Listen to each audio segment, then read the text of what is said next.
I just want to warn everybody, I've changed my microphone settings. I haven't really talked into it properly yet. But a lot of you guys turn me way up. And I'm just like going to be very, very quiet.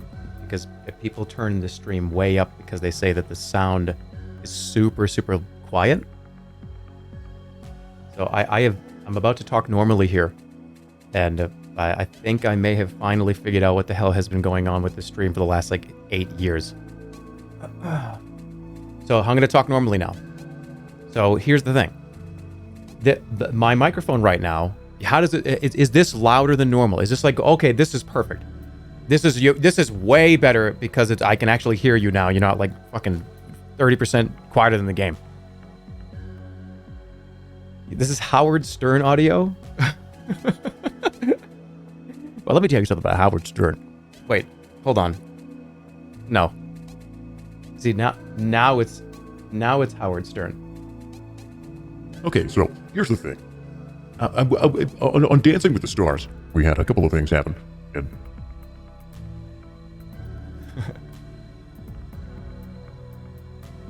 okay, I think I may have fixed everything. Well, okay, I'm gonna get loud. Let's see what happens when I get loud. A lot of people said, dude, when you get loud, you sound like you're on NPR. You sound like you're 45. Well, I changed the setup again. I'm gonna scream into the mic, and I want people to understand. I'm going to yell. Every time I've gotten loud over the last 2 or 3 weeks, it goes like, oh, wee, and it sounds horrible. So I'm gonna scream. Well, not scream, but I'm gonna be loud enough for you to, you know what I mean? Here we go. Ready? Oh my goodness! Kid, what the hell happened here? Somebody get him! Somebody! How's that? Was it okay? That's way better. It cuts out a little bit. Okay. Well, I mean, that would have been unfucking bearable if I didn't have this set up correctly.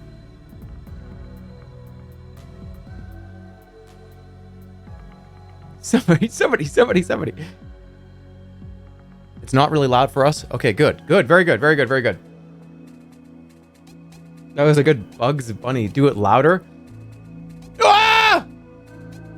Okay, how's that? Is that okay? Is that being compressed down? Is that being pulled down? And is that fucking up? It's not bad? Okay, that was fine. All right, look, ladies and gentlemen, I figured my audio is now fine. My audio has been completely fixed. It got a little crusty. Well, it's gonna get crusty. You can't if you scream into any microphone, one of two things is gonna happen. One, there's no gate or compression on it at all, and it hurts, and it actually hurts people's ears, and it's like a huge problem. Or there's too much compression, and you sound like this, right? I'm telling you, I've been sitting here for at least an hour or 2 or 3 straight hours, screaming into this mic and like listening. You were born crusty. All right, so I've turned up myself a lot. So there's been complaints on this stream for almost a half decade of how quiet I always am. I am turned the fuck up now. You understand? And I figured out what happened. So on my, by the way, the internet, I found the right server. It took me like 45 minutes. I tested some streams to different servers. This one should be good. We shouldn't have a single problem. You ready for Khare? Are you ready for Khare? Are you guys ready? Are you guys excited for Khare? Is everyone excited for this? Because this is like my favorite game ever made.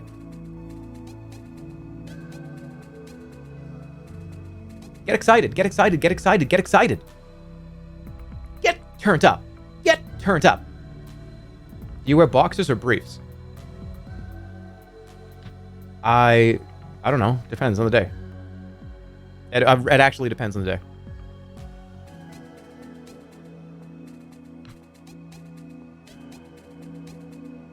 All these brief haters, please.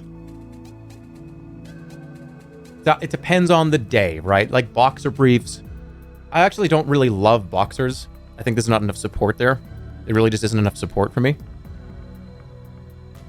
So I like the support. I'm sorry. What do you want me to say? There's not enough support on boxers. There just isn't. That's not the wrong answer.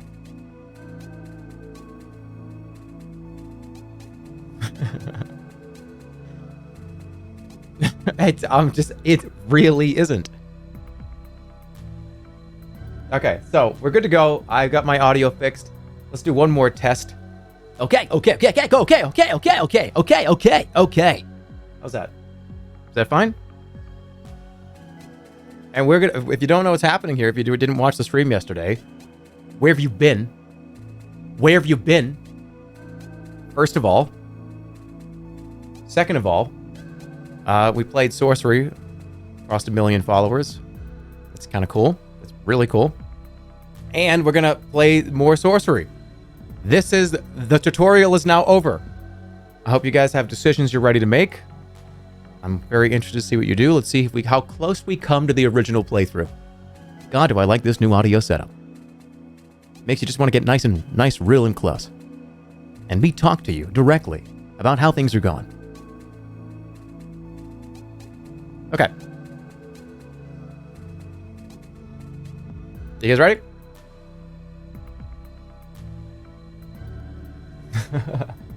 Turn your stream camera on. I want to see SpongeBob? What the heck? What are you talking about?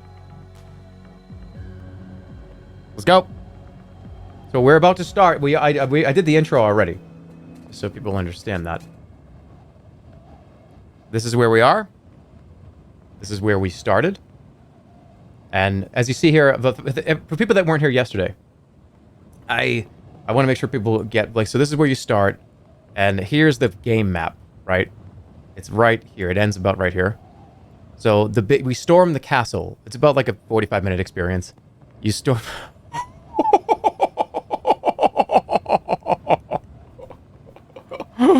They had no idea. They had no idea. I am so happy to play this again. It's bigger than Elden Ring. Yeah, Limgrave is this big on the map. That's how big Limgrave is. This is going to take us 2,000 to 3,000 hours to get through this. Okay, so we have, who's the god right now? The god is the ape. We already used the ape, but they don't really care anymore. This dude's on gas station weed. Watch out. What? Wait, do you think I'm on gas station weed? You can't sell weed at a gas station. That's wicked funny, though. Gas station weed. That's such a huge insult for some reason. I don't know why. I don't know why am I like... Why am I so insulted by what that person just said? No, I got one guy chat moment of the year. Earlier in the pre-stream chat, somebody said, their name is Psycho. I have to give credit here because it's hilarious. Jerma downloaded his consciousness into his Samsung Galaxy fridge, and he's playing Fart Simulator with the CRISPR draw settings. That's just funny. It just is, and I have to give credit for it because, like, that's actually funny, like genuinely funny.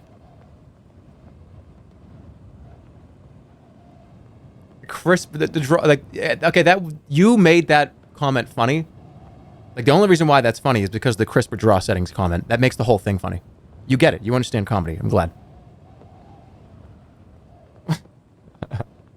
All right, you guys ready? I'm ready. I'm excited. Here's what we have. If everyone, let's take a look at what we've got for items to remind you from yesterday.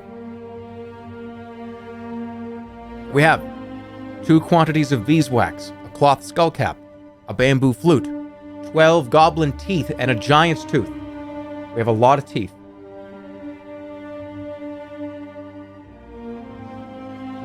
Actually, I'll be honest, I don't think I've ever had this many goblin teeth in an entire playthrough. I think we got the maximum amount of teeth we could possibly get for goblin teeth. So we can use this whenever we want, all the time. I'm just going to be throwing this at people for fun. Here we go. Ooh. Twilight already.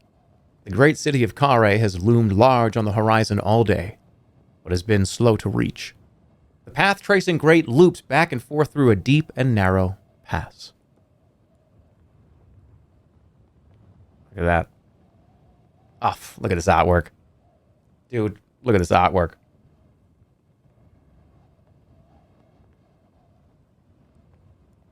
Walk on. You've not seen a living soul except once, when a dark figure raced across the hilltops overhead and then was lost from view. So you're naturally curious, you're naturally cautious when you round a bend in the path and see a beggar crouched low against a rock muttering to himself. Okay? The beggar. You stop out of sight behind an outcrop, but the beggar does not look much like a threat at all. Let's see what he does. You watch in silence. The beggar is an unfortunate soul. His head twitches from one side to the other every few minutes, and he mutters and murmurs to himself.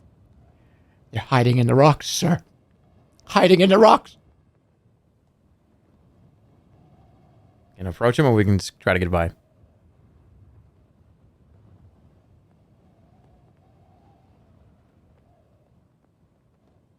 One voice. There is one voice, but I do it good. Approach. You call a greeting and stride over, and he leaps to his feet, drawing a short stick from inside his cloak. Who goes there? What's your business in Khare? Greetings, old man. I'm a traveler. I'm on a quest. Get out of my way. How about... Greetings? Yeah. Get out of my way. You can't... Don't just be mean for no reason. Get out of my way?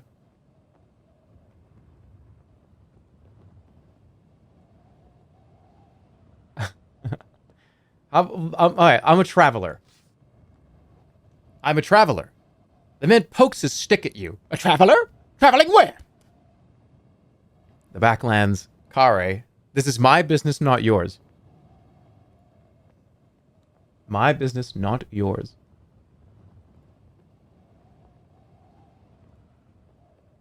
I mean, that's my business, right? I mean, I could say I'm just going to Khare, right? Why else would I be on this road? Khare. Obviously Khare, but why? Ah, why? Answer me or you'll face the consequences.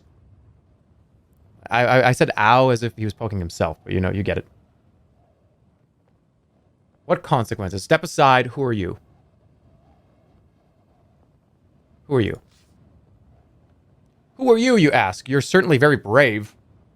The man beams with aging pride. I am the city guard. No one enters Khare except through me. And then, despite his age and clear ill health, he comes at you waving his stick. Fight him. I won't fight you. Let's get the first poll of the night here, or the day. Do we fight the old man, or do we not fight the old man? Gonna fight a beggar, oh megalo.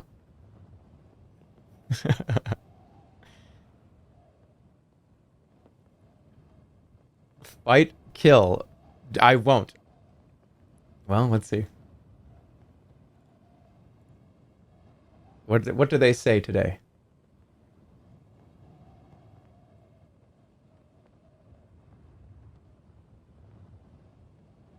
He poked us with a stick. Yes, he did.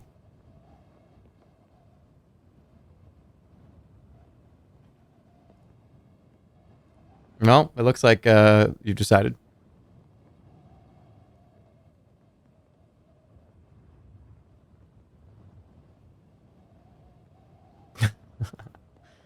All right. That's pretty don't say unanimous. They hate that.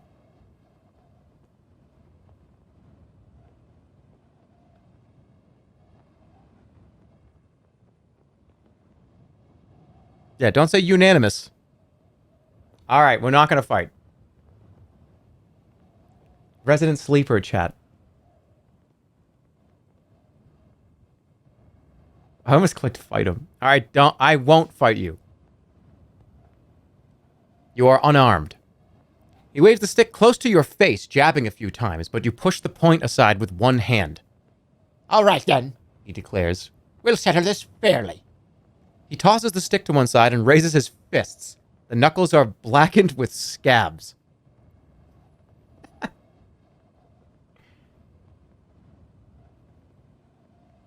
Okay. You get another opportunity. So we fight him or don't fight him?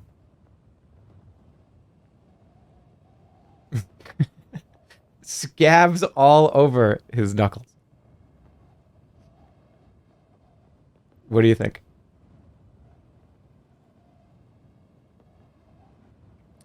I can manually end the poll after 30 seconds. Yeah, definitely.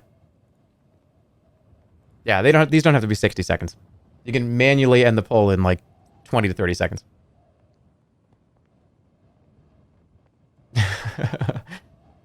I wouldn't fight this person. Oh shit. Oh no. Okay. Oh fuck. Oh man. All right. I don't think anybody's ever clicked this button before, guys. Fight him. Sighing, you roll up your sleeves.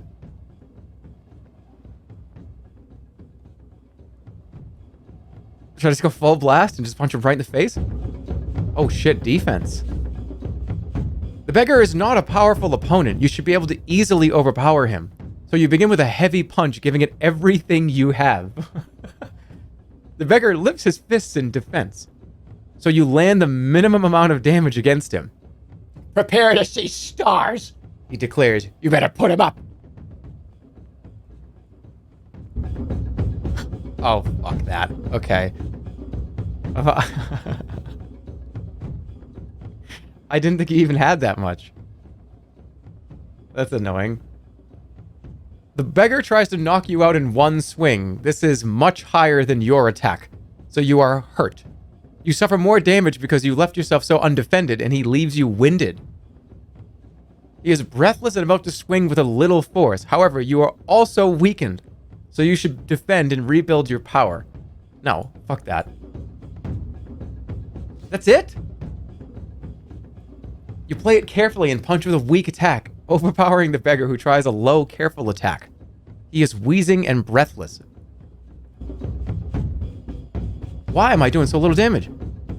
You tense your biceps, then swing with a strong arm, overpowering the beggar again, who tries a weak attack. This time I'll knock you down, He declares. I could have killed him. You defend yourself. The beggar attempts a strong attack, but you receive only a small amount of damage. You'll be weaker now, so his next attack will be lower. Why you? He grumbles, preparing a medium swing. This time I've got you. I should think if you want to try it. All right, he's done. You level a powerful blow, beating the beggar. The beggar pants and groans and then collapses into the dirt. You roll your sleeves back down. All right, then. He murmurs into the ground, weakly waving a hand. You can pass.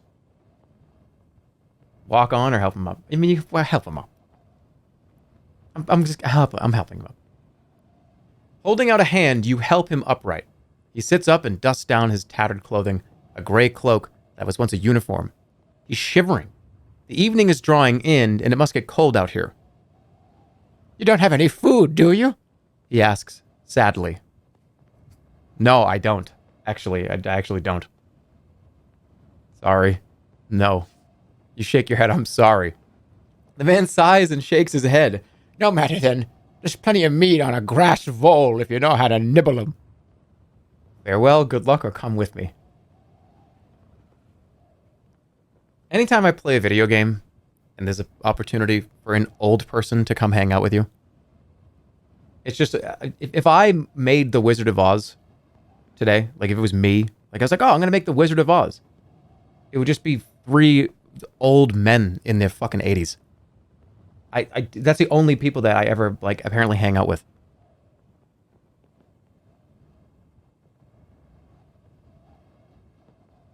It's like, oh yeah, that's yeah. I want to get my companions. I'll take the old guy, the old guy, the old guy, the old guy. No, I don't want the strong person. No, I don't want the cool mage. No. Just give me 3 or 4 old people. They always come with us. Oh, I'm dropping frames again, aren't I? I don't get it. That's weird. I don't get it. I literally streamed to the test server of this server that I'm on right now for 1 hour and 40 minutes with no drop frames. I don't get it. I literally did the exact same thing. I don't understand. What's happening here? Are you guys seeing any of this? Only shows 6 skipped frames. So why is it showing that on mine?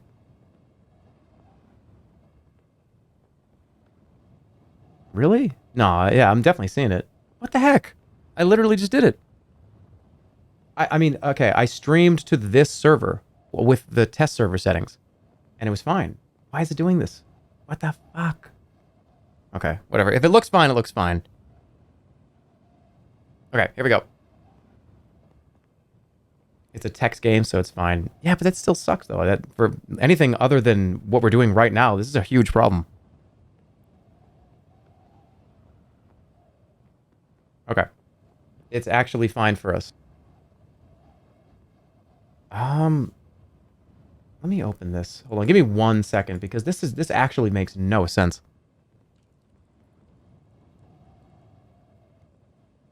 Give me 1 sec. Like, how could it be possible that I would stream to this server and then turn it off and turn it on again without the test server? And it's a bunch of problems. That makes no sense. I'm literally streaming to the same exact server. The same ingest server. No difference. 0 difference.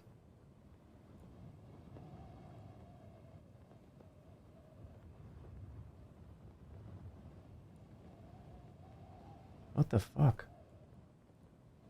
Alright, well, whatever. I mean, I apparently have dropped 2,000 frames in the last 5 minutes.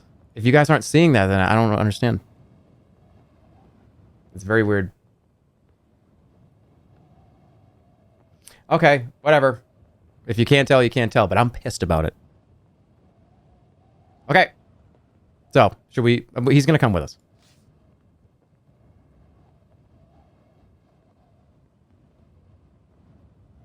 You take pity on the man. Come with me, I'm going into Khare. Soldier considers your offer for a moment. You sure? I know the word for the wall, but they will not want to let me through the gate. Okay.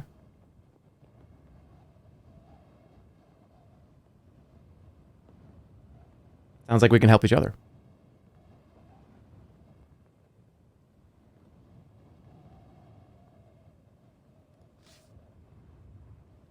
He clambers slowly to his feet. A gleam of hope has entered the poor man's eyes. Very well, then. Stranger, a trade.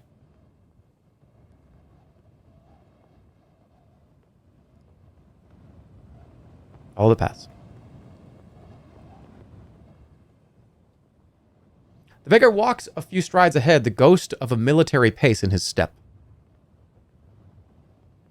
What's your name? Or walk? Yeah, what's your name? Let's find out. What's your name? Captain Thomas of the 4th Legion, responsible for the southern perimeter. He knocks his bony heels together. At your service. Okay. What are you doing here, soldier? I think you're delusional.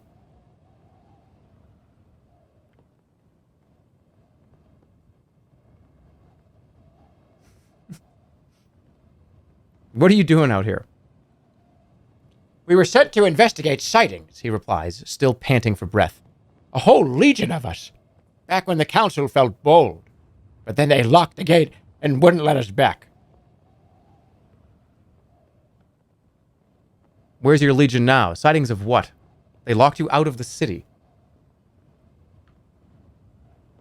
They locked you... Well, okay, they locked you out of the city. They locked the goblins out, too, He replies. If the goblins were gone, they'd let us in. But they aren't gone. They're in the rocks. I don't see anything. What are the goblins doing? This is a teeth opportunity.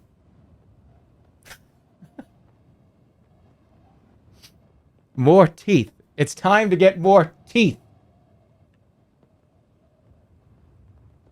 What are they doing? What are the goblins doing? He shakes his head. I don't know. They can't get through the walls, but then I think I've heard them digging, scraping at the mud in the night. The path winds through gorse and thick grass. Khare squats in a basin in the hills like a stagnant, festering pool. You turn one corner, then another, and then the stone walls of the city are looming over you. The end of the pass. So we're going up. Where's the gate? It's gate time. The walls weren't built to keep anything out. They were here before the goblins, Thomas says. They were built to keep people in. Khare is one gigantic trap itself. Why? I'll be leaving, and you want to go back? Don't talk. Don't talk. Why? Are the people inside not happy? Would you be happy ruled by pirates and thieves?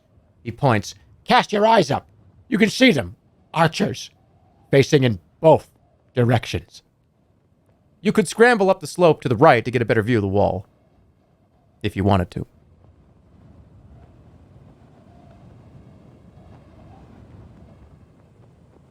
Alright, we going in the clearing or we're going up the slope?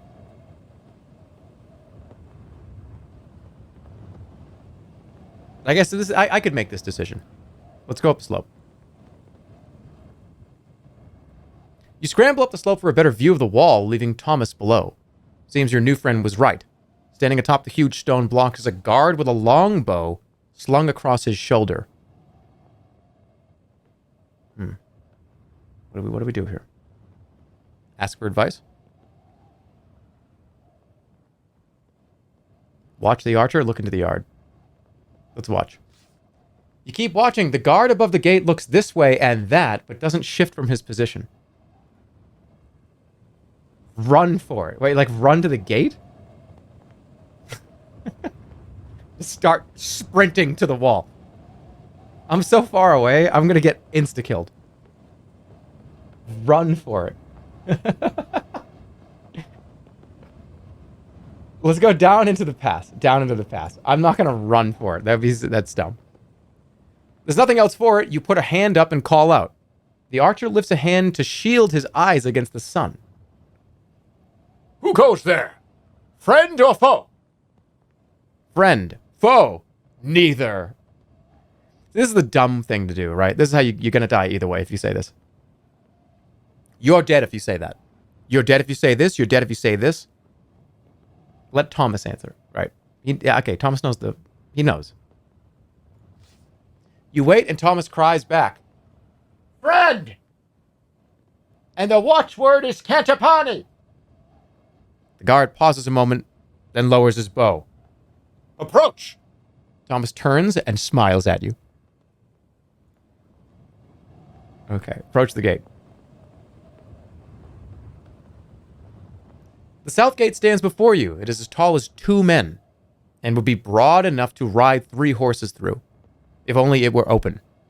But instead it is locked, and there's no other way into the city. Luckily, of course, you have a key. Over to you, says Thomas, stepping back. Knock on the door, unlock the gate with the key, or cast a spell. What's available right now, I wonder? Is this Doth? Okay, so you can throw a fireball at the door, which would be insane. I don't think I would make it out of that alive. We could do big. I have the key. I just use the key, or just let him do it, right? Why would I do this on my own? Should I impress everybody that I can do it? It's a waste of stamina. Okay. Unlock the gate with the Svin Chief's key. Or just knock on the door. Yeah, but am I allowed in here? Wouldn't they think this was weird? I'm going to do it. You quickly remove the Svin Chief's key from your pack and slip it into the lock. The tumblers click as the key turns. Thomas hangs back. Good work. But do you think it's safe to go through? It sure is. Why don't you check? I'll go first. Let's wait. Why don't you check? You do it. You do it. What do you guys think? Let's do a poll. I'm curious. What do you guys want to do?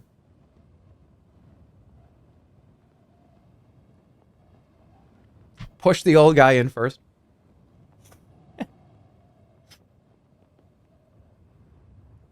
We need to keep Thomas alive.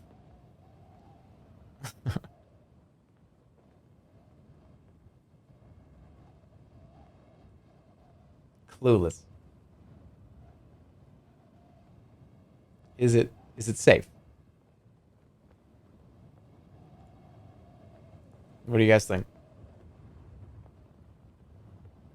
You're doing the polls because you want chat to choose the mean one. I mean, well, I'm doing the poll because I want chat to choose the mean one, and I want nothing to do with it.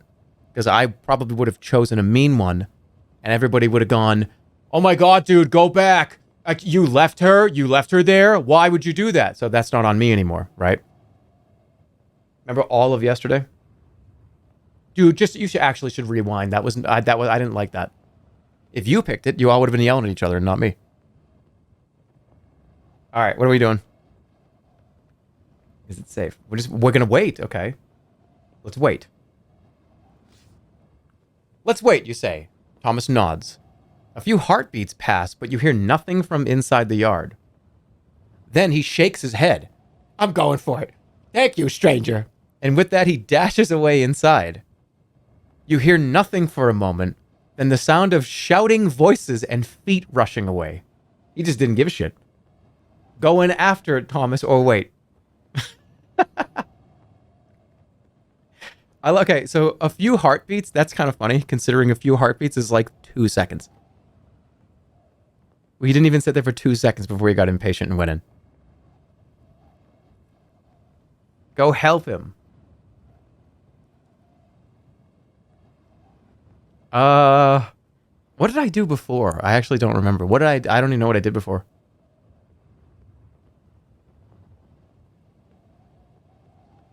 I'm going in after him. Slipping inside, you find the yard deserted. The old soldier has cleared it out for you. You push the great gate closed, key still in the lock.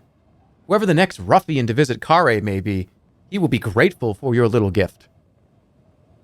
Gotten through the gate. How fast is your heartbeat? What are you talking about? Dun dun dun dun dun dun dun dun. A few heartbeats is dun dun dun dun dun dun. Like dun dun dun dun dun dun. That's like 2 seconds. That's not even 2 seconds. You pause just inside the shadow of the gate. To your left is a low stone building with metal bars for windows. Duck behind the building, hurry out of the yard, or try the door to the low building. All right, what do you guys want to do? This is important. What do you want to do? Duck behind the building, hurry out, or try the door.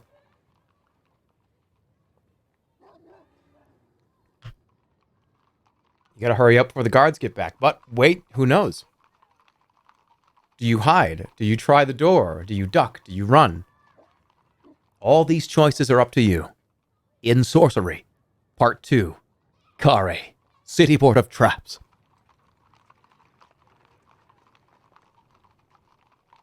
Stop doing the game show host voice. I know you didn't say stop doing that, but that's what I said.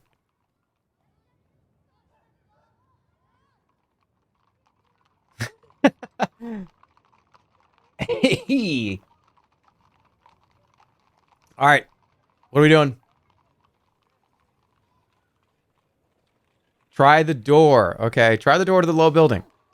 You go over to the door. It is locked, but the key is still in the keyhole. At that moment, 2 soldiers march around the corner. Dive inside the building or greet the guards. Oh, hello! How are you? Good to see you again.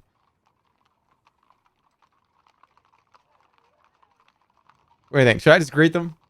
I haven't done anything wrong, right? Like, did I do anything wrong?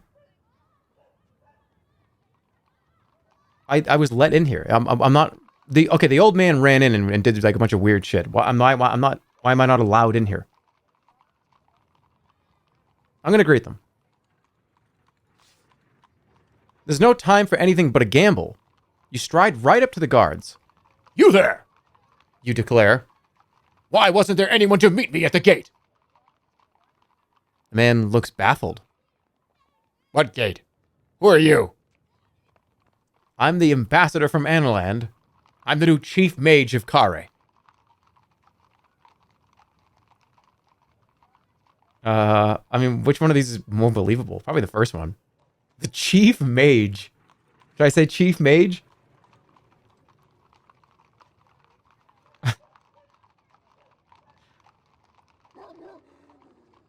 I'm the ambassador from Analand. I'm the chief mage. I'm the new chief mage. I'm the new chief mage of Khare. The guard looks panicked. No one told us you were coming, sir. I should turn you into a frog. No matter. I should turn you into a frog. Sir, what can I do for you, sir? Take me to the north gate. The guard peers at you. The north gate? Why? No one goes there. It's haunted, cursed, and locked. That's exactly what I'm here for. Are you questioning me? Then I'll handle this myself.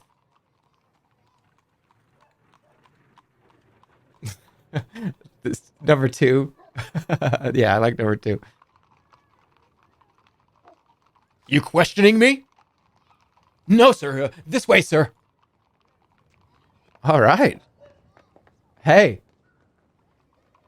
Let's go. Follow the guard.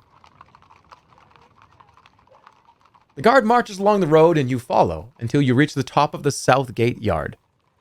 Sir, I can't leave my post, sir, the guard says. But if you follow this road, you'll find your way into Khare. And from there? The quickest route to the center is the main road through the fields, the guard answers. Avoid the less pleasant areas of town. You should avoid the festival too, sir, if you value your purse. The guard clicks his heels. You frown severely, then take your leave as quick as possible.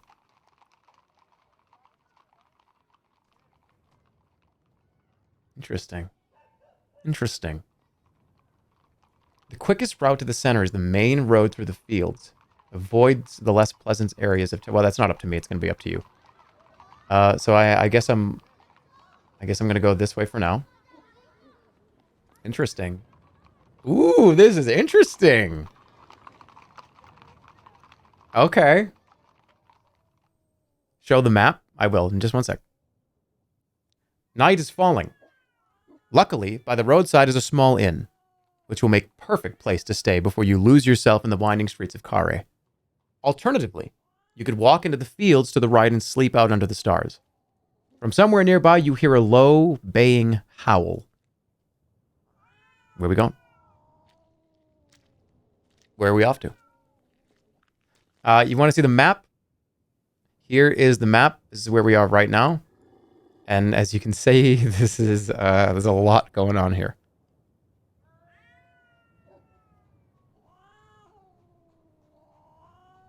This cat. What's all these animals?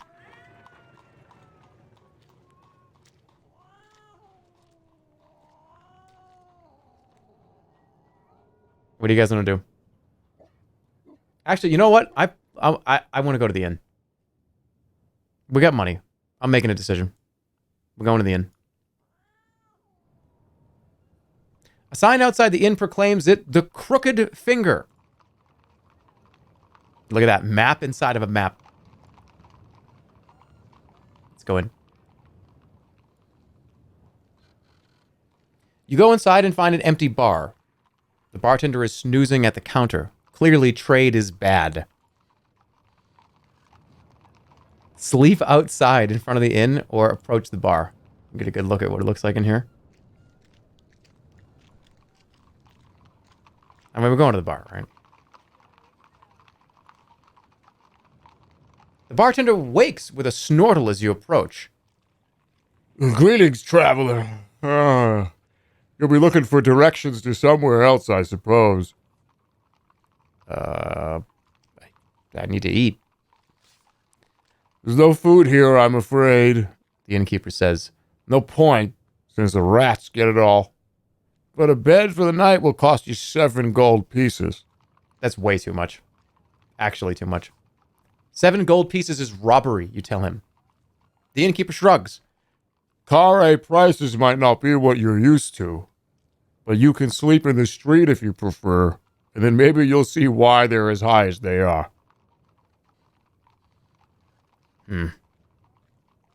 That's too much. 7 gold? 7 gold pieces. I need to eat though.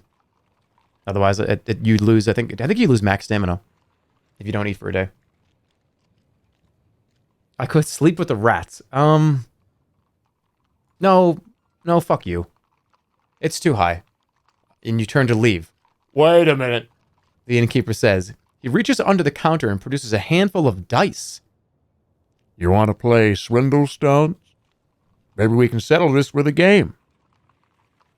I don't play games. I don't know the rules. I'll play you in Swindle Stones. Let's go. By the way, excuse me. You want to start a new Twitch meta, guys? Swindle Stones. New Twitch meta. Let's go. It's literally liar's dice with like one small change, but whatever. I'll play you, you reply, taking a seat at the bar.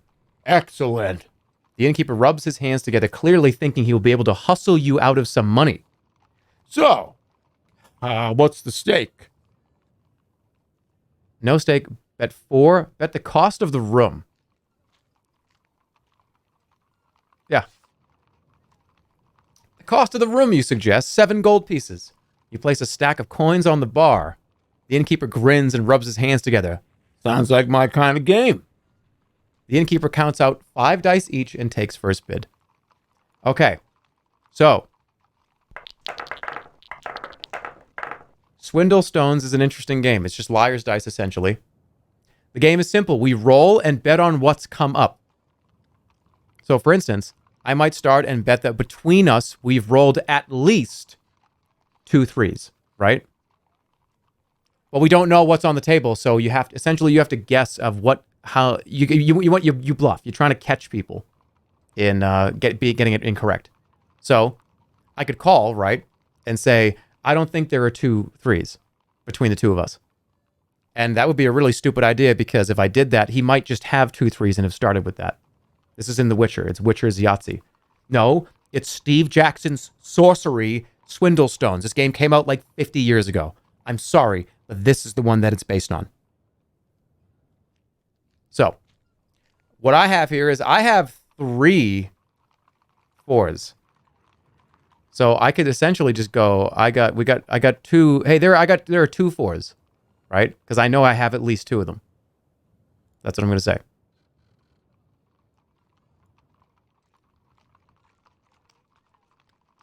Indeed, so I can't see your dice, and you can't see mine. You only have what I tell you about what I've got. But you may be trying to deceive me. Okay, so that means he has a 4. I wonder if he has 2 4s. Because this would be correct. I have 3, and he must have 1. To say that, he must have 1. Unless he's lying, which I don't know. Let's find out. Call it. All right. There's no fucking way, right? If you believe my bid is too high, you can call and we check. Otherwise, we keep bidding higher and higher. That means he has to have 2 4s, which he might. I don't buy it though. 1 2 3. What's the chances that he has 2 4s? This is Squid Game. This is not Squid. Stop saying Squid Game. Call. There. Fuck. So you did have 2 4s. You piece of shit. All right. So now I lose a dice and we keep going. Squid Game. Whatever. Squid Game. I don't care. All right, so let's say, I'm going to say I got 2 twos. This is absolute horseshit, right? This is a complete and total fabrication. So he's going to be like, oh, this motherfucker has 2 twos. 3 twos? Oh, you think so? You think so? Call it. That he has to have 3 fucking twos, no way. There it is. Got it. Got it. Tied up again.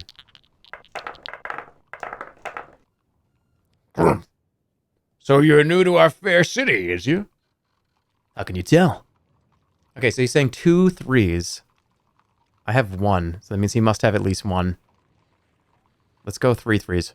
Let's just pull it off right here. 3 threes. Let's go. Yeah, fuck it. Let's go.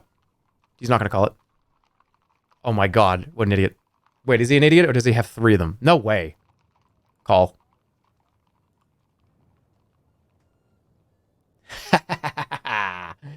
Advantage player.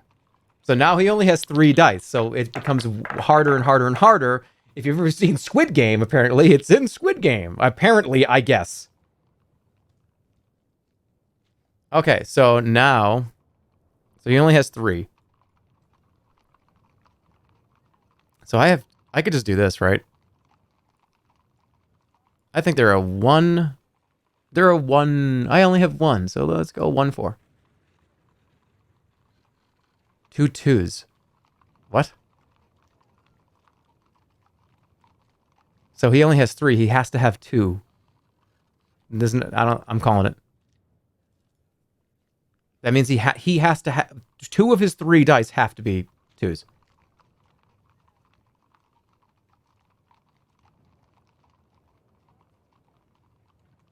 I don't think he has 2 twos. He would have to have 2. No, you can just make it up. 3 twos. But if he calls that, then his bluff worked. I'm going to say 2 5s because I have it, and if he calls it, I don't care. 3 twos. All right, no, I'm sorry, dude, but do you guys honestly think he has 3, his whole hand is a 2? No, fuck you, call it. I win. I would have won last time anyways. No, I wouldn't have. Yeah, I would have. All right, so he only has 2 dice left.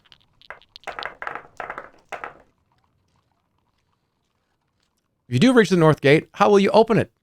I don't intend to. All right, so he's saying he has a 1.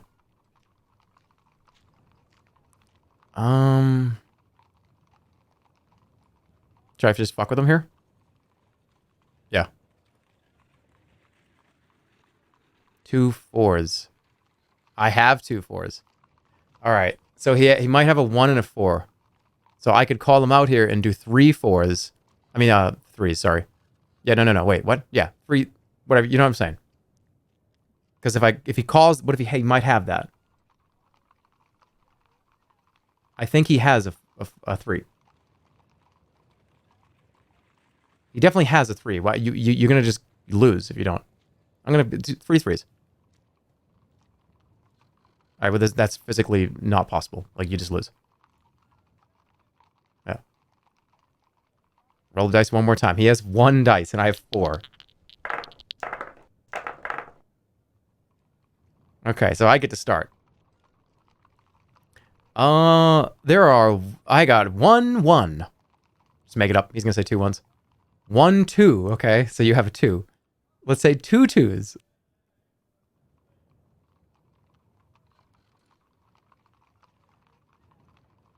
3 2s. I will take that free night in the inn, by the way.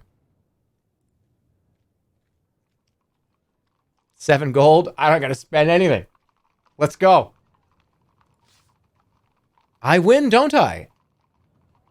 Talking to people will provide clues to help your quest. You can review your clues on the inventory screen.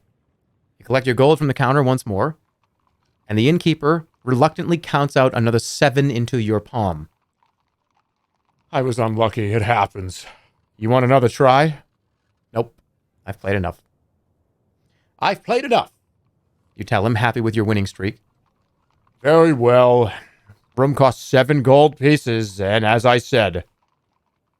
Okay. Very cool. Wait, I could also sleep outside.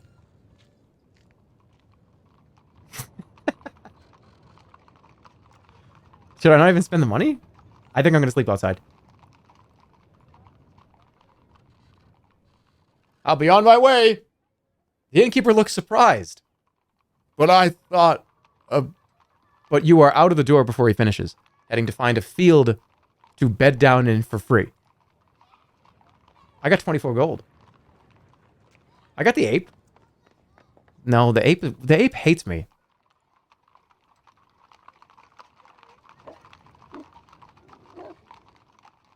You strike off into fields and find a muddy dell in which to stretch out.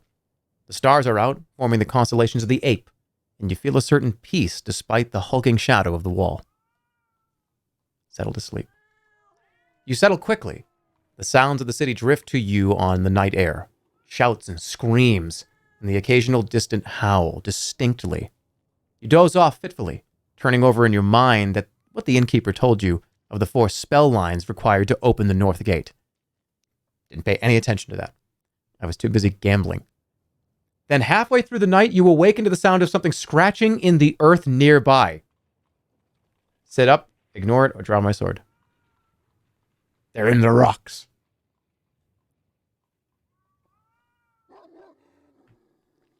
You gonna get robbed? I'm gonna sit up. You sit up and peer into the darkness. You see red, glowing eyes and slavering teeth in the gloom. It's a werewolf. But how can that be? The moon is only crescent. What do we got?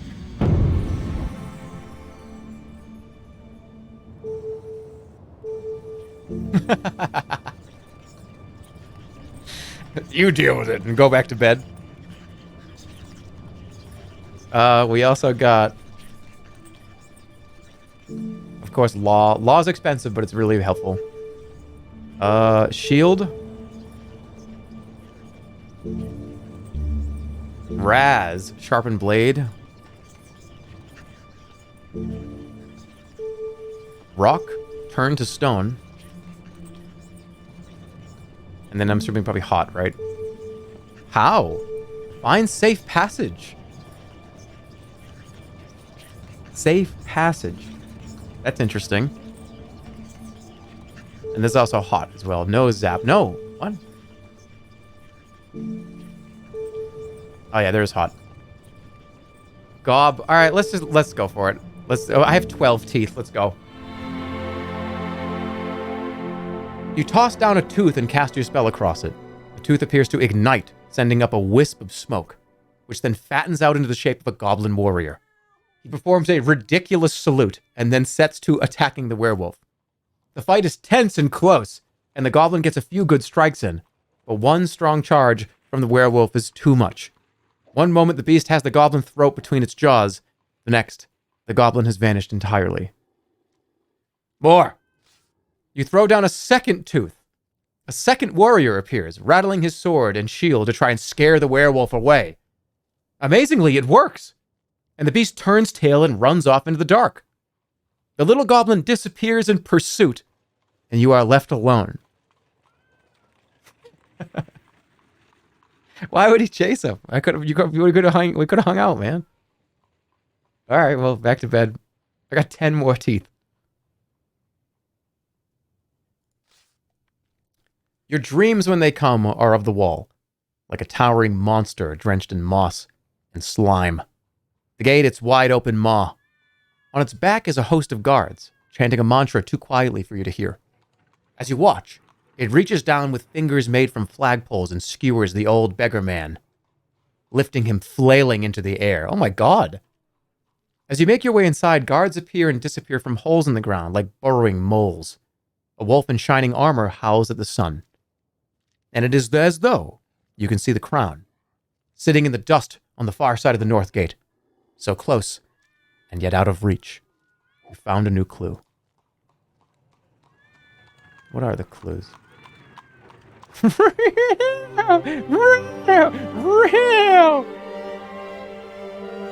North Spell Gate. The North Gate requires a spell made of 4 lines to be opened. Without the lines, you will not be able to leave the city port. First noble, Sansus knows. Lord Sansus is the first noble of Khare, and only he knows the full spell to open the North Gate of the city port. Armored wolves? Werewolves, capped in their lupine form by magical plate armor, are stalking the city at night. We did learn about Vic. A man named Vic runs several businesses in the city port. And these two know each other. Mandragore and Vic were once comrades. Turn the music down? Never. Okay, next morning. Why am I saying meow? Because all the cats that are meowing in the background, can you not hear them? Do you not hear all the cats?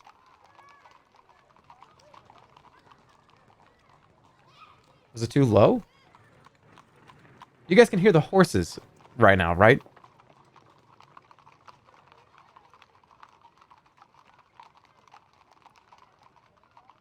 Yeah, okay. So you didn't hear the cats earlier? You wake early, ready to begin your exploration of the city. Following the track for a few minutes, you reach a junction where 3 roads begin. These are the outskirts of Khare. Huts huddle like beggars on either side of the tracks leading uphill into the city port. Pause to look around. It must be clear to everyone around that you are a stranger in these parts. The city's inhabitants, a multitude of malevolent creatures who would kill for the laces of your boots, turn to watch you as they pass. You are sport, a figure to be jostled and robbed, and one who will most likely fall prey to the strange, elaborate system of traps laid across Khare by the early settlers to protect themselves from one another. There are more people here than you've seen in a long time. You cast an eye across the faces to see if any are flanker, the assassin you met outside Torapani. Take a look left. To the left, you see a group of scruffy youngsters walking up the road with packs on their back. Ahead is the main road into the center of Khare, its surface rutted from cartwheels. Further in the distance, you see fields. This is the route taken by supply wagons to the docks. To the right, the track heads towards fields. A hut stands proud a little further on. The business of this place is confusing, but you'll have to simply strike out. Somewhere in this city must be the information you need to find the spell lines for the North Gate that the innkeeper told you about. Just at that moment, a cart rolls down the road from the right and careens around the corner to take the main track ahead. On its back are stacked several crates. One teeters for a moment, then falls near your feet, its lid cracking open. Look at the crate. Wave for the driver to stop or leave it. Look in the crate. Kneeling down in the mud, you pry open the crate with your fingers. Inside is a pile of smashed bottles. Thick purple liquid swills about, littered with shards of glass. There are perhaps 4 bottles still intact, but you recognize the smell.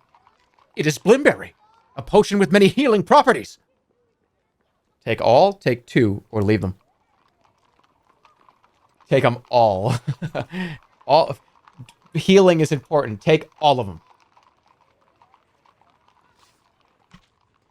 You take all of the bottles, wipe them down as best you can on the grass nearby, and put them into your pack. A lucky find indeed.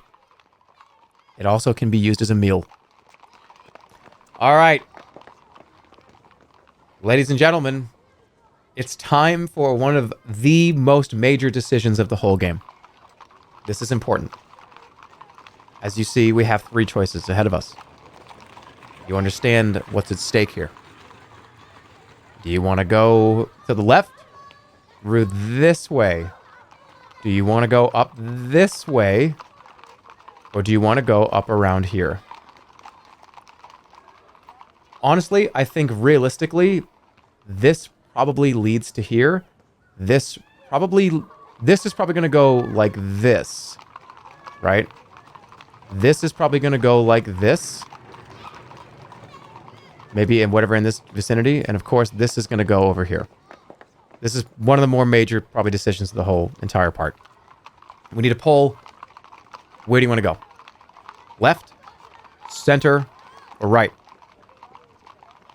Look at how big this is. This is a major decision.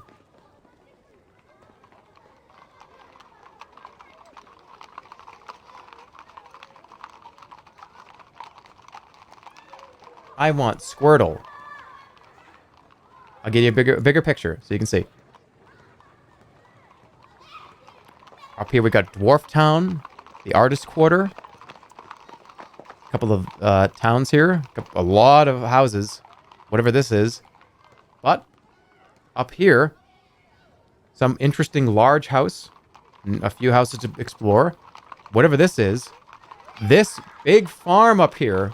Something called Mansion Row. Right looks to be the Festival of Thieves. Festival of Thieves. It looks like a carnival. We're going left. Okay. Here we go. Turn left. You follow the children with backpacks up the road. Homes, hovels line the track, and strange faces appear at the windows, watching you as you pass. Then from around the bend ahead, a troop of guards appear. Dart into a hut, keep my head low, blend in with the youngsters, or ignore them. We need another poll here. I'm going to be tapping into you guys a lot more, because a lot of these decisions are branching. This is no longer the tutorial. And this is fun. I think this is cool. I like doing this. It's fun to do. So what do you, and you know what, whoever's doing the polls, whatever mod, it's probably simple just to sometimes just do like 1, 2, 3, or 4. That makes it probably a lot easier. You don't have to like type everything out. Literally, it's, you know, just 1, 2, 3, 4. You guys can count, right? Twitch plays Sorcery. Well, not every decision. Obviously, I've made half of them already, so. And stuff like this we can end in like 20 to 30 seconds. You're overestimating us. Sorcery. Hello, fellow kids. Well, that would be option 3. There's dart into a hut, keep your head low, or just ignore them. Think about what we've been doing so far. Why would we be running from the guards, right? Do we need to run from the guards? Do we have to? Why would we be like, oh shit, what have you done? What laws have we broken so far? We might run into somebody here. This is a nearby hut. This is not our property. Keep head low. Whatever. Who are these youngsters? You impersonated an official. They don't know that yet. Oh, fuck. Maybe they do. That's true. All right. We're going to go blend in with the youngsters. You stride quickly forward to join the group of youngsters and attempt to mimic their way of walking. The group are talking about where they will stay.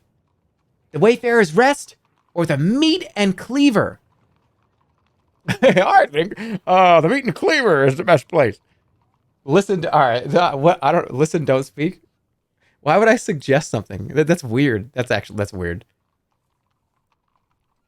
I mean, if somebody was walking around, I don't know, right? I wouldn't do that. I don't, maybe I would if it was like in a different, I don't know what kind of setting you would be in. If somebody was walking around and they were like, oh, gosh, I just don't know where to eat. This is my first time in Vegas. Hash House A Go-Go at the Link, which it looks okay. I haven't heard much about it. Or Dave's Pizza. I'm not sure. I mean, would I be like, hey, I'm telling you what, Hash House at the Link, man. It's going to be good. I don't think I would do that. I would probably just be like, I'd leave people alone.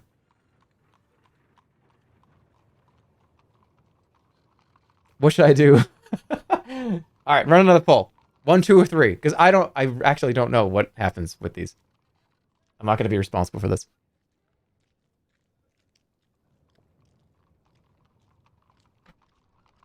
Where should we stay? Where should we suggest that they stay? I wouldn't say anything. Or you could also do the thing too where it's like, okay, so, oh, hey, Hash House A Go-Go at the Link. Yeah, we could pick there. Or we could go to Dave's Pizza. And then I could pick up, I could like, answer my cell phone, right? Oh, hey. Oh, yeah. Hey, what's up? Hey, what's up, Joe? Yeah, I'm here. You coming? You guys coming? Yeah, cool. Yep. We're meeting up at the Hash House of Go-Go, right? Oh, yeah, it's my favorite restaurant.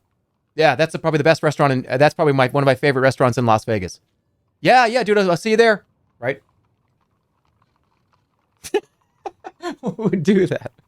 No, not with my fingers. I'm not like holding up my fingers with like act with a cell phone. Listen, don't speak. All right. You keep your weary face down, and you must have the right slump to your shoulders as the guards pass straight by with nothing more than a derogatory comment. A pleasant herbal smell drifts from the doorway of a nearby hut. Should I go in the hut? I'm going in. Let's go. We're going in this hut. I'm going in. Inside is dark with a smell of rotting straw rising from a pile of mattresses that circle a low table. It is only after a moment that you notice these mattresses are occupied. 3 ugly faces peer at you through clouds of smoke, rising from a hookah pipe that sits on the table.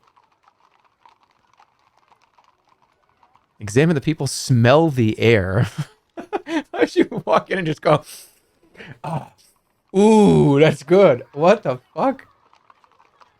Why are you so rude? Smell the air. All right, I need a poll. Well, I mean, I think we could probably, just in case this option goes away, 1, 2, or 3.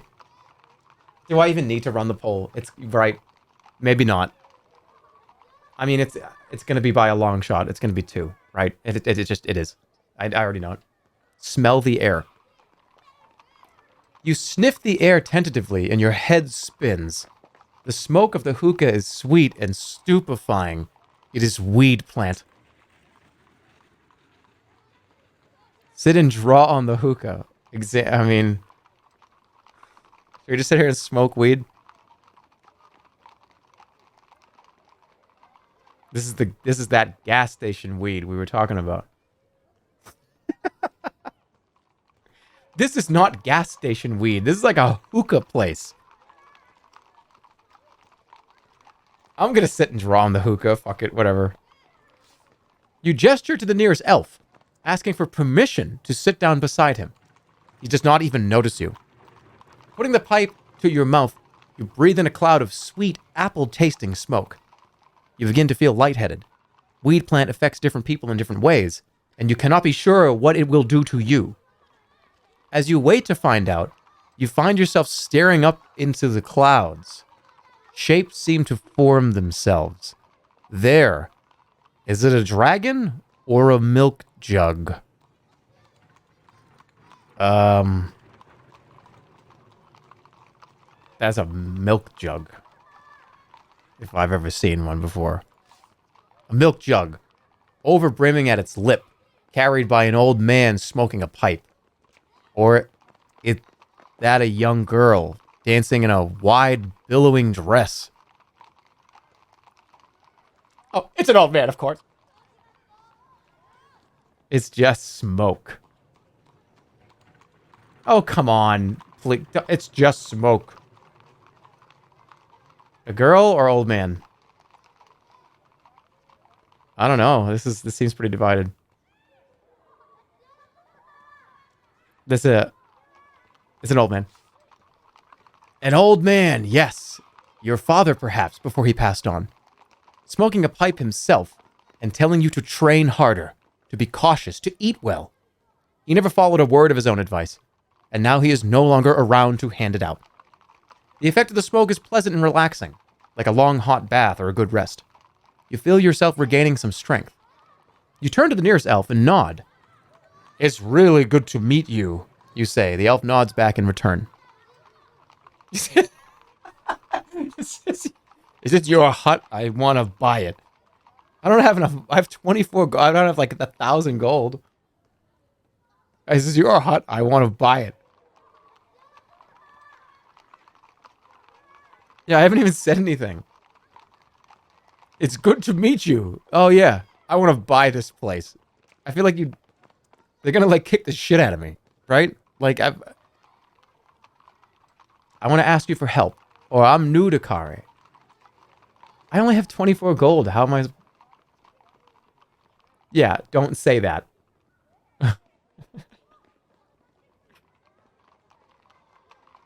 All right.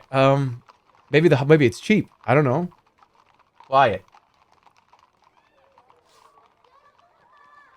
Is this your hut? I want to buy it. The elf nods deeply in reply. I've been sent by the first noble. I hear the north gate is locked with a spell. Do you have anything to eat here?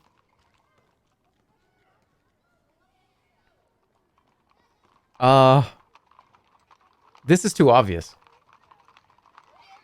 Do you have anything to eat here? Maybe, oh yeah, I'm gonna need to eat. Do you have anything to eat here? The elf nods a third time, more profoundly now. I feel like I know you already. I'm an ordinary trader. I'm on a vital mission. I feel like I know you already. Talk to one of the others. I think this guy's too high. Right? I think we have to go somewhere else. He's just nodding. I feel like I know you already. The elf nods once more. It is only then that you realize that he is asleep. This is useless. The smokers are too confused and vague. This is why I should have went to somebody else. Try something else. Enough talking. You look around the hut once more. One of the elves takes a long draw on the hookah pipe, then sighs and settles back on his mattress. You look at the three creatures who are staring at you with lazy disinterest. They are the black elves, normally dangerous, but now they seem like they could barely stand. Leave this place. The atmosphere is putrid. You go straight back into the fresh air and then continue up the street. Okay. Why couldn't I talk to anybody? That's stupid. Wait, what if I just wait till everybody's, like, sober?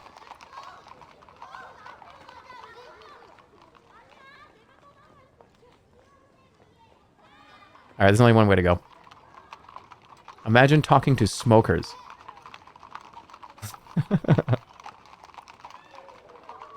There's only one way to go. You continue up the narrow road. It is packed either side with mud brick hovels, but most are deserted. A few creatures pass by, heads turned down. They do not look at you. This part of the city port is barely habited, so you're unlikely to find clues to the north gate. Spell here. There'll be more people to talk to near the docks. You pass a drinking fountain, dribbling water into a chipped stone bowl. Excuse me. Drink from the fountain. This is like the worst idea. Let's get a pull. Go back and smoke more weed.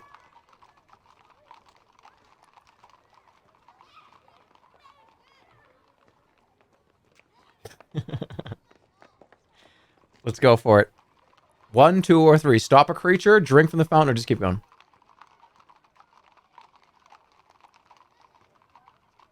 We need to test your immune system. By drinking out of a fountain? I mean, it's probably just a regular fountain. Or, could it be not? Maybe it's something else. Should I stop somebody? Like, hey, excuse me. Do you know the spell? The door spell?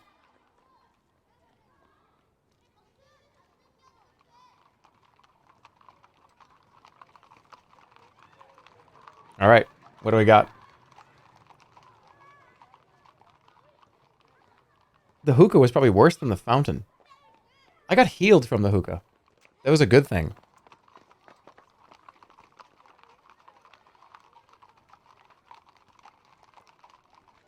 The real RP mode is to drink because of the weed cotton mouth. All right, what do we got? 2, drink from the fountain. You lean down by the fountain and cup your hand to drink. The water tastes cool, if herbal. Perhaps something is growing in it. Good choice. Oh, now all of a sudden, chat, everyone's gonna say spit it out. Oh, spit it out, spit it out. Never mind, never mind, never mind. Or how many of the like drink giga chads do we have here that don't care? Let's find out. Run another poll, please.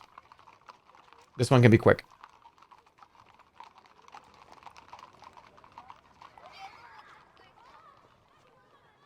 This is a free drink.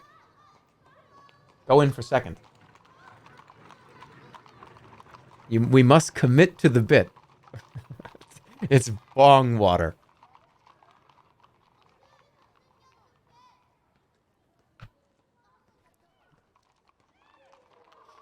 I don't know.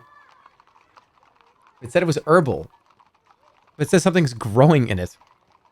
I'm sorry, if I lean down and I drink out of a fountain and I see a bunch of, like, green mold all over the spout and all over where I drank out of it, and I've cupped my hands down and drank it and there's, like, mold in my hands, I'm gonna spit it out. Okay? You swallow boldly. If the fountain is still running on a busy street like this, it can't be too poisonous. In fact, the water seems quite fresh.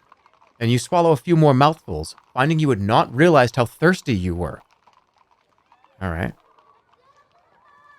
Okay. I'm stopping somebody. You stop a stooped orc-like creature. Hey, you! Yes? I'm new to Khare. Okay? Fucking leave me alone. Like, why would you do this? I'm heading for the north gate. I'm heading for the north gate. I'm heading for the north gate. The north gate? I heard about that once. What did you hear? Oh, I don't know. I think maybe they took it down. But then I've never been able to afford to cross the river. Is it expensive? I don't know.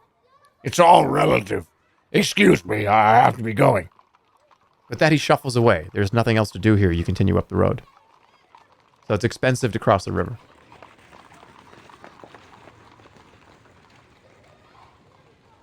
The corner of a wall. This part of town feels abandoned. Like the drying strip of sand left behind by a falling tide. A little further on... Hold on, sorry. I'm still getting over this cough. A little further on, the road approaches the first stone building you have seen since the hut by the gates. It has windows of glass and a wide yard inside its uneven high wall. Whoever lives here is wealthy and understandably cautious. They have, however, left a fine stallion only loosely tied up outside.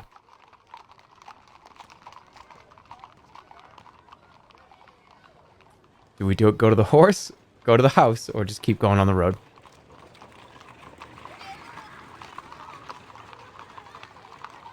Steal the horse and run. Alright, we're gonna call this 1, 2, 3, okay? 1, 2, 3. See the poll. Do I even need to run the poll? Do we need anybody to do that? You wouldn't download a horse.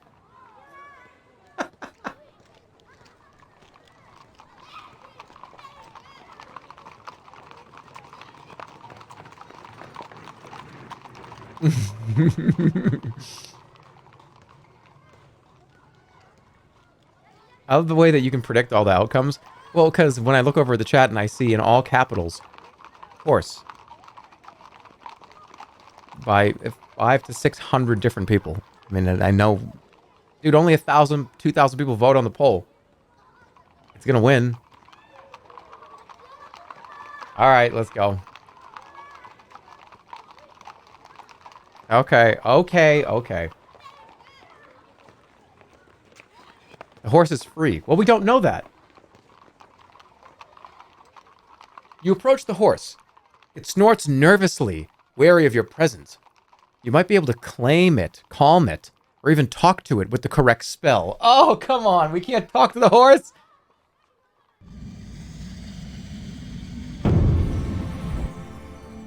Wait, hold on.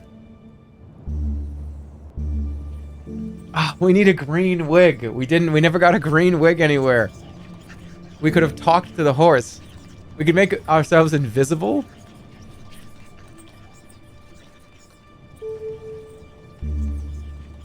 Sus. Could sense danger. You could finally cast Sus for the first time. It's not a bad spell to do in a lot of scenarios.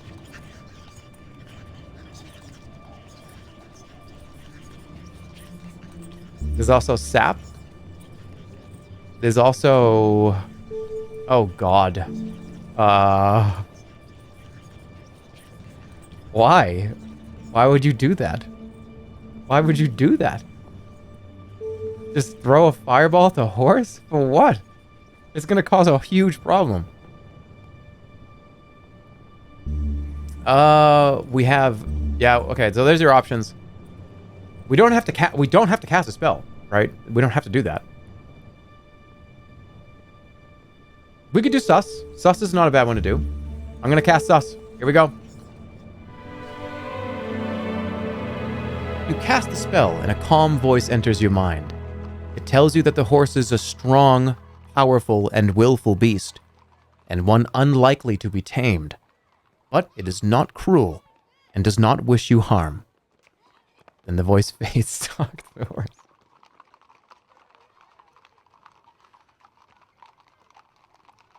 Should I talk to the horse? You try a few words in the common tongue, and then a few whispered in the more gentle language of your boyhood in Chawberry Wood. The animal listens with its ears cocked, giving you a strange, distant look. What of course it does is a horse.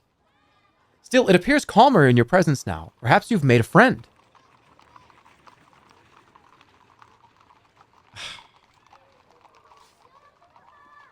Keeping your eyes fixed on the beasts, you slip the reins from around the hitching post and hold them firmly. Then in one movement, you pull sharply, bringing it round so you can jump onto its back. The horse, friendly or not, is having none of it. It whinnies loudly and rears up in the air, and then, with you barely settled on its back, it bolts at terrific speed along the road, heading back the way you came. Try to stop, hold on for dear life, or jump free. Hold on for dear life. Hit the yoinky splanky. Now we hold. Now we hold. Use a spell. This is what happens when you try to steal a horse. Okay? we're gonna have to do a poll. Look at all the holds. Hold on for dear life. You cling on as best you can, trying to calm the beast as it stampedes along the outer streets of Khare. You plunge madly through a market, past a shrine, and down a wide, ruined street. Just as you think you're doomed to crash into a building, something makes the horse startle, and it leaps, throwing you to the ground. You land awkwardly. The horse whinnies and races away. Where the fuck are we? Oh my god.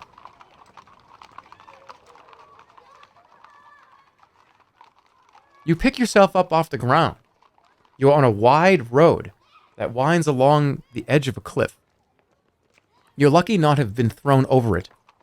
The road passes through the ruin of a grand building. What must have been a glorious morning room. An ornamental pond is all that remains. Moss grows from the cracks in its tiled sides. Okay, so where did we... Alright, so... Should we rewind here? Or I get 3 rewinds per part. What we seem to have done is we're going down this route, which would have led us probably somewhere over here. This route would have probably ended up here, or here, and then up this way, or they'll... Okay, so we may have been able to get here by going this way.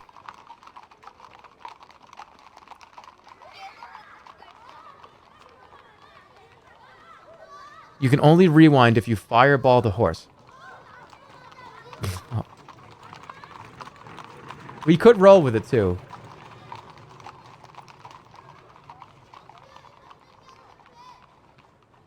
No, I don't want to do that. No. I was reading what somebody said on chat. I don't want to actually do that. That's horrible. All right, that's funny, but you could... I mean, I'm going to rewind. I'm going to use one rewind here. I'm going to go back to the horse. Or Okay. Do I go back to the horse or do I go back to the choice before the horse? You should just roll with it. All right. I have a choice here I could make. I'm going to go before the horse. Yep, that's my decision. One rewind is gone. We have only 2 more, so I have to be careful. I'm going back. So, here we are, again with the horse. I think I'm going to go into the house. I don't want to fireball the horse. That's 3 stamina.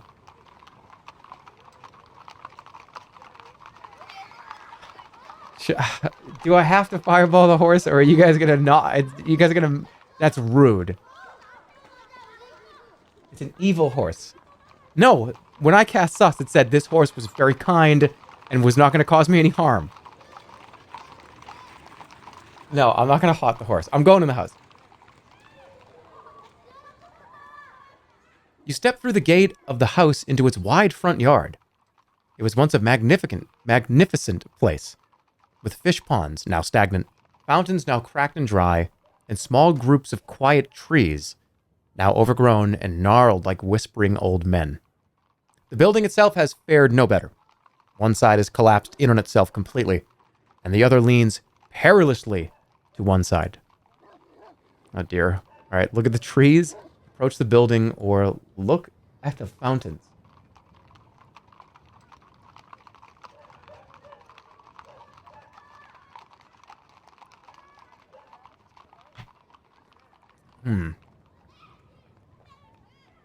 Oh, don't resident sleeper because I didn't throw a fireball at a fucking horse.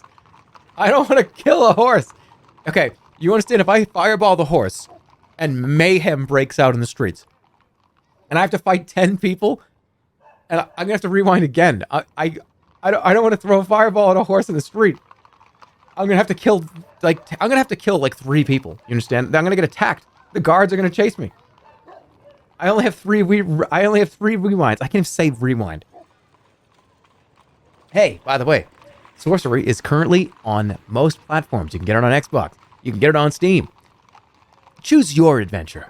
Maybe you'll throw a fireball at an innocent horse just sitting there on the side of the road and cause mayhem. I want to go to the house. All right, let's go look at the trees.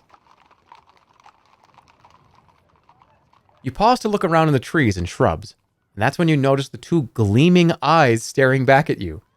A giant bat hangs upside down from one of the branches watching you. God damn it.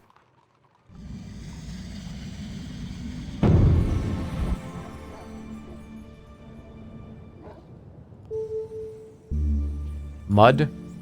I got rid of my quicksand at the manticore. Slowness. Dud. Illusion of treasure. Why would a fake treasure make a bat? Unless it's not a bat. Is it like a vampire? Gak is fear.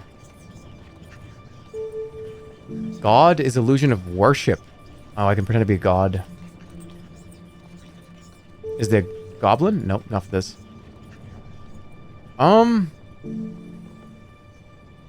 We could go for dumb. Clumsiness? That's a lot of stamina. Dud?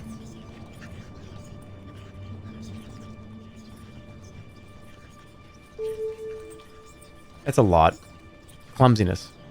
I'm gonna do it. Let's do dumb. You cast a spell over the bat, hoping to make it confused and clumsy, but the spell causes enemies to drop their weapons and the bat is not carrying anything. So it comes at you quite unaffected. Fuck! What? What are you talking about? I thought it made him stupid. Where's the spell book? What does it say in the spell book? What? Dumb.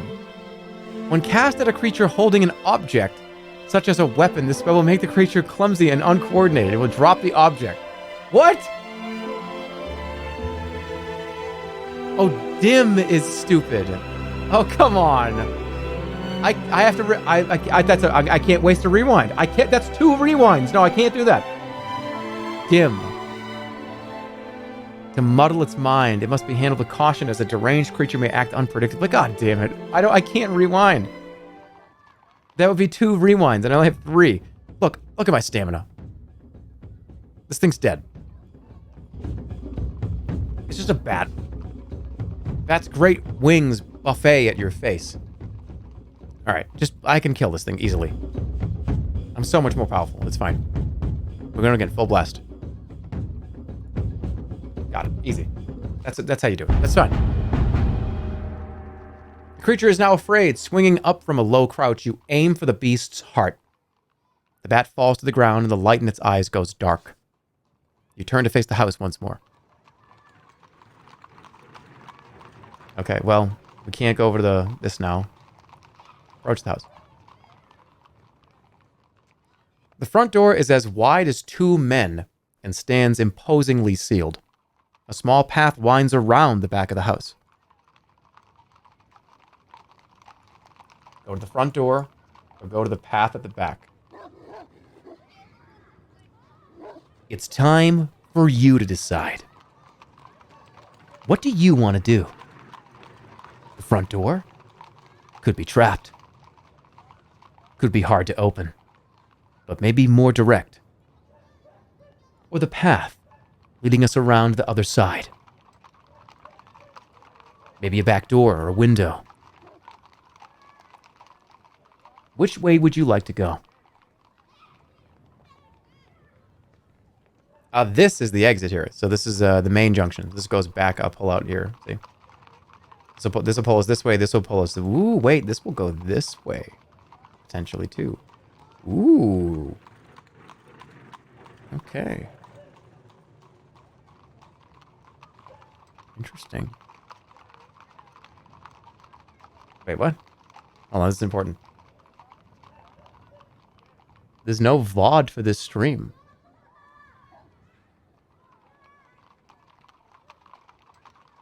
Disable automatic VOD taking. No, I didn't do that. Is there no VOD for this stream right now? Hold on, let me check that. Because I didn't turn it off. There isn't a VOD for this stream? Why? What? What the hell? What are they talking about? Hold on. Is there a copy? No, that wouldn't be. It got set to private? Limited edition content, the lost episode here. Wait, other people have had this problem? You just have to manually publish it after the stream. What? Why would they change that? Are you kidding? Hold on. VOD settings. Store past broadcasts. Always publish VODs. VODs will be published by... Yeah, turn that on. Excuse me. Why was that off? It was off automatically. That's new. That's new as of literally today or yesterday. I just turned it on. Can we check and make sure that it's here? I just turned it on. Why disable that by default for a new feature? What? Hopefully this is actually still here later. But I'm sorry about that. I did not know that was even a change. Well. Okay, I turned it on. You don't see it yet, but maybe I can do it afterwards.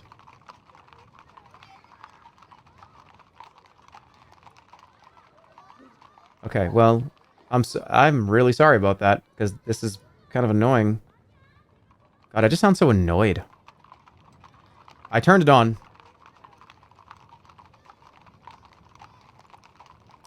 All right, was there a poll? I didn't see. Go hot the horse.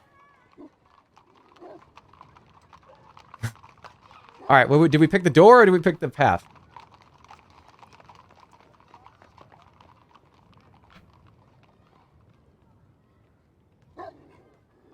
Was it the path? I don't remember. Did we even do one? Was it door? I survived the meat grinder incident. There was no meat grinder incident. You made it up. Stop making things up. Stop making things up about me. Stop making things up about me. I'm sick of it. Stop making things up about me.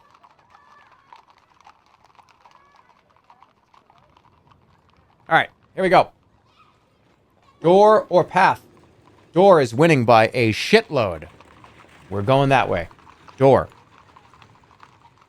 You stride up the steps to the door of the grand house. What can we do?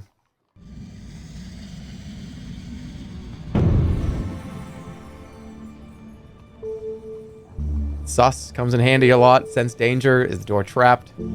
I can't zap the door, though it looks like it wanted me to be able to at some point. Hot the door. How the door is safe passage.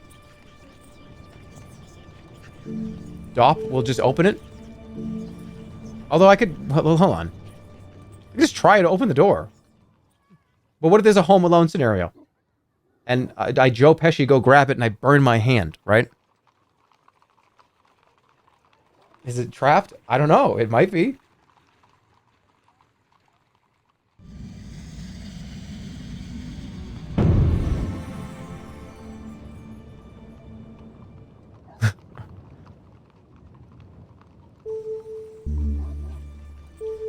Sus. Cast a spell and a calm, collected voice tells you that inside the house is nothing but death, despair, and destruction. The voice, having delivered its warning, fades away. We still going in here? Now what? Giga Chad, enter. That seems pretty sus to me. I'm just going to open it. Try the door. You try the door, locked, of course. A slate skitters off the roof and smashes itself onto the ground to one side of you.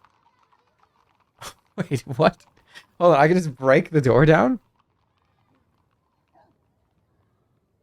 That was just from me touching the door.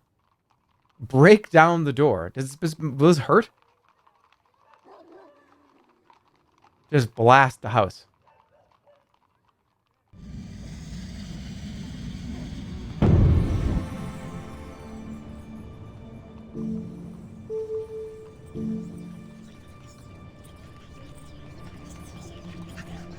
That's two. I'm going to be at 13 health if I do this. I'm going to burn the house down. We haven't even gone in it. Find safe path. I'm going to do how. You cast a spell and you feel your mind reaching out, exploring possible paths and meandering avenues. Strangely, the spell seems to ignore the house entirely. In fact, it reaches towards a road heading off on the left. The spell doesn't want to go in here. That's safe passage. I mean, okay, why did I do how? How is... Okay. They're very literal. The spells are incredibly literal in this game. It's just going to tell me what is a safe way to go. It's information about the safest way of escape. Of course, I'm standing outside. It's going to go, hey, dude, just go that way. Don't go in. Why? That's not safe. Go this way. All right. Let's break it down. Taking a short run up, you charge at the door. It rebounds heavily, but does not break. A cool wind moves through the trees in the yard, making evil whispering sounds. I just bounced off the door. I'm knocking on the door. You walk up to the door and knock just to make sure nobody answers. Knock again. You knock a second time, louder. As you wait to see if you will be answered, you notice a curious detail. There are deep grooves carved into the wood of the door, radiating outwards from the keyhole. It is as though something had exploded out through it, or perhaps attached itself on the outside to force its way in through the lock. There's a bomb on the door. If I look through the keyhole, it's gonna fucking hit me in the eyeball. Hold on. I'm wasting so much health doing this. I could have just burnt the fucking whole thing down. I could do DOP. Let's just open it and Let's open it and just jump out of the way. Hot, you coward. Oh, fine. I'll do it. Fine, I'll do it. You cast a spell crafting a flaming ball of fire in your palm, which you then hurl against the door. It explodes into a rain of hot, splintering shards, while the dark hallway beyond is revealed. We just blew up whatever was going on there. That was some magical door. I have 11 health. You step inside the great stone house. A cold silence descends, quite different from the dusty heat outside. This place feels like it has not been lived in for decades, although judging by the lack of dust, it may not have been quite so long. Floorboards creak underfoot. At the end of the hallway is a sealed door. Is that a chink of light just visible underneath the frame? Look at the light. The light beneath the door flickers, now bright, now faint, as though a figure paced back and forth. Its shadow coming and going, but you hear no footsteps. We're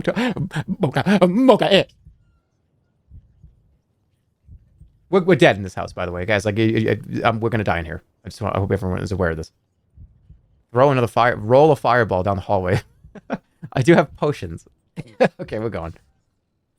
You make your way along the corridor. The walls on either side are lined with large portraits of dusty-looking men and sour-faced women who sneer at you as you pass. Look at the paintings. The figures in the paintings are all finely dressed, but they also have knife scars on their faces and nicks in their ears. These must be the thief kings of Khare's murky past. You pass a large metal coal scuttle sitting against the left-hand wall. You are fucked. Look in the scuttle. You stop to look inside the scuttle, but the inside is blackened, and in the darkness it seems as though an infinitely deep pit was contained inside. Run the poll. Am I putting my hand in this thing, or am I going to put it down?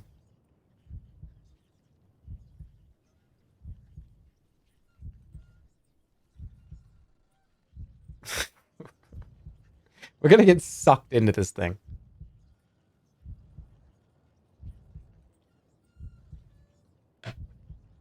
Put it down or put the hand in.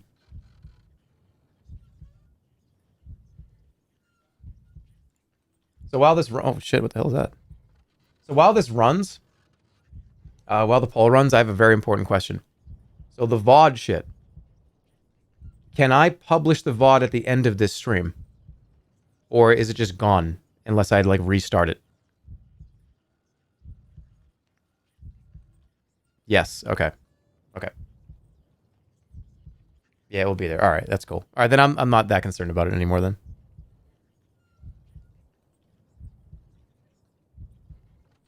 Okay. Yeah, I mean, it was obvious what was going to happen here. Actually, I could, if it's there privately, right? Let me see.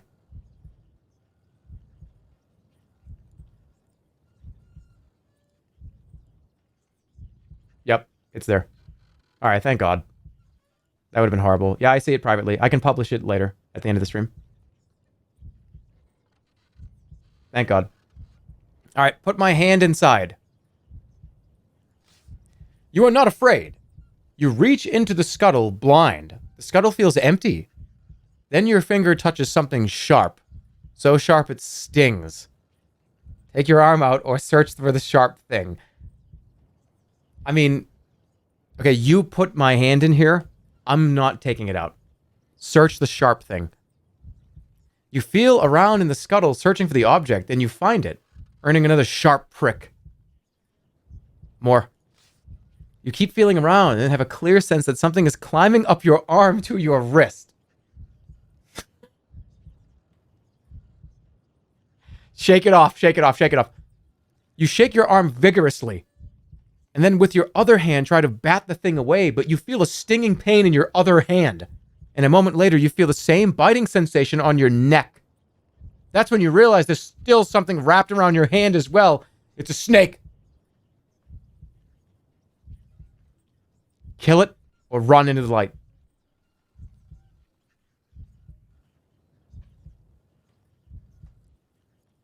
Or run into the light. Just sprinting into the light. I'm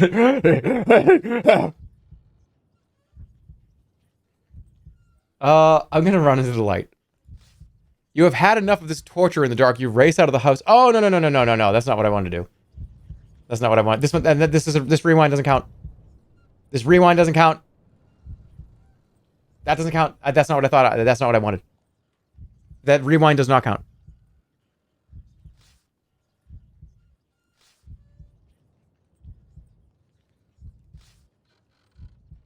Okay, so here we were. Put my hand inside. Okay, search for the sharp thing. Keep feeling around. Okay, what is it? Okay, yep, it's a snake. Kill it. You make to raise your sword and kill the beast, but it has wrapped itself tightly around your wrists, and now you cannot move your arms at all. You've had enough of this torture in the dark. You race out of the house. Oh, fuck! What? As you hit the light, the serpent hisses and rears back and drops into the shadow. It must be a dark snake. A creature whose bite is luckily not poisonous, just itchy. Oh, we're fine. Go back in the house. You take a moment to collect yourself, and then you step back into the darkness of the corridor, determined not to leave the house unexplored. Yeah, we're good.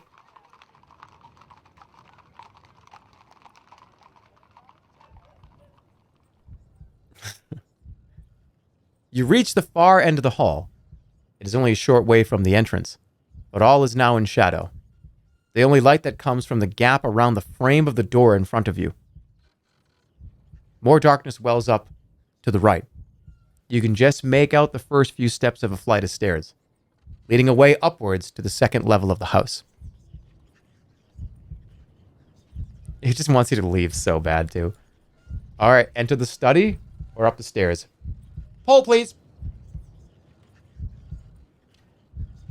Study, stairs.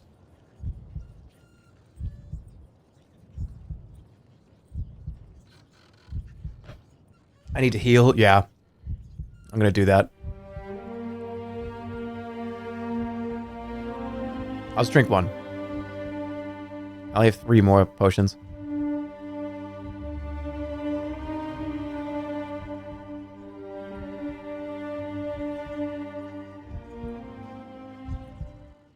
Okay. Where are we going? Ooh, really? Into the study. Okay. Okay.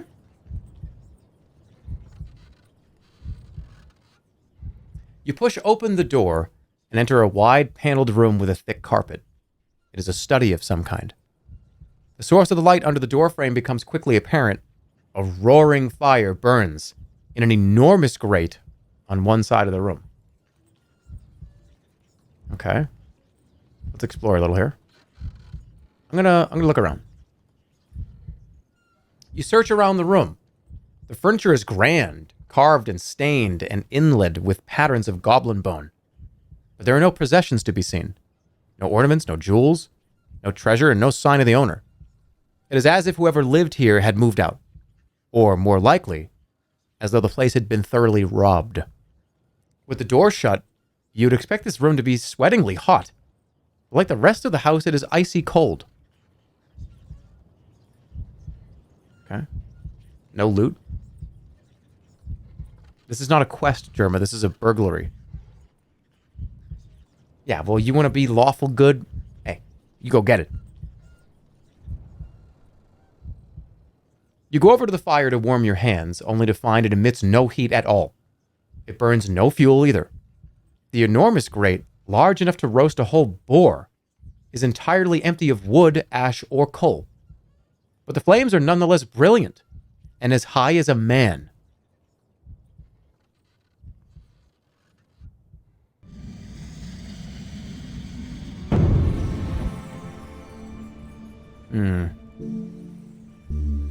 Huff. Create wind. No how. There is sus, though. Fog? Summon darkness.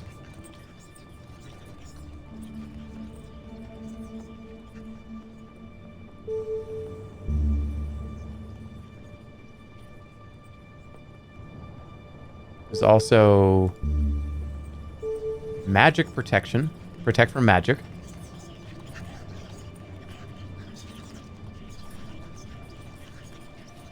No need for sus. I mean, I have to assume that it's probably... I think... I'm trying to remember what's in here. Or what if there's anything here. I'm gonna do magic. Let's do protect from magic.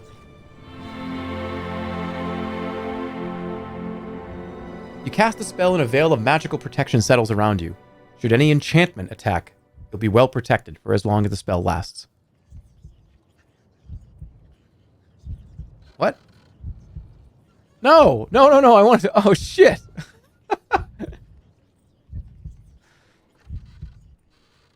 No, no, look! This something... Okay, you can't show... I'm rewinding. This doesn't count. Doesn't count, doesn't count, doesn't count, doesn't count.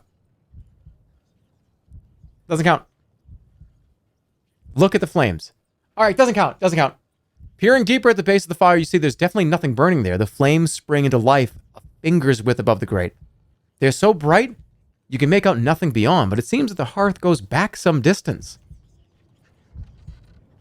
Wait. But I didn't cast the magic protection. Oh, fuck it, whatever. Stealing your courage, you duck your head and step into the grate. The flames surround you, their crackles whispering in your ears as though you stood in a pit of snakes. But you feel no heat, your skin does not blister, and your clothing does not ignite. You stand in the middle of the fire like some kind of demon and feel no ill effects at all. From here, you can see that the hearth extends backwards much further than you might expect. Is it a tunnel? Or do you stand inside of a trap, its jaws about to spring shut? We go in. You creep forward across the grate, through the flames and beyond into a low stone alcove hidden by the fire. The walls are made of solid slabs of stone, and there is nothing here. No treasure, no secret doors. On the far wall are a strange set of markings, series of long grooves like scratches radiating outwards from a small hole. What can we do?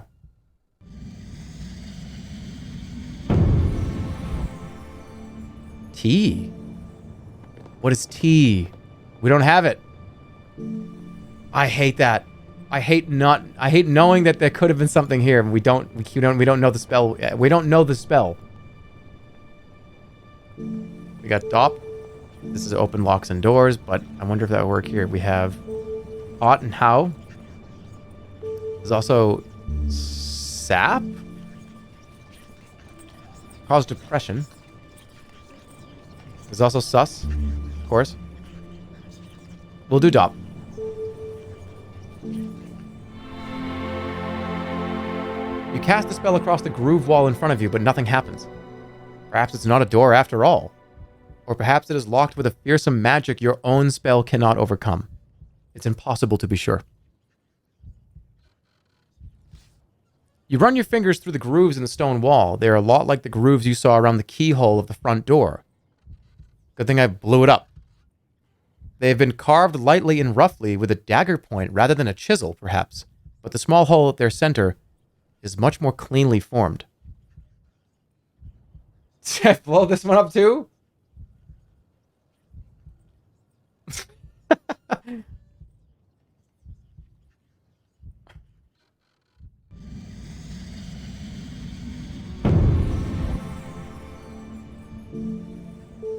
Fuck it, whatever. You cast the spell, creating a fireball of powerful heat and light in the palm of your hand. The dead end quickly heats up. But in the light, you can make out a few suggestive cracks in the left-hand wall. Seems like one of the stones might move. But how? There's no way to tell.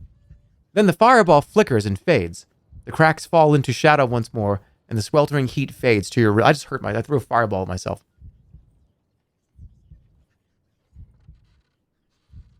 Oh, no, I didn't. What did I do? Feel over the left-hand wall. You run your fingertips over the left-hand wall, but can no longer find the cracks you saw in the light of your fireball. Oh, come on!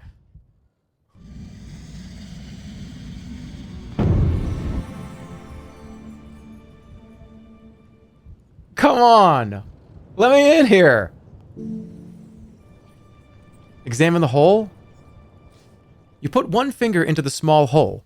You cannot find the bottom of it, and it seems polished and smooth. It looks like the bolt hole you might find in the stonework of a fortress doorway, except for its position in the middle of a blank wall. Is it a keyhole? You look through your pack for something to use as a key. Insert a pipe? I have a pipe? Where did I get a pipe?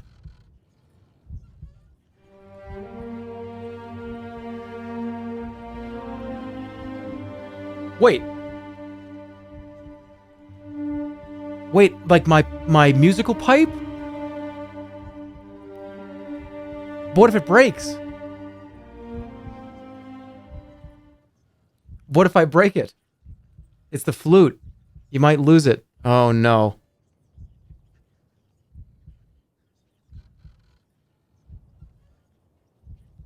Inventory? Oh wait, other items. 3 ape's teeth, 2 snaticat's teeth. 204 gold. A sword. Beeswax, skull cap. No, it has to be that. I'm doing it. Do something else. Fuck. Fuck!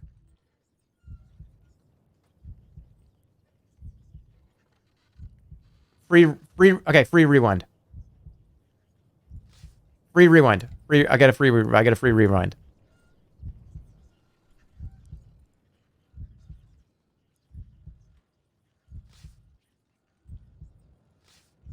Okay. Keyhole. Insert the pipe. You slip the bamboo flute into the small hole in the back of the fireplace. There's a click. For a moment, nothing happens, and then very slowly the stones begin to move. A passageway has opened. Do I get to keep it? I do. All right, I get to keep the flute. Let's go. You peer through the secret passage, but can make out nothing but darkness beyond. You'll have to go inside to find out what you have discovered.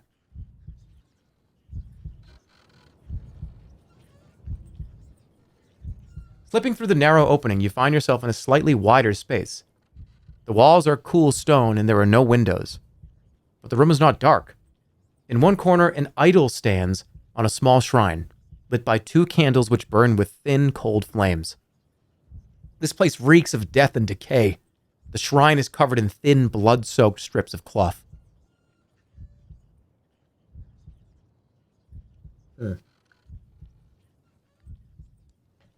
All right, let's look at it. The shrine is poor and cheap, unlike everything else in the house. It seems to have been hastily built out of uneven stones and a plank of wood. And the small statue of a fat god that sits on it has been molded from humble clay. This is uh-oh. Look at the cloth. The bandages are each an arm span long and as deep as your thumb. Each is bloodied in 2 places, spaced a few fingers widths apart. There are 30 or 40 such bandages here, running down from the shrine like streamers. Someone was injured for a long time. You glance behind you, suddenly terrified that the secret door might swing shut and leave you trapped in this place. Uh-oh. Okay, let's look at the god. It must be some local deity. At the base of the statue is the name Korga. Above his head is a plaque with a short inscription, and on his face are painted 4 red dots. You're starting to get the jitters down here.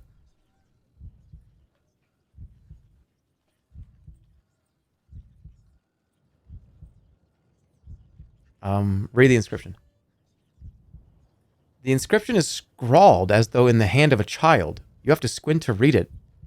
Give me back my eyes. Okay. The dots on the idol seem to have been daubed with a fingertip. They're perhaps directions on how to worship the god. But there's no indication of what to do, or in what order. Only the places. Both eyes, the third eye, and his forehead, and his mouth. Give me back my eyes.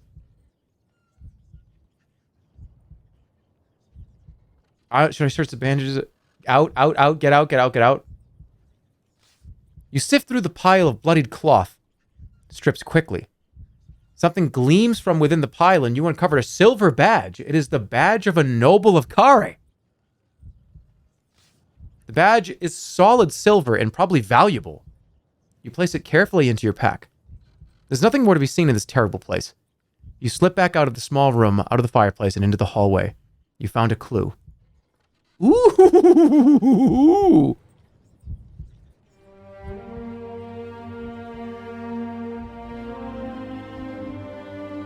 Okay. The Ritual of Korga. And I got a silver badge? Where is it? Badge of the Seventh Noble. Ooh. Did you look at that? Alright, let's head out back out. Compared to the little room you've just left, the dark and empty hallway seems welcoming and friendly, but not so much that you plan to linger. Are we going up the stairs, or are we leaving the house?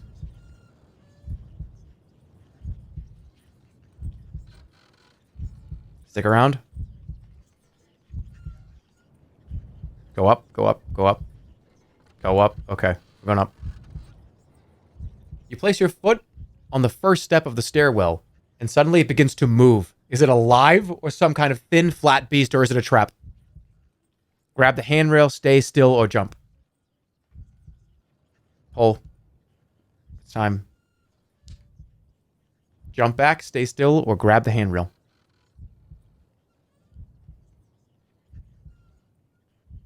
So none of those rewinds counted, right? I still have 2.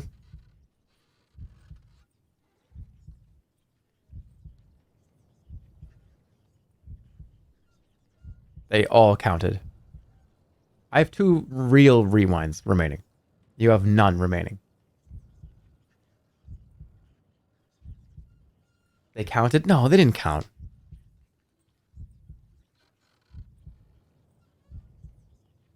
It doesn't matter. You change the rules every time. You have 2 rewinds. They don't exist. They don't count. I don't change the rules every time. Look, the first time I rewound, I made the wrong choice. I thought I was going to be able to walk through the end of the fire. Right? Come on. All right, what are we doing here? Looks like I'm grabbing the handrail. You grab the handrail to steady yourself, only to find it is moving as well. I'm going to hold on here. You cling onto the rail to keep yourself upright. It seems the rail is moving at the same speed as the step underneath you.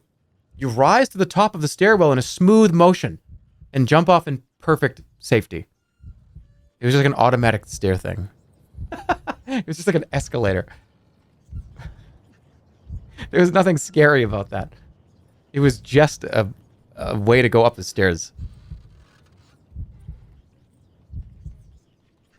Okay, well, we made it. If you jump, you probably get hurt. Okay, you look around. You're on the upstairs landing with doors on either side. I have to assume we're probably going to get to go to each of these. So, we'll start with the bedroom. And then, well, maybe we'll start with the library. This is a library in darkness. At the far end, a pair of eyes stare back at you. Who's there? You call out. The creature at the other side of the room makes no reply. In fact, it makes no sound at all. The distant eyes have yet not blinked. You step forward boldly, your own eyes fixed on those across the room from you. They do not blink. They don't even move as you approach. I mean you no harm. All right, I'm going to say, stare it out. I'm going to say, I mean you no harm. You raise your hands to indicate you mean no harm. The eyes do not react. Then you see why. They are the eyes of a large portrait that hangs over the far wall, in shadow but for a dim sunbeam falling through a gap in the roof above. All right. But wouldn't you do the guys, this world of thieves, creatures, robbers, killers, assassins, you're going to do the same exact thing. The painting is of a proud and stern-looking man dressed in loose leather armor with a serpent emblem stitched along the length of one arm. The painting fills the entire wall of the room. It must be twice the height of the man who posed for the likeness. Look at the man. You step back a little to regard the man in the picture. The most striking thing about him are his eyes, cold and cruel. They seem to gleam with cunning and the will to survive. They are the eyes of a man who would harm you if it suited him, knowing full well what it did. I'm sorry, I ruined that moment. Let me restart. They are the eyes of a man who would harm you if it suited him, knowing full well what it was he did. Otherwise, he stands tall and proud, with one hand on the hilt of a sword, and the other wielding a tiny dagger. Everything about him reeks of power and of threat. The picture must be of the man that lived in the house. For anyone else, it would surely cast too long a shadow to live beneath. The eyes of the painting seem to follow you as you move. Audiobook Andy. You raise one corner of the frame from the wall and peer up behind it, but it's too dark to see if there's anything hidden there. Did I take the painting off the wall? Or no, don't do that.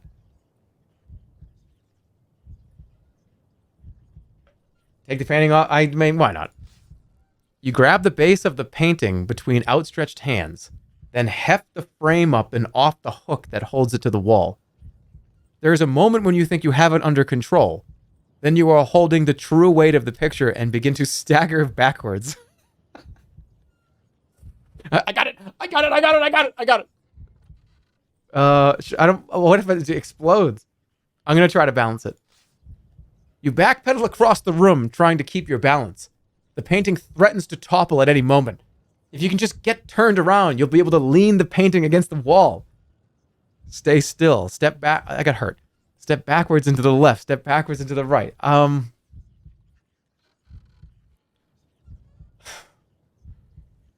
Left, gang? No, I don't know, though.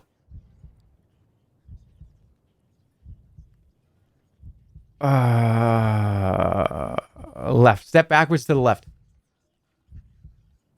You step backwards into the left, then bring the painting down to the floor to rest safely against the opposite wall. You rub your arms with relief. Really? I thought we were dead. By the way, you probably can just get squished. You can just get squished probably by the painting and die. What a shitty way to go. Okay, look at the back of the canvas. See, I didn't want to break it. This is the reason why. With the painting tilted against the side wall, you're able to slip around and look at the back of the canvas in the weak light that trickles in through the door. It is unremarkable, with just a single inscription near the middle of the canvas. Theta, 7th noble of Khare. The painting looks like a noble, all right. Or at least it looks like the painting a noble would have made of themselves. Theta, 7th noble of Khare. You look over the wall to where the painting had hung, but there's nothing else of interest. It's just a dark outline. You turn your attention to the portrait. There's nothing left. You've found one new clue, and another clue has been updated. All right, we know who the 7th noble is.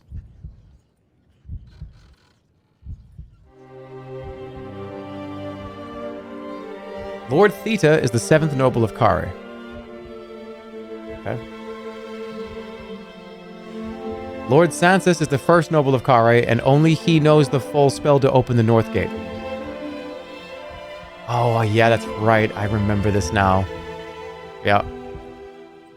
The spell and the nobles and oh yeah, this is nuts.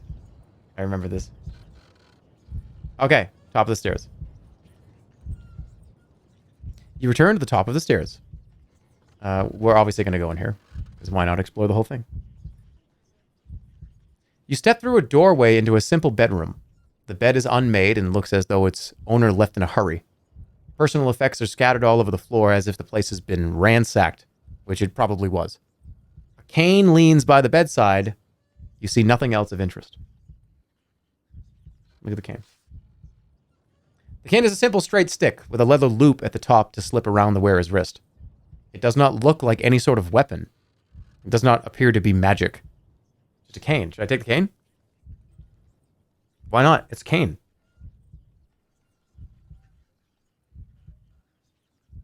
Take it.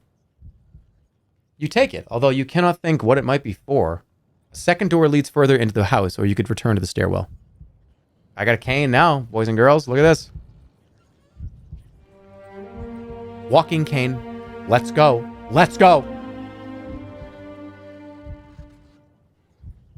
The further door leads into a bathroom. There's nothing in it, not even a mirror, only a gap where one used to hang. The only fixture is an empty iron bathtub in the middle of the tiled floor. Look under the bath. You crouch down and peer under the bath. Something darts at your face and you leap back. Look again or run my sword under the bath. Or leave. We need to pull here.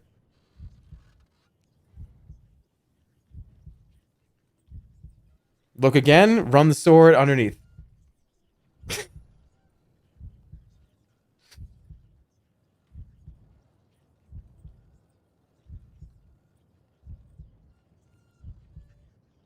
Stare. What's under the bath?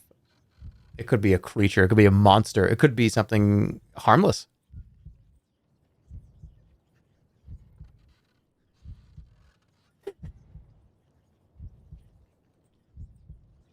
It could be. That's right. All right. It seems like look again is the answer.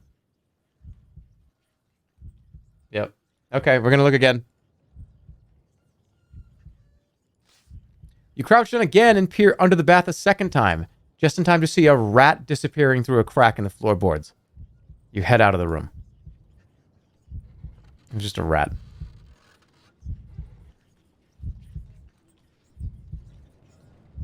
Okay. Return to the bedroom. Think that's it for the house. You walk back out to the hall. There's nothing more to explore up here, so we can go downstairs. There does not seem to be anything more to be discovered. Stairs are quite normal now. Okay. Out of the house. This house is home now only to ghosts. You hurry back out the door into the sunshine of the front garden. Outside. We made it out. Made it out. Outside the house, the sun is shining brightly. It is almost the hottest hour of the day. Interesting. Okay.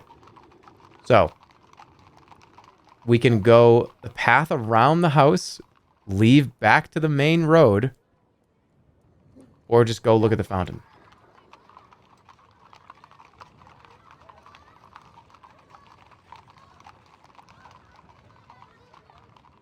Go hot the horse.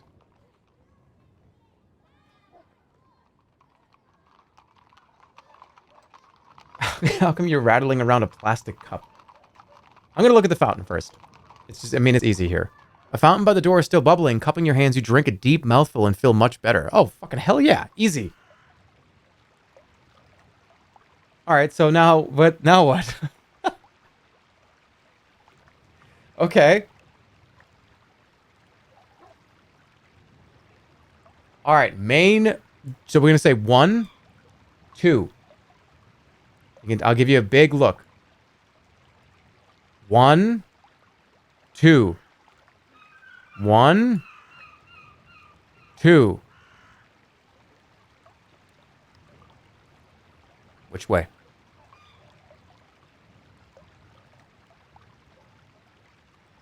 One, 2.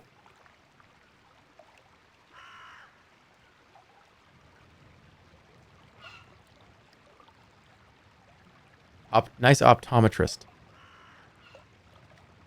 This is 50-50. All right, I might have to let this one go because I don't know. That's an important decision because obviously we can go this way. There's a lot of random stuff here. There's also a lot of random shit over here too.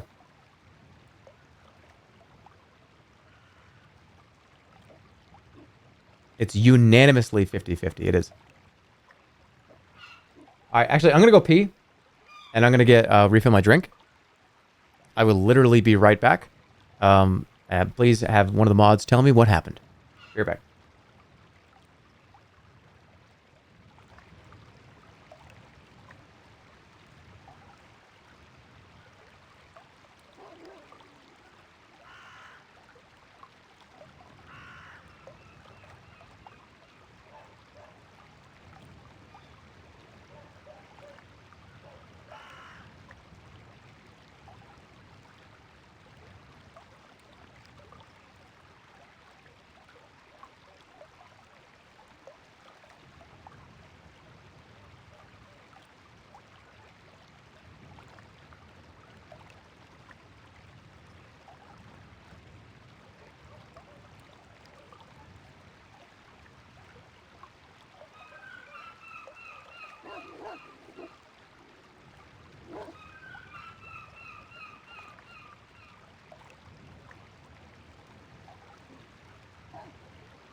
you guys got some... Ooh, that's some nice sounds. He's looking under the bathtub. 2 won by 3 votes? No. Is the VOD going to be... Yeah, so Twitch changed something with the VODs. They didn't auto-publish anymore. But I do have access to it, so I will be able to publish it after the stream. So it's there. Yeah, that's unanimous. Yeah, all right. So we're going with option 2. Sounds like it.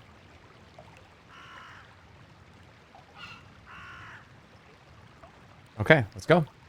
You guys good? You guys ready? You follow the path around the back of the building. The rear is simply boarded up and secure, with no new ways in that you can see.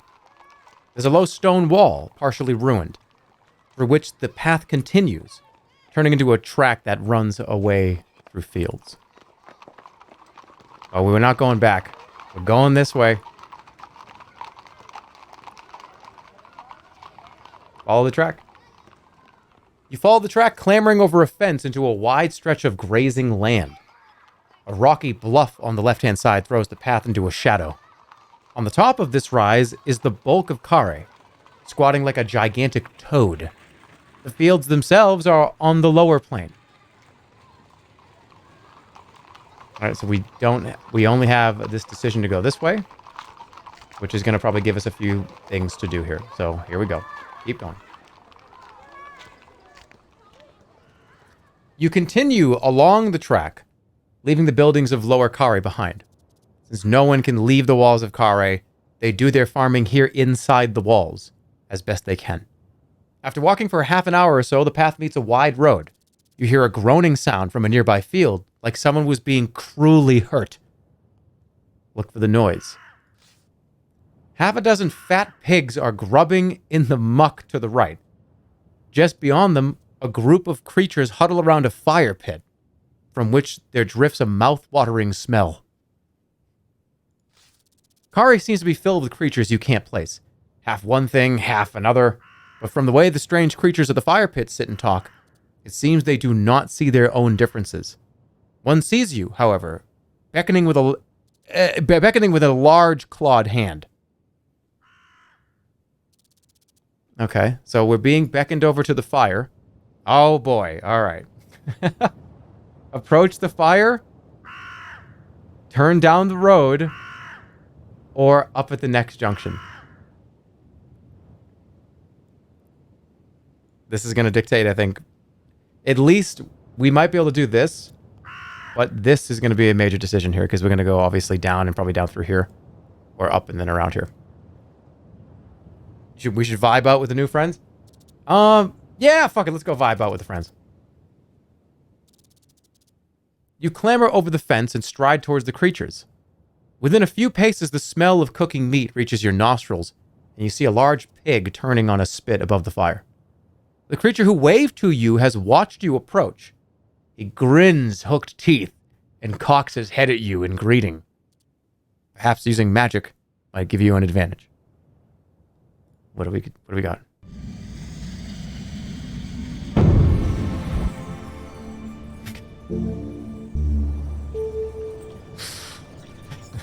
But hold on. Dud? Oh, I can just be like, look at all this treasure I have. I've got millions of dollars.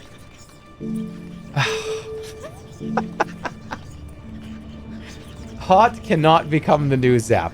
All right. All right. Imagine seeing a guy in like a cloak.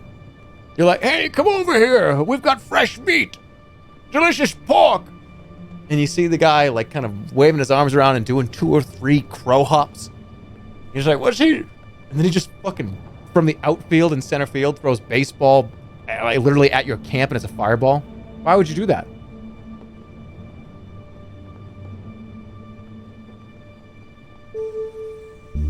Sauce is also available too. I don't remember this.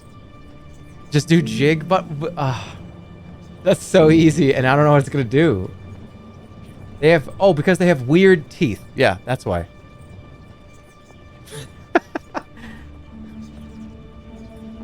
Are we close enough though? We might not be close enough. Are we close enough for Jig? I think you have to be within... I think they have to be able to hear it.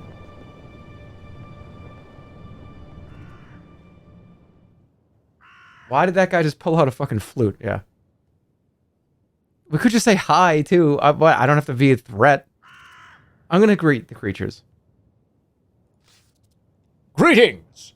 That smells good. It is. The creature agrees. We picked the best one to bite into. Come here, sit down. And you understand his generosity. They're poachers.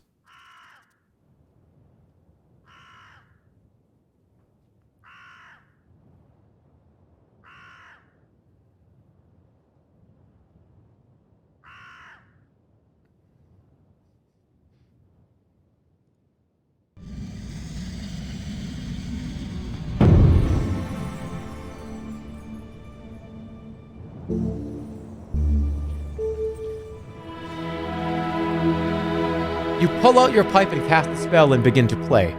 The leader poacher gets to his feet, and to the amusement of his fellows, he begins to dance, dragging up two of his friends. Soon the whole encampment is on its feet, clapping, jumping, and falling about in enjoyment. In fact, your spell quickly wears off, but the poachers continue to enjoy themselves. After they tire, the pig is fully roasted. The lead poacher claps you on the back. Hey! And gestures for you to sit down. You take a place in the circle around the fire. The creatures shuffle and shift to make room for you. Okay. So that was a great time to them. Ask for some pig. I haven't eaten. I think I have to eat. May I share your pig, you ask. The poachers laugh. It's not our pig, and there's plenty there. Help yourself. Oh, so they say this is bad. This is evil. This is evil behavior. But I'm gonna eat. You reach over the fire and pull off a leg of the pig and devour it. The meat is succulent and rich, and the best meal you have had in a long while. You thank the poachers, who shrug indifferently. Ask him about Khare. We'll start with this. I'm new to Khare, you tell the gathered poachers as you bite into the pig meat. What can you tell me about the city? The creatures look between each other, entertained by your question. They suck their teeth and hum and her. Khare's a big place, one finally answers. full of people pushing each other for power. He pulls a leg from the pig, making the meat tear and stretch to demonstrate. You want to avoid all them if you can. What about the North Gate? I won't be staying here long. I'm headed for the North Gate. Can you help me find my way? The lead poacher looks at you with interest. You're going out into the backlands. Why go there? My business is my own. I'm on a quest. My business is my own. You reply, unwillingly to trust these ruffians. The lead poacher nods, taking no offense and accepting your answer. The North Gate is a hard thing to open. I've never heard of anyone doing it. The spell lines? From across the field, a woman begins to sing. The poachers smile and clap each other on the back. Oh, Sorcery is coming. Sorcery, you talk to Sorcery. I don't want to talk to anyone. Who is Sorcery? Audiobook Andy. Yeah, okay. That's fine. Bro. Who is Sorcery? Sorcery is our treasure. Sorcery is how we know what we should do. You'll see. By now, the woman has reached the group. She greets the men with a kiss on either cheek. You notice she's carrying something carefully in a cloth. The man beside you beckons her to sit down beside him. This is our visitor. Greetings. What can I help you with?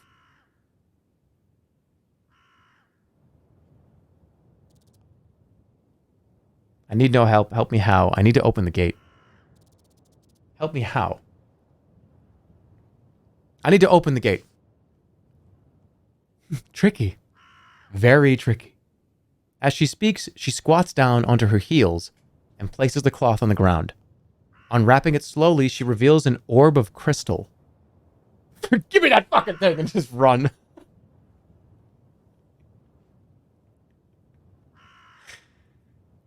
You're a fortune teller.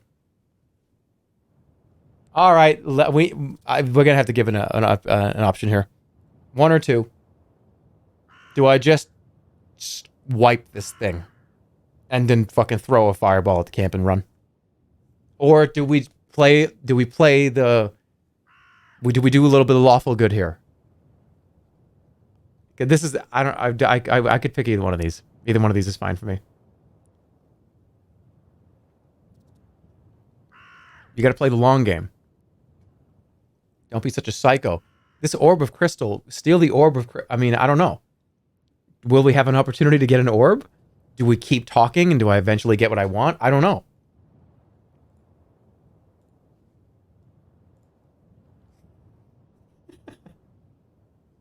When has sticking around ever been a good idea? It usually isn't. But, you know, it's fun to see the options. Chat is lame and smart. All right. Well, we're gonna. Okay. Well, obviously, all the throw the fireball at the door chatters are being squished here. You're a fortune teller. Sorcery sees all. One of the poachers calls out. For instance, which fields will be left untended? Says another. I'll hear my fortune. Persuade another to have their fortune told. Should we hear our fortune? Or should we have somebody else do it first?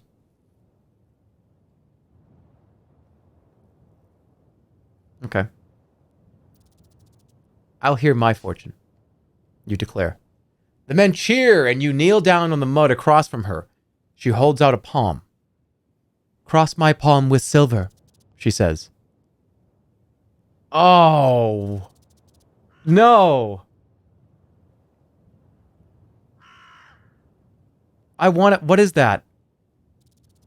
Gold? She's going to know. City Noble badge.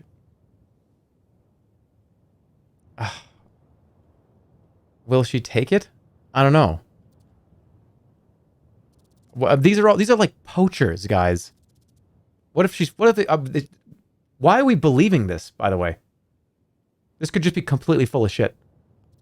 They're poachers, and they're like eating a pig at a campfire. What if this lady just doesn't even... What if she's not a fortune teller? This could just be some person that's not a fortune teller. I'm going to do it. Gold piece is not... this is not going to work. No way. Do I... There are friends. You have 2 rewinds. I'm going to do it. Offer her the City Noble's badge. I'm doing it. I did it. You remove the noble's badge you found in the abandoned house and place it into her palm. Her eyes widen suddenly. She recognizes it for what it is and looks suddenly to your face with a searching expression. Then that expression passes into puzzlement. How came you by this? Are you a noble? I found it. I killed a noble. I am a noble. This is a fucking lie. If she's a fortune teller, she knows that.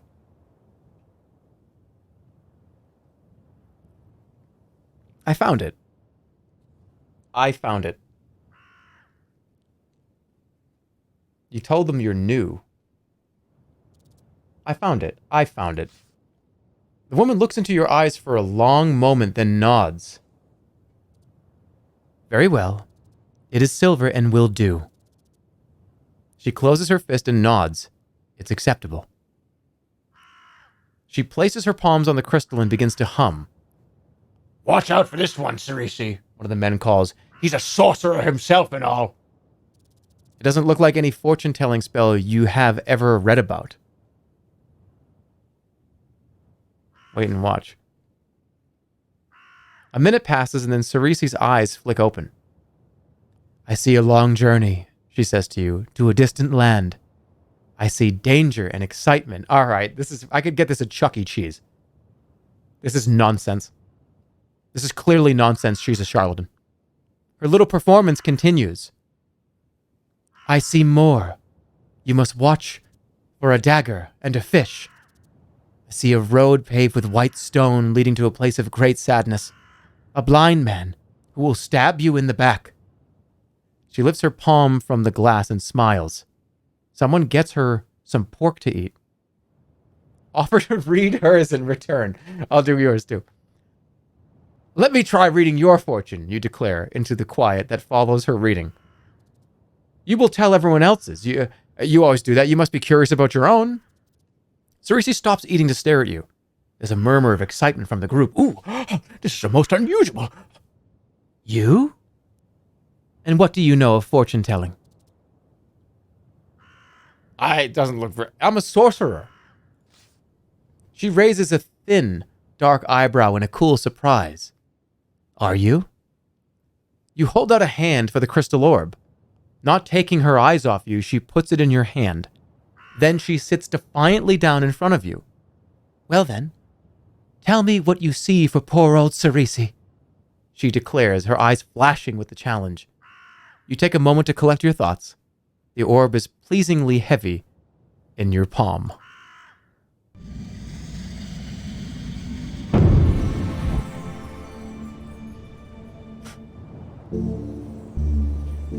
Floating in the air. See? Whoa! I can do it. I can do it. I can actually do it. I know. The zap or hot is not available. Tell. Wait. I could just read her mind. Dud? Create treasure? N. Create stink? Oh, what? Hey, I'll read your fortune. Let me see your pie. Pull my finger. That's like a fucking drunk uncle does. You know what I mean? Like that's what I was about to do. That I'm not a sorcerer.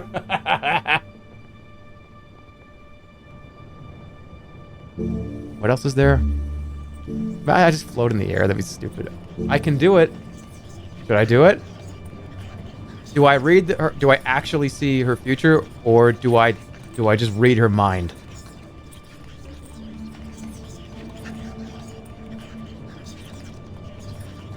All right, let's do it. You cast the spell, placing your hands on the crystal orb. Your mind clears and a vision forms. But it is not of Sorcery and her future, but of your own. You see yourself in a low, stone shrine somewhere here in the city of Khare. A man in a long white robe stands at your elbow. He is speaking. What is the answer to the question that has never been asked? You see your own mouth opening to reply.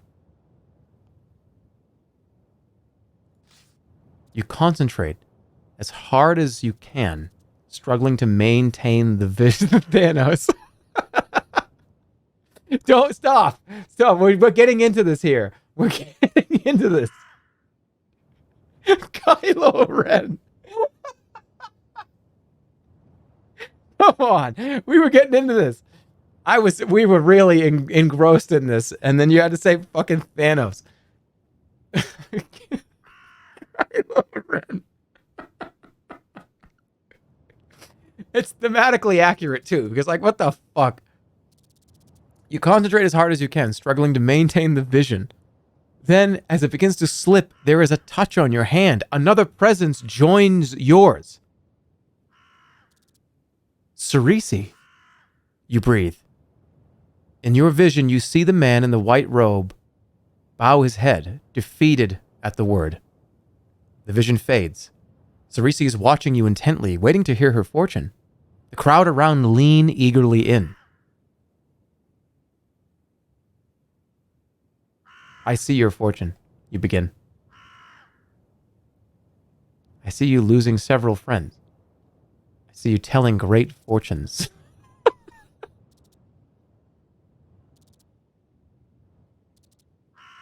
That's so dumb. I see you.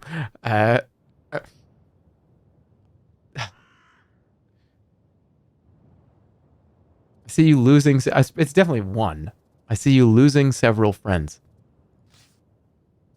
You say, and you see her smile slip a little. Is that all? She asks. Oh, I see you giving me this orb. I see you divulging a secret. You continue. Sorcery looks stunned by your words. She clearly believes you are a true psychic. A great and weighty decision seems to pass across her face. She looks to you for a moment to confirm it, then nods once more and turns to her friends. Please, be quiet, all of you. The stranger is right. I must make a confession. Why would you slip away at this point? Wait and watch. You wait and watch. I'm not a fortune teller. Sorcery continues sadly. That's my secret. What? The poachers cannot believe their ears. One denies it, another claims to have known all along. A third, who it seems lost a lot of money on a bet once, becomes quite enraged and is held back by two more. Within a few moments, the whole group are rolling around in the mud, enraged, in the most almighty punch-up. Let's get out of here. Let's get out of here. Slip away with the orb, or we could, I mean...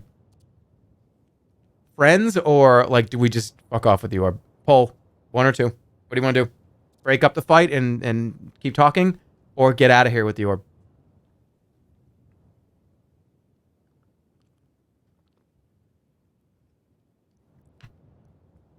Neutral Andy? Hey, I'm making a lot of decisions. I want to leave some of them up to you, too. It's more fun that way.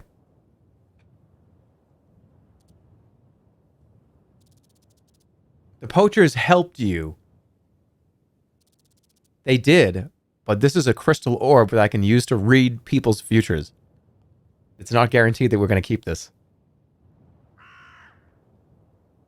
Maybe they'll give the orb if I break it up, or maybe I go to break it up and one of them grabs a battle axe and tries to hit me in the head with it. I don't know. I actually don't know. I don't remember this. The best part about games like this is there's like thousands of options that after 5 to 6 plus years, it's like I'm playing the game all over again anyways. It's great. All right, what are we doing? It looks like we're going to run away here. We're going to slip away.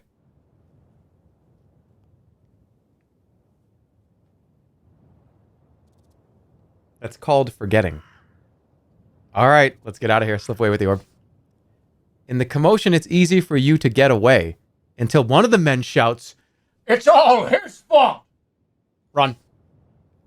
You try to run, but a man the size of a horse dives for your legs, and a moment later you're down in the mud, in the middle of the bruise-up of your life.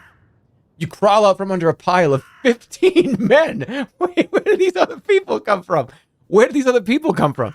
You find the precious orb has shattered to 1,000,000 fragments, and several of those fragments have cut you in the leg and side. What? You limp back to the road. What? No. Who are these 15 men that showed up? Why there were weren't there like 3 people here? There were literally 3 people sitting at this fire. Why are there 15 people here now? They were just grabbing people off the road and punching them. It's rewind time, is it?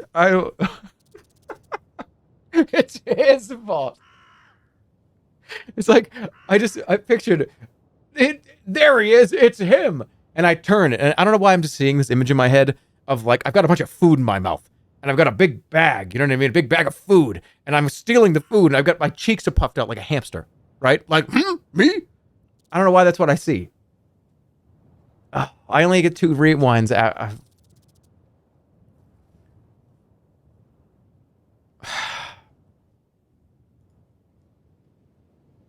I don't know. I think we have to live with it because I don't want to waste a rewind. Because what if I'd messed it up all the way through and there's like probably 3 or 4 different ways to get that orb. What if we passed that point?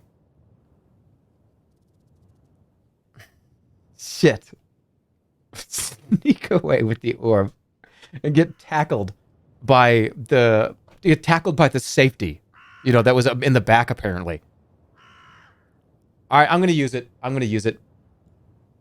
I'm going to use it. We're going to rewind. I only get one more. Okay, so we're going to do everything the same way I did before. It was jig. Or should I say, fuck it, just throw a fireball. No. We're going to break them up. But what if it doesn't work? What if it doesn't work? It was greet them? Oh. Greetings, that smells good. It is. Okay, all right. So I don't need to waste any spell. I'm just going to sit down. I'm just going to sit down. Just cause mayhem immediately. Just do everything the same way. Okay.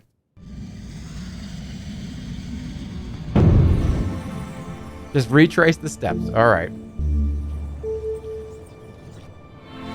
Now everyone's having a good time. Ask for some food. Yes, take some. That was delicious. All right, ask about the gate. Hey, why you want to go there? That's my business. I'm sorry. Okay.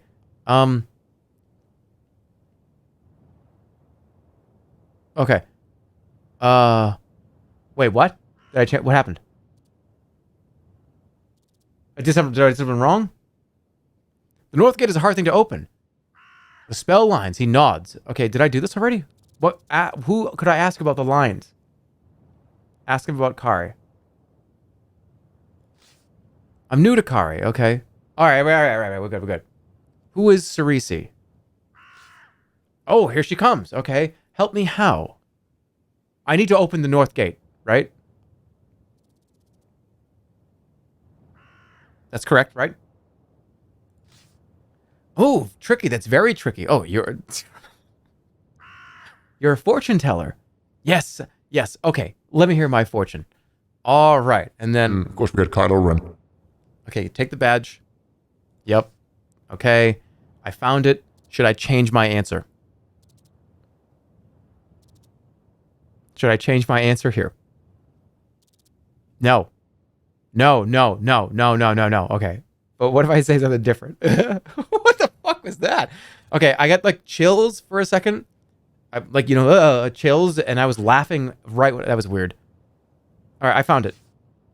All right, it'll work. Wait and watch. See a long journey. I said this is nonsense. She's a charlatan. All right, let me read yours in return. I am a sorcerer. Really? Okay, let's go.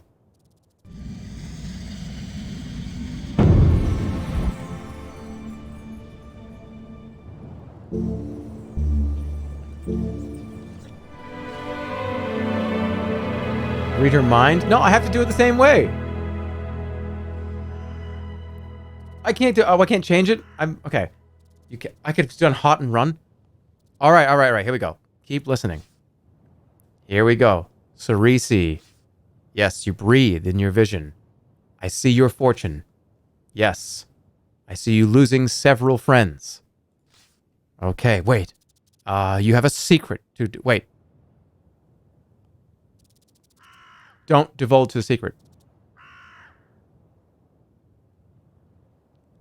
Okay, this is what causes the brawl. If I just say, I see you giving me this orb. Right? Because she goes, I have a secret. I'm not a real fortune teller. And then people start punching each other in the face. And then 15 people start fighting on the road. Should I do that? She won't give it to you. Do we know that, though? She won't believe you.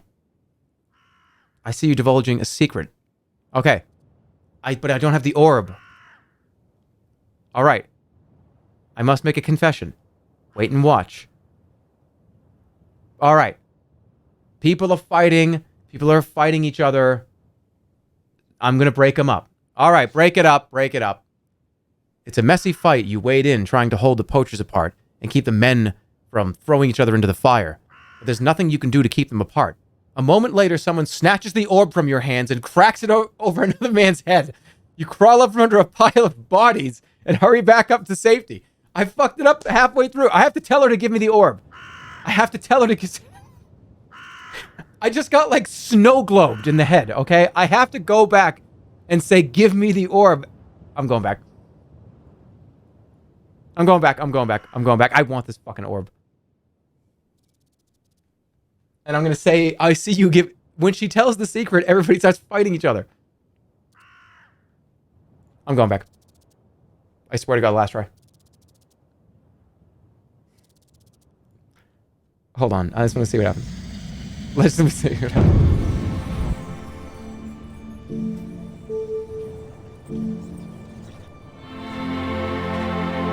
You cast your spell, building an enormous fireball in your palm, doing 3 or 4 crow hops, which you'll hurl at the roasting pig.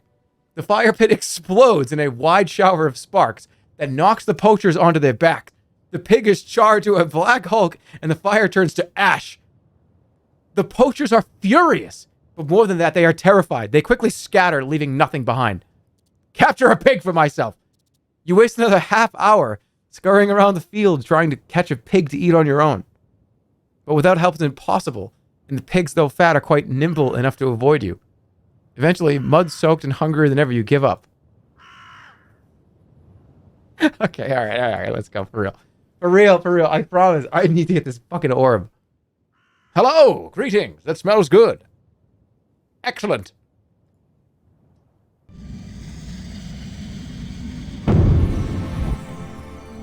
Would anyone care to dance? Okay, excellent. Can I have some of that pig? Delicious. What do you know about Khare? Khare? Why do you... What's the North Gate? Oh, well, somebody, who are you doing here? It's my business. Okay, who's this lady? I don't know. Who is that?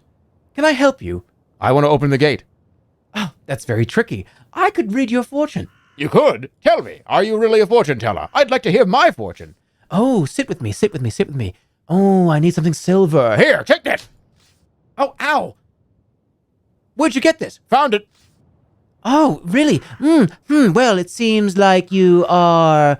Oh, You're a charlatan. You're a stupid charlatan. I hate you. Let me read yours, you fucking moron. Oh, what, are you sure you can do that spell? Yes. Oh, okay, do it.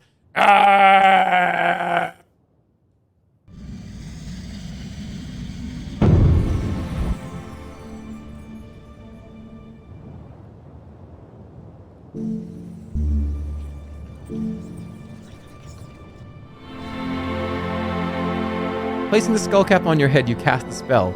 You begin to hear Cerisi's thoughts. Who is this idiot? Is he really a magician? What if he tells the others that my powers are all false?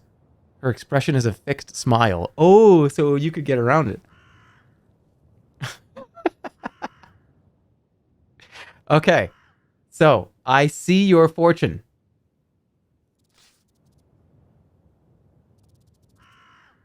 Okay, now I see you losing several friends. You missed the fucking clue. What? Why did you tell me to do that spell? What are you talking about? You're missing an important clue. Give me this orb! I see you giving me this orb, you continue. Then you remove the skull cap. The spell is finished. Cerisi looks stunned by your words. She clearly believes you're a psychic. A great and weighty decision seems to pass across her face. She looks to you for a moment. Please be quiet. Wait and watch. Fuck, I can't take the orb. I can't get it. And I lost the clue.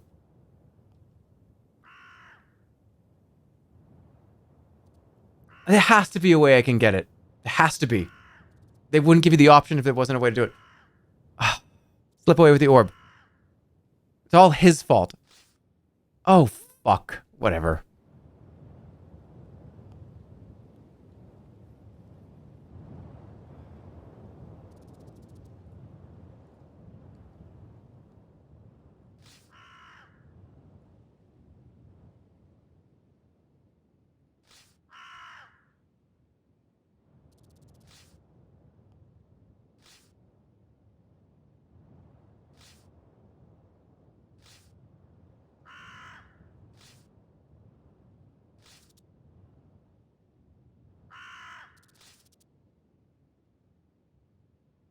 Fuck this. You know what? Fuck this. I'm taking the orb. Such an orb is a hugely powerful artifact. If you could possess it, then all sorts of secrets might be yours, not the least the spell lines for the North Gate. Grab it and fucking run. Or wait for an opportunity. Wait for an opportunity. No clue? Oh, whatever. What was the clue anyways? Who cares? I'm not going to get away with it. Wait for an opportunity. There are several of them, and only one of you. You'll have to pick your moment carefully. Okay, wait. I'll hear my fortune. Okay, here we go. Here we go. Here we go. Take the badge.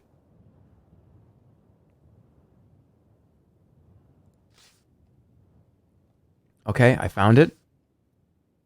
Wait and watch. This is nonsense. Here we go. Hold on. Create a distraction. She lifts her palm from the glass and smiles. Someone gets her some pork to eat. This is where I can get the orb. Or get the clue.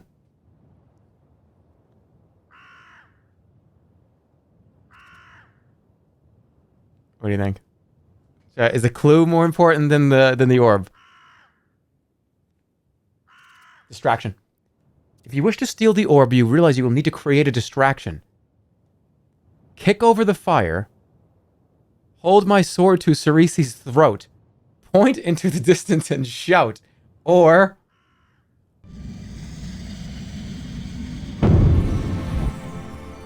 see. Oh, we don't have it. Dud? Illusion of treasure. Doze. Cause slowness. It's probably that. Fog. Summon darkness. Create a force field. We can't do the smell. Fog.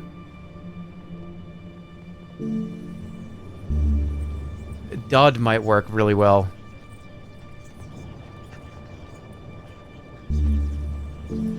They're poachers, right?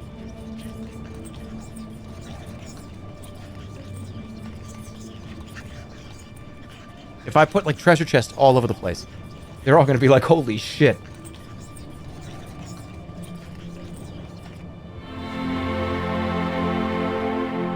You cast the spell, summoning a pile of treasure from the mud. The poacher's eyes grow wide in amazement, and they begin to stuff their pockets. Some are faster than others, but then the losers turn on their friends, pulling knives, robbing them for their takings.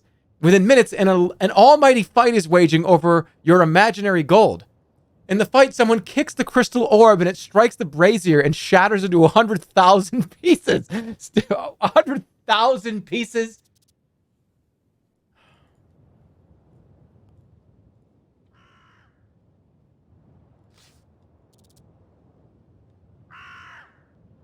Fuck. 100,000 pieces, dude. All right, what a fog? I want this fucking thing. I don't care. I don't think I've ever had this orb in any playthrough. I don't think I've ever had this before. I know I'm throwing a bunch of rewinds, but still, come on, man. I want this thing so bad. I can see the future. Okay, imagine being able to read the future for like a manticore. That's hilarious. I'm gonna do it. Did I have this last time? I don't remember having this.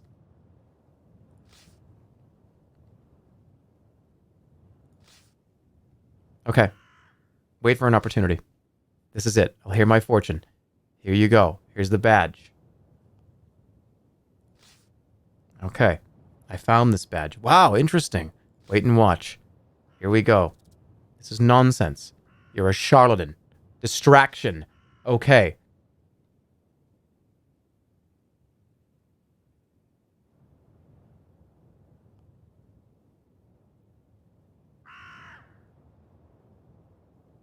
Will this work? Point and shout is so funny.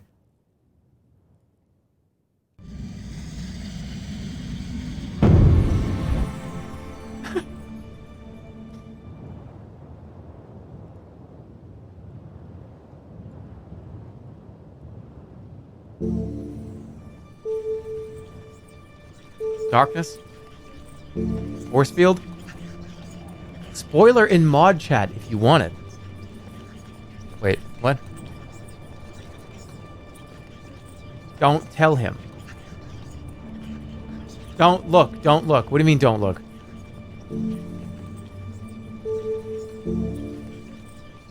Slowness?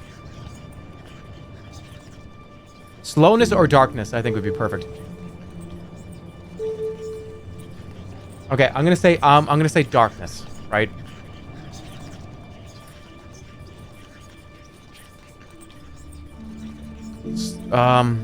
Slow. Slowness.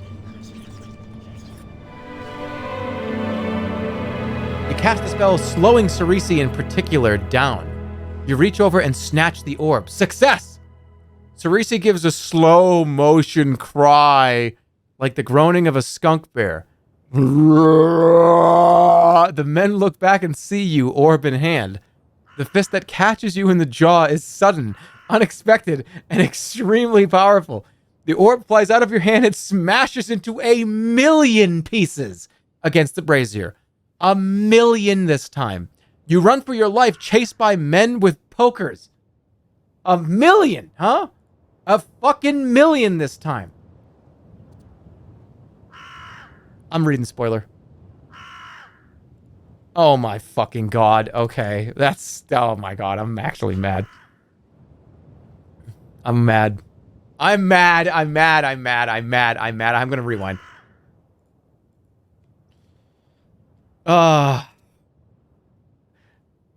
You cannot get the orb from them right now.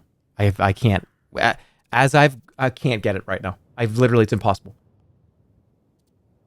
Okay. So, I may have done things incorrectly coming forward without items correctly to do this, where I can't get it right now with my current items and stuff. So we're gonna get the clue. Fuck. That sucks. Okay, I'm gonna get the clue. Ask for some pig. Take some pig. That's so funny. It smashes into 1,000,000 pieces.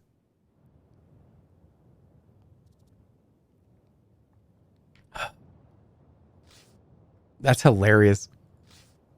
Okay. My business is my own. So I'm going to keep the badge then. She's a fraud. Look, I'm not going to rewind this many times, I promise. Ever again. I just really wanted the orb. So bad. You're a fortune teller. I'll hear my fortune. And I'm going to offer her a gold piece. I'm not going to leave the noble's badge I'm keeping.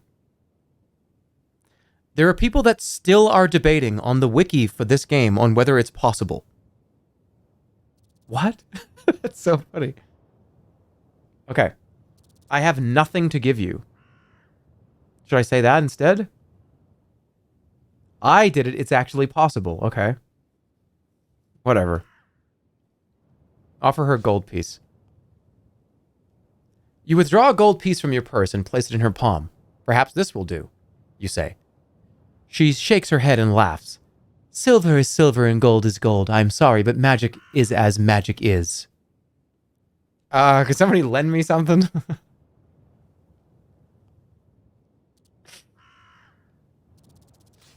Perhaps someone can lend me something. The poachers look around and begin to laugh. It seems they think that your suggestion is a joke. Picking up her orb, Sorcery moves over to one of the other men, who hands her what looks like a silver tooth, and then sits down to hear his fortune. She places her palms on the crystal and begins to hum. Doesn't look like any fortune-telling spell you've ever heard about. A minute passes, and then Sorcery's eyes flick open. I see a long journey to a distant land. I see danger. Wait. This is nonsense. She's a charlatan. Oh, I actually didn't. She's doing the same routine. Oh my god! Imagine if we did. Imagine if I actually didn't give a shit and we just moved on. I would have been asking you guys about this for the next, like, 3 hours. A blind man! Hey, this guy's a blind man! He's gonna stab us in the back! I'll read your fortune. I'm a sorcerer. Okay, so now I'm gonna cast the spell, and we get the clue. I get to keep the badge. What else can you do here?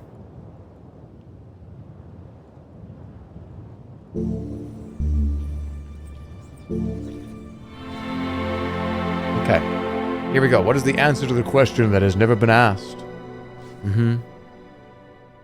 Cerisi. You breathe in your vision. I see your fortune. I see you losing several... I see you... none of this matters. I see you telling great fortunes. Is that all? I see you divulging a secret. Wow. I'm fucking out of here. Bye. You make to slip away. I have told great fortunes. Good ones, Cerisi continues sadly, but not true ones. The poachers cannot believe their ears. One denies it. Another claim, yeah. Okay. That doesn't matter. There he is. Run for it.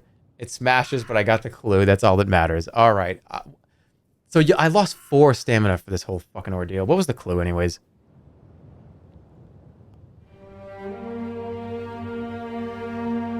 In a vision, you saw the answer to the question that has never been asked. Cerisi. Interesting. Where are we going? Get a poll in the chat room right now. Are we going up? Or are we going down? I'll show you what's up. Back up this way towards Mansion Row and up to the Artist Quarter. Potentially Dwarf Town. Or down. Downhill. Over here to this farmstead. And potentially the Festival of Thieves. Where are we going? That's so funny that people are still debating on whether you can get this or not. In like 40 years.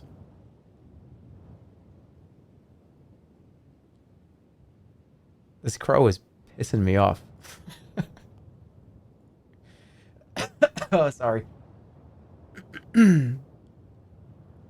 Up, down, up, down.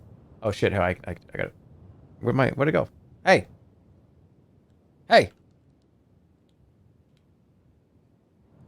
Alright, up or down? Up or down? A poll is already active. Oh.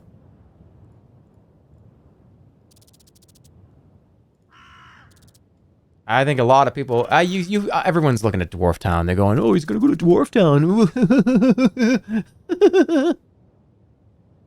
all you jokers.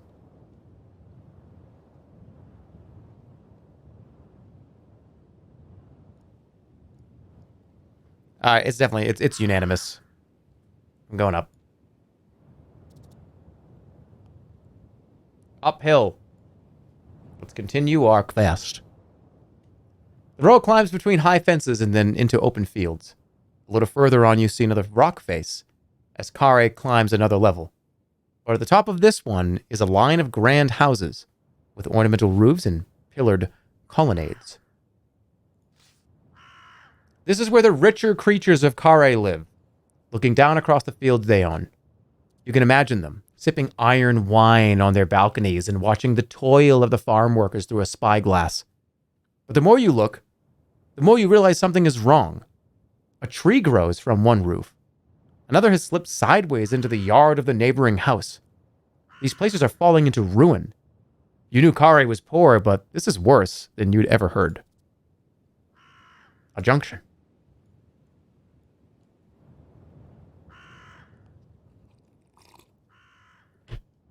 The road carries on, rising very slightly through thin and meager fields. Scarecrows made from skeletons hang from posts on either side, their bones rattling in the breeze. There is no one about. With the hottest part of the day approaching, you reach a crossroads of sorts. To the right of the main road, a track lined with colored flags leads along the line of a cliff. Short distance from the road is a small hut built from mud bricks. Smoke rises from the chimney, and a thick, rich smell wafts from its door. If it is a shop, they can't have much to trade, stuck out here in the middle of the fields. Ooh, well. 1, 2, or 3. 1, 2, or 3. 1 is just take the main road up through into the artist quarter. 2 is to enter the small hut, which I think we can do anyways, but we may lose the opportunity to go this way. I'm not sure. 1, 2, or 3. Main road, and solidify that we can actually go that way. Go into the hut, and, do whatever was going to happen in here. Or head to the flags, heading down towards what I'm imagining this is probably, this is the Festival of Thieves down here. Or maybe not. But I obviously going to give you the opportunity, because who knows if we can do this after we do one of these. There's no way to tell. 1, 2, 3.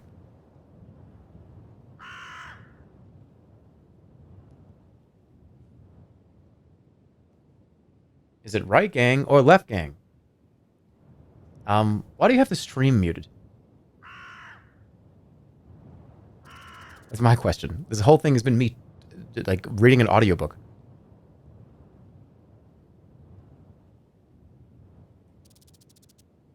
Immediately after you said Dwarf Town and did a creepy laugh, my computer blue screened. Well, I'm sorry. We're going in the hut. The door to the small hut is a little ajar. A pleasant smell drifts out, but you hear nothing from inside. Boom! Hey! Let's knock. Okay, hello? You knock firmly on the door. A voice calls back. Enter, friend, but be careful as you open the door. I don't give a shit.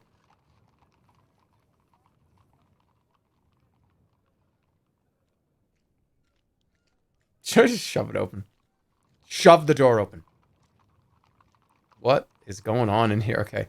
You give the door a quick shove, and a jar of some liquid, drops from the door frame and smashes on the floor. There it is! Oh, well. What? The shop is a kitchen. There is a fire in the grate with a pot above it, which bubbles and smokes. On the walls hang herbs, vegetables, meats, and cooking equipment. But no matter how hard you look, you cannot seem to see the speaker. Right here. Right? Or is that... I don't understand.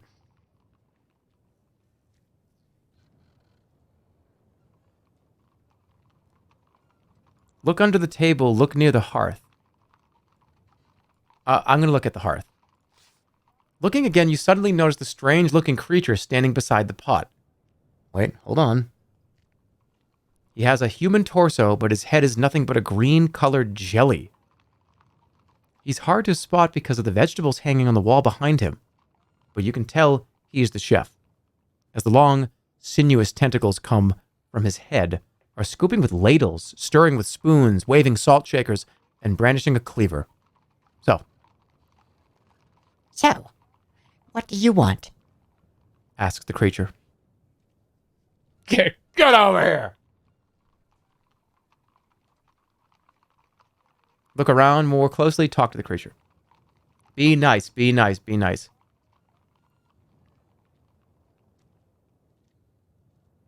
Talk. Greetings, creature. Look, I don't have all day. What do you want? The creature complains, its tentacles go back to stirring. Chopping and mixing. This is a robbery. I'd like to buy some food.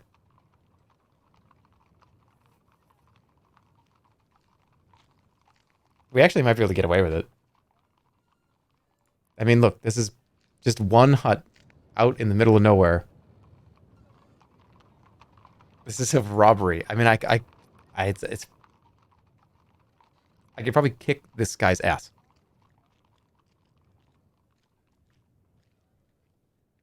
He's pretty rude, too, by the way. What do you want? Oh, greetings. Look, I don't have all day. Maybe you were a little more cordial. Be nice. Be nice. I have 24 gold. Yeah, do I want to... All right, okay, I'd like to buy... No! I didn't mean to do that.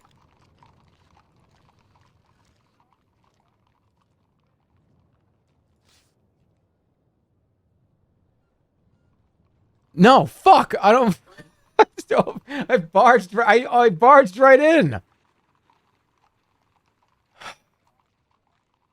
You step through the door frame, something falls on your head with a crack, and an oily liquid begins to ooze down the side of your face. I barged in last time. Wipe it off. You lift a hand to your head to wipe the liquid away, but as you do, you feel tufts of your hair coming out of your palm. What? From across the hut, a voice. Serves you right, intruder. You should have been more cautious.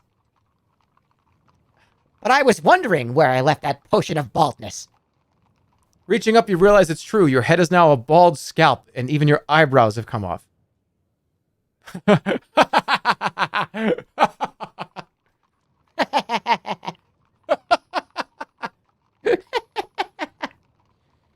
You laugh, and so does the creature on the other side of the room. It's a strange-looking thing. The creature has a human torso, and his head is nothing but green jelly or whatever. All right, talk to the creature. Okay, I'd like to buy some food. I'd like to buy some food. All right. It's 5 gold pieces, and it's bristle beast kidneys. Hope that's all right with you. Giving his cauldron a quick stir, but never taking his eyes off you. There's only 1 piece of food? Pay him, attack him, that's too much. I mean, that's too much, right? But sometimes bartering doesn't work sometimes. I'm just going to pay him because a lot of times they'll go, fine, leave. And I'm not rewinding for bullshit reasons anymore. I'm paying. You pay him the money and he hands you a bowl of stew. Doesn't taste very nice, but you force a smile. The creature nods and offers you a drink to help wash it down. Spill it to create a distraction. Should I drink this? This guy's got weird potions everywhere. The game really wants you to rob this guy. Yeah, why? Drink it. You drink it down. It's actually quite refreshing. With your meal finished, there's not much more to be done. Your hunger satisfied. You thank the cleaning creature and leave the hut. Okay.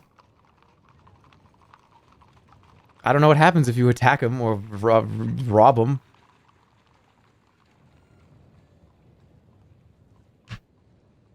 All right. 1 or 2.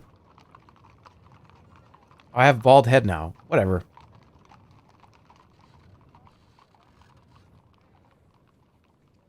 I'll zoom out so you can see the potential route that you'll be taking.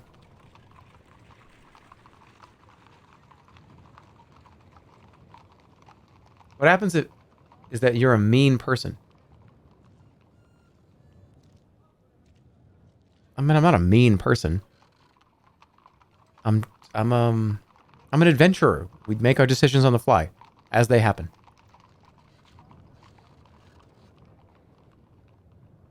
Two is to come down to the Festival of Thieves and whatever is up here, whatever this is. 1 is to head up towards the Artist Quarter and Dwarf Town.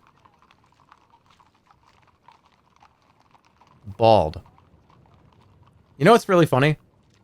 The game is going to remember that, and there's going to be tons of lines through the rest of the game that say, it really grazes over your bald head. It's just going to be there now forever, but whatever.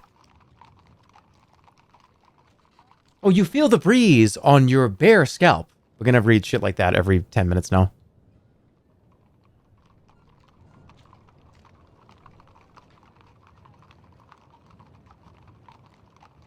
All right, this is a major decision. Which way are we going?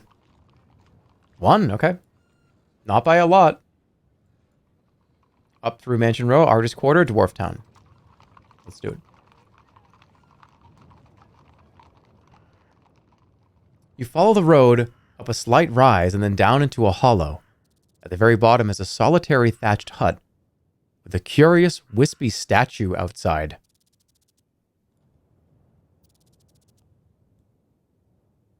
In the distance, the road rises once more towards a large building with a domed roof. Examine the statue, examine the hut, make a move, cast a spell.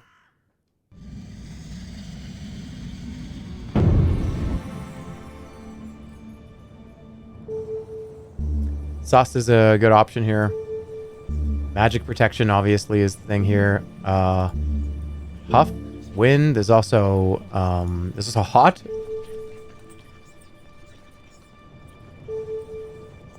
There's also goblin. Huh. I could just send... I got a lot of teeth. This doesn't take any stamina. Let's go. You toss down a goblin's tooth and cast your spell. There's a thin wisp of smoke, and then a column of fire, and then from the flames, a goblin warrior emerges to give you a jaunty salute. He looks about for someone to fight, but sees no immediate threat. Send him in the hut, send him to the statue. Send him over to the statue. You direct him over to the statue.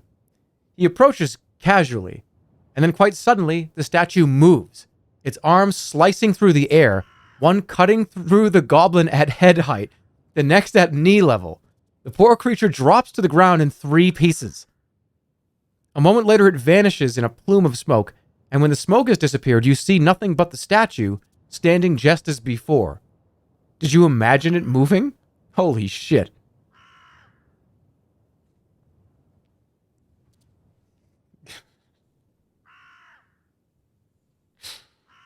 Oh, poor guy. Okay, well, this is gonna cut me in 3 pieces. Should I just do it? But, what if it kills me? I get a free rewind. The statue depicts a man of sorts, with long and spiny limbs, sharp-edged and cruel. Its hands are pressed together before its body, as though in prayer to one of Khare's many gods. Around its neck hangs a locket of what looks like solid gold. Okay, examine the hut. The hut behind was thrown up in a hurry. Its walls are patched with mud and clay, and the door is made from torn-up fish crates. The planks still bearing the marks of the ships that brought them in. The statue suggests this could be a shrine, but you do not recognize the deity. I mean, he got cut into 3 pieces. Free rewind. They're all free now. Feels weird, man. Oh. No one out-pizzas the hut. You're talking about stuffed crust pizza, that is.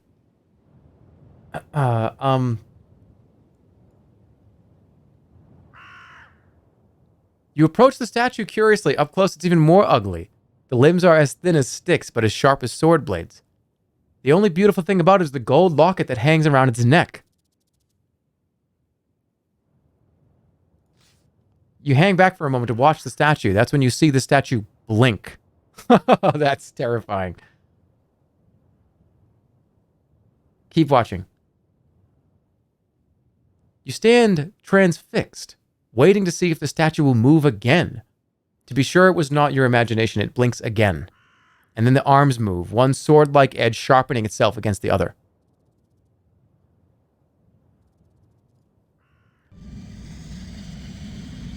We just watched this cut our friend into 3 pieces. Yap? Talk with animals. Oh, shit.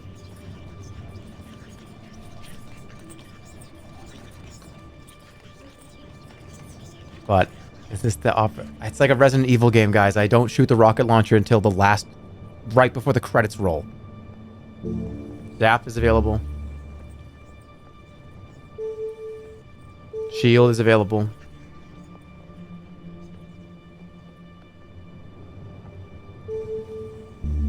Kid.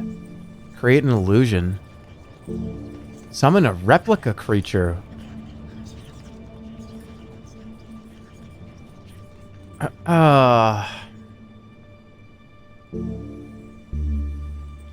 Speed's probably one of the ways to get it. I don't know if Zap is going to do anything. I don't know. It's probably walk.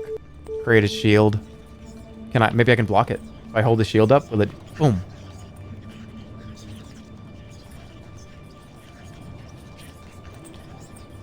I'm going for it. Oh my goodness.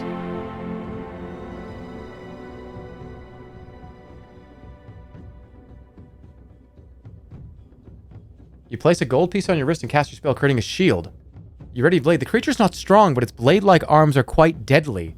You would do well to avoid even a single blow.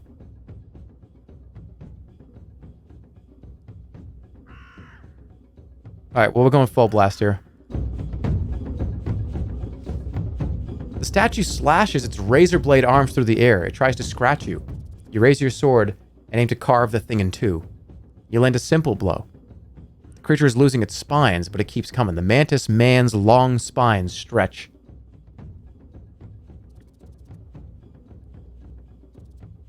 I have to defend here. Yep. Ow. Oh my god, that hurts. That's with defending. That's with a shield and defending, by the way. Raising your shield to protect your body as much as possible, the mantis man dashes forward.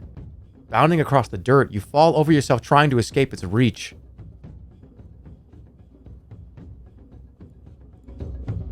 Fuck. It's okay. You aim a blow for its bug eyes. As the mantis man eyes turn briefly dark, it prances forward. Can I do it? Shit. I don't think I can do it. I can. And then again, full blast. It jumps towards you. Full blast. Got it. We're good. Your sword cleaves piece after piece from the creature's side. You slice for the statue. Did you hear that? That was like... Then your blade lands deep. You cut again. Twist. And the mantis man collapses into dirt. With the mantis man defeated, the street falls quiet once more. What do we got? With the danger past, you go over to the creature and search it quickly.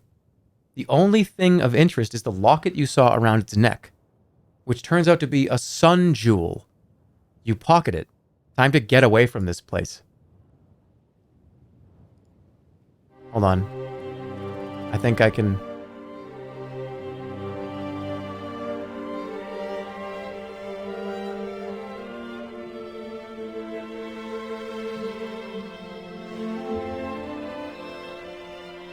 The spell may only be cast upon the yellow sun jewel. Once cast, the jewel will glow, either brilliantly, to dazzle attacking creatures, or just light enough to act as a torch. Interesting. So it's a flashlight. That's cool. That's cool. You know how many times it's complete pitch black and I can't see anything? Alright, we're gonna go in this hut because I want to. Yeah, this fucking starlight kid, come on. You step inside the shadowy hut. The first thing you notice is the smell. Thick and bloody, like a butcher's shop. The second thing is something that you kick. That rattles away across the floor. An arm bone. Free bone!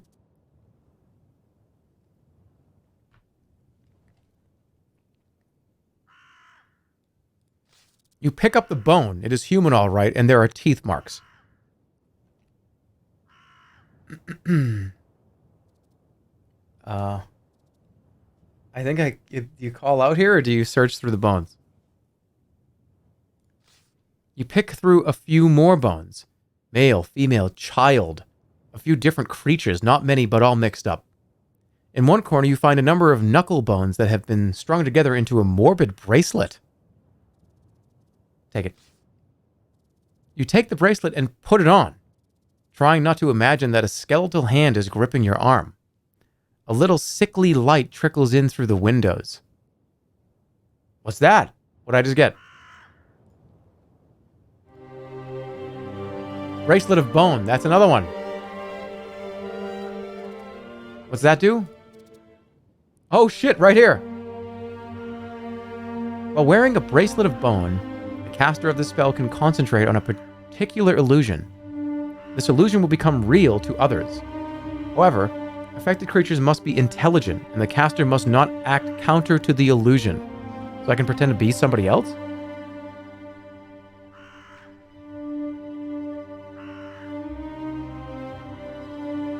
That's cool. That's 2 new spells back to back. Let's go. Okay. I probably should be careful here. Because I'm going to call out. Who's there? I'm armed! There's no reply. The hut at least appears to be empty. A shadow falls across the doorway of the hut just for a moment. You look around the other corners of the hut. There are a few piles of ragged clothing, presumably torn from the victims' bodies. Yikes, that acting. What? What? I called out as if I was back home from school. Hey, Mom, I'm back home from school.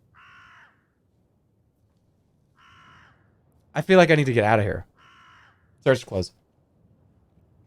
Digging through the pile of clothes, you unearth 5 gold pieces. What? This place is disgusting. You turn and get out. Oh my god. I got everything. Did I do that in the right order? You step outside the hut onto the street, grateful for the relatively fresh air.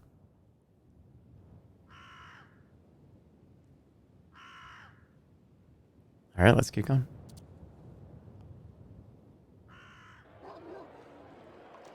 I need to sleep.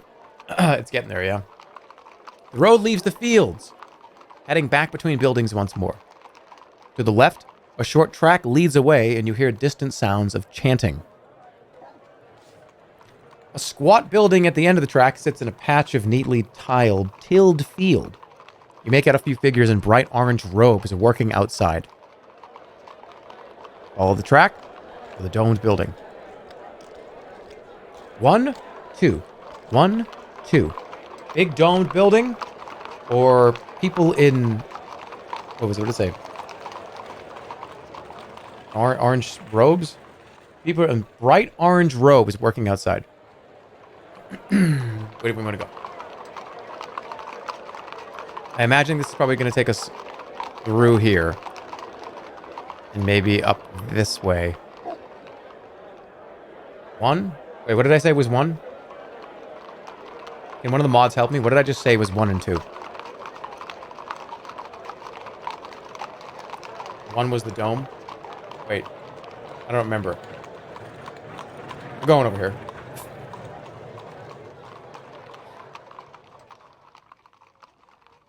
The short track ends in a low building surrounded by figures in long robes.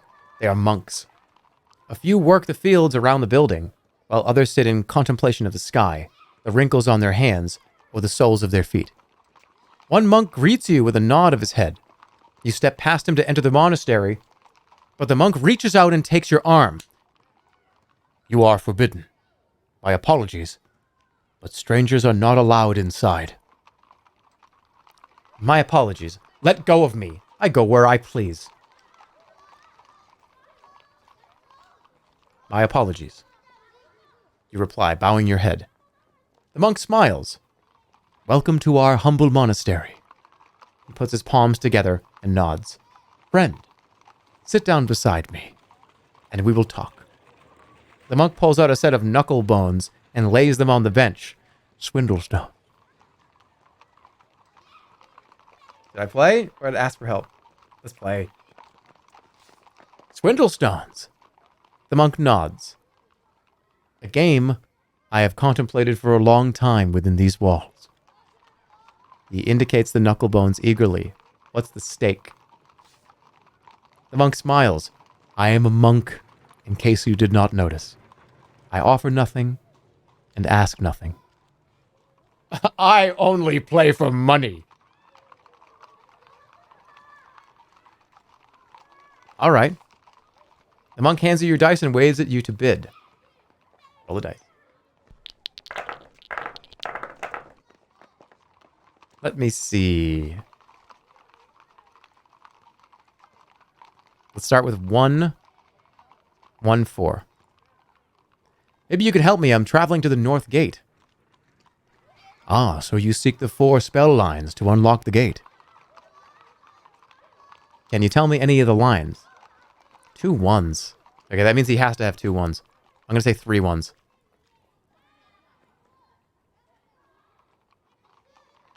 To find the lines, you must find the nobles. And that will be difficult. Dude, yeah, you call this. I will manage.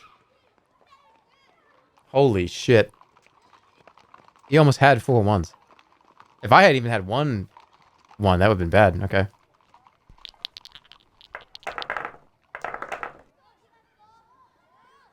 If you are truly determined to find the spell lines for the gate, there was one other route you could try. Other than finding the nobles, you mean. Okay, 1, 2. I have a 2. Let's go 2 2s.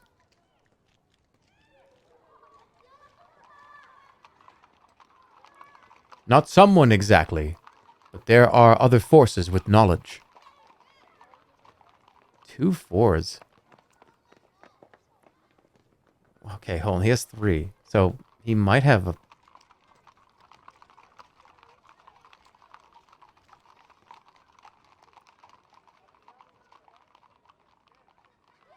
Really? One of the nobles, Lord Mulas, was a follower of the god Slang. If you visit his priest, perhaps the god will know. There's only one problem. Where's the priest of Slang? 4 4s? I could call it, but that means... but if he has, he might have 2.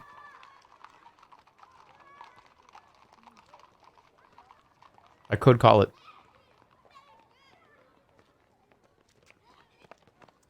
This is dangerous, though, because if he had... I don't think so. I'll call it. That means he has to have 2. And he didn't. Good.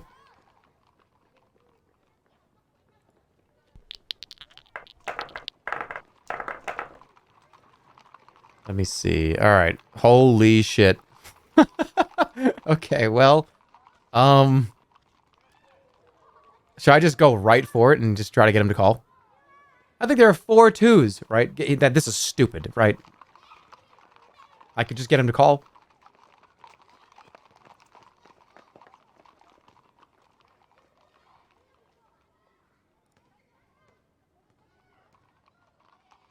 No, yeah, no way. Oh, yeah? Really? What do we got? I got 4 2s, buddy. Both hands just fucking went through the desk.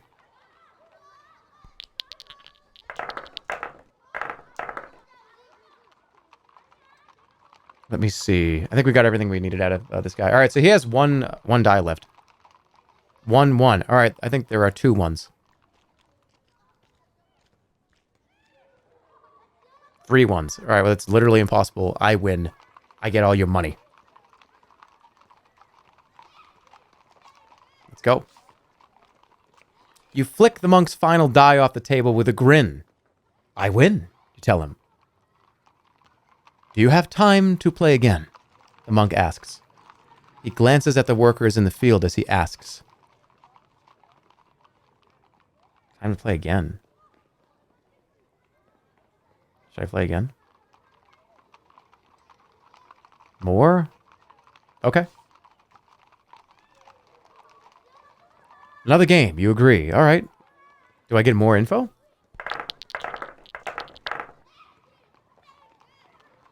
Let's begin at 1...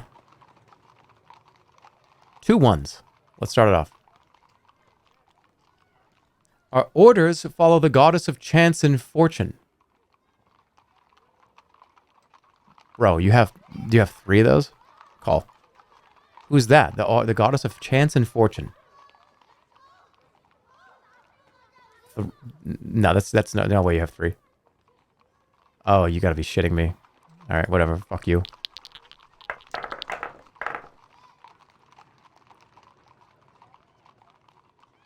This is the most elegant game, is it not? 1 4. 2...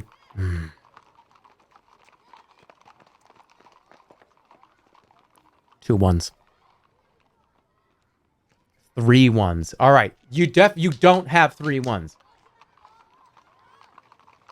You don't have 3 ones. You don't have 3 ones. No way. Got it.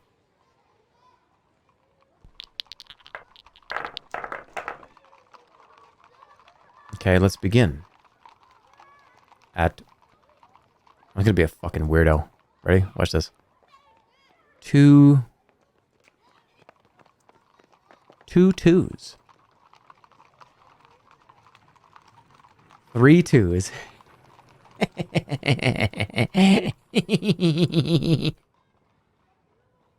Oh, I'm not reading the text. Shit. I'm not reading the text. I'm too busy playing the game. What did he say? What did he say? Something important? So you are new to our city. I arrived yesterday. Okay. 2, let's be honest. 2 3s. Really? You're gonna call me on that? Because what I did last game? Well, that was stupid.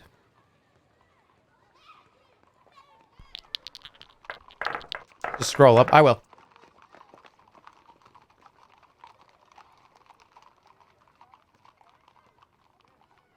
He only has 1. Should I say, let's just start here. Like, oh, there I get this 1 4. 2 4s. Really? That would be interesting considering I don't have any fucking dummy.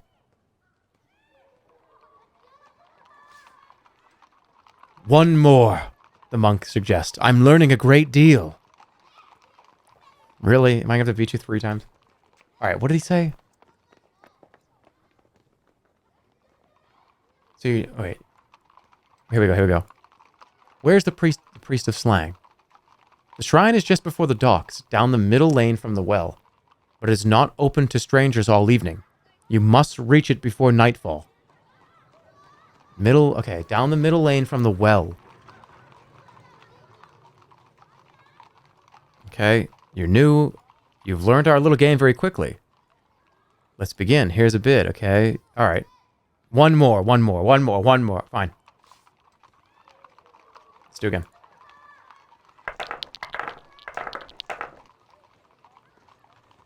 Okay. 2. Should I go for the call? Just do it right off the bat. 3 4s. Right off the bat. Call it. Yep. Mm-hmm. Thank you. Any more info?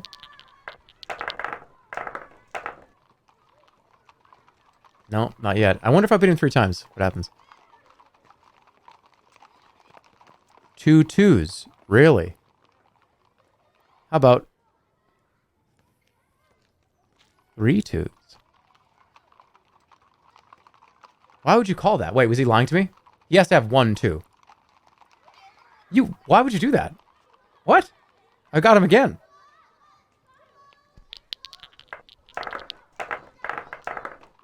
He only has 2 die. Alright, how about,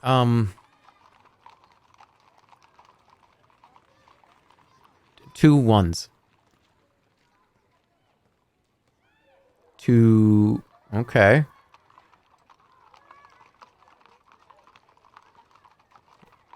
I got 2 of those. He must have at least 1.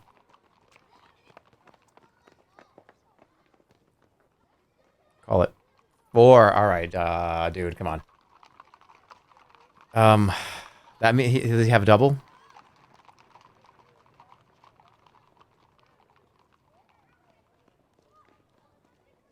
That means he has to have a double. I'm gonna call it. Oh, what a punk! What a punk!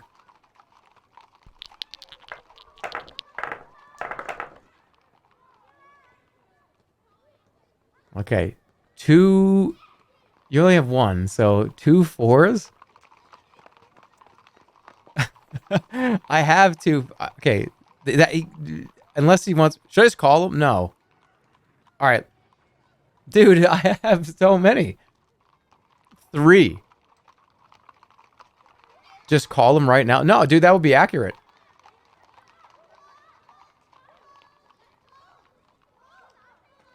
Four.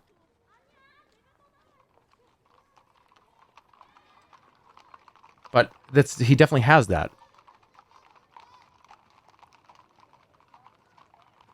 I got screwed. This hand screwed me here.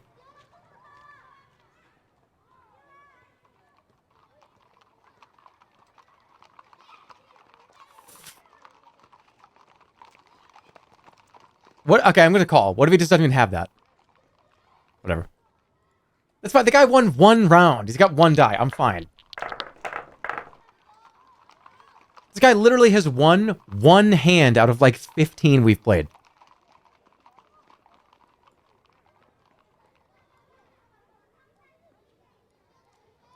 This guy's... He's screwed.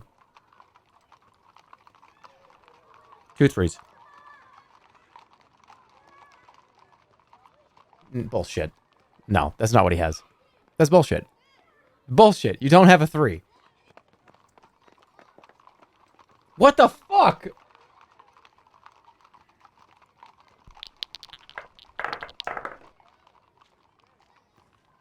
Maybe. 1 3. How about 1 5? Well, 1 4. 2. Hey, see ya. Sit down. I win. Yes. The monk nods sagely. The other brothers are returning to the monastery. I must go in, he says. It is time for our midday considerations. You have been a truly formidable opponent. As he stands, he grasps your hands between his and mutters a blessing. You feel a tremendous wellness flooding through your body. Thanking him, you head back to the main road once more. All right. Got 2 clues. That works. All right. Only one way to go, and it's this way. 18 HP, holy shit. That works. That's a big deal.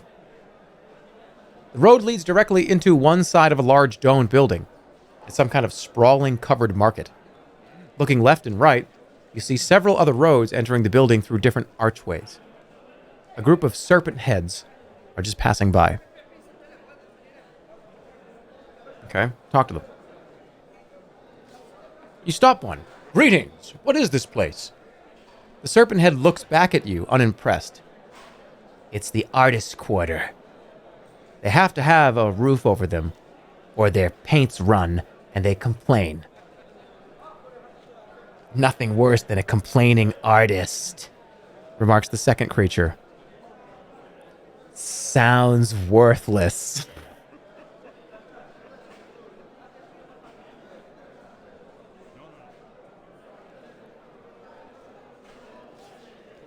Sounds worthless, you reply. One of the serpent heads, a female, makes a harumping noise. Make fun of my son's lisp, would you?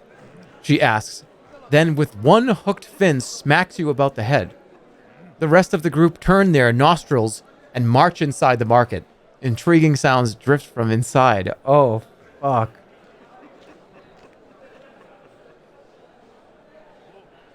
But that was a... I thought they... But there's... Whatever.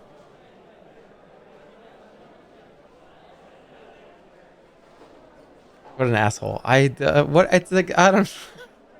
Shit, dude. Sorry. The market is a maze of alleys. Every inch of space is being used for trade, with shops, stalls, and piles of goods set out on crates and barrels. Hawkers bellow about their wares, each trying to shout down the next. People and all manner of strange creatures mill about. Most are probably pickpockets. Very few seem to be buying anything. Into the crowd. You lost health. You lose yourself browsing the stands. Most sell carpets, but some also offer incense burners, lanterns, and pottery. You can't see any blacksmiths or food stalls, however. Okay. Keep going. You move on through the market, elbowing your way between shoppers and hawkers to stand below the enormous glass dome. Through the hubbub of passersby, you spot the exit across the hall. Noise rolls like thunder around the roof of the market. Okay. Back down the market. The far end. I could go into the market area or I could leave. I could probably do both. So we're going to go down this way first. All right. You walk to the furthest end of the market. On your left, a man grabs your sleeve. You want to buy a carpet? He asks. Finest carpets this side of the backlands. Made from real moths. Look at the carpets. Behind the man is a towering stack, 30 or 40 carpets high. Each one is gray and so dusty that they make you want to sneeze. A fight has broken out in one corner of the market. It is quickly settled by a score of passersby. Moth carpet. Hog. Very good carpet, the man assures you. How large you want? Size of a bed? Size of a room? Size of a palace garden? I give you same price. He drags out a carpet to show you. Look at the carpet. Show me your very best carpet. I don't want a carpet.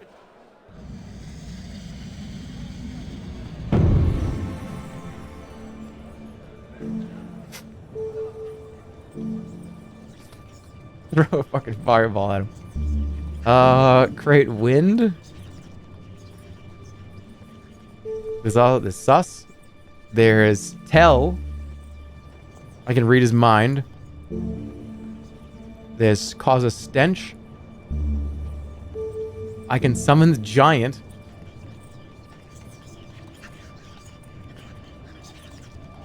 I feel like that would be such a waste. God, I need to use the Resident Evil rocket launcher already. Do it. Yob, please. Just do Yob and rewind. Is that... Do I get a free rewind here? Yob, I'm doing it. Fuck it. Jesus. You toss down one of your giant's teeth and cast your spell. It bursts into smoke, which makes the carpet seller panic and rush for a bucket of sand. But instead of a fire, the smoke turns into a giant who fills the small shop and then quickly bursts through the roof as it stretches to its full height. The carpet seller yells in terror and rushes out through one of the collapsed walls, closely followed 2 gnomes who had been hiding behind the stack of carpets. Send the giant after them. Tell the giant to move the carpets.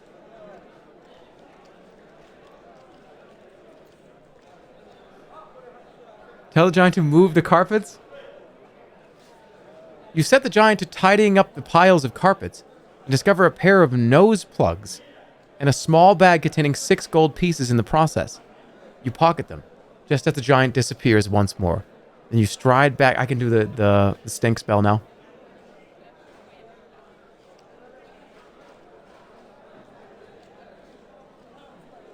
But our giant friend, all he did was just scare everybody.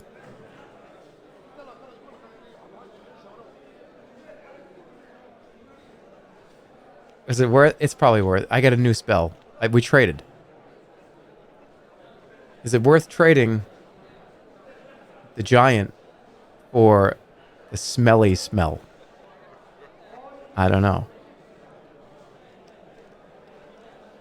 You traded a rocket launcher for an air horn.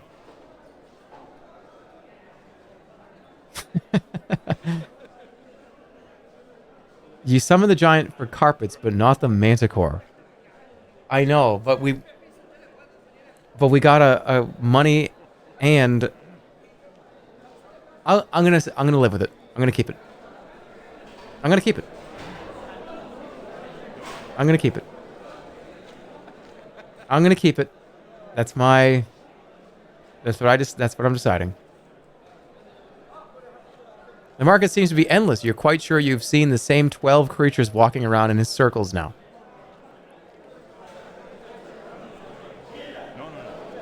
Okay, below the dome. Waste of a giant. I just destroyed his stall. And then stole nose plugs. It's alright, though. You return to the middle of the market below the dome. Looking to one side, you spot a small artist studio. Sign above it says, "Find yourself in here." The artist sits outside. You have a feeling there is something strange about him, but you cannot work out immediately what it is. Please, go back. Hey, I can't just rewind everything. I can't just rewind every single thing, right? Like, I have to live with some decision.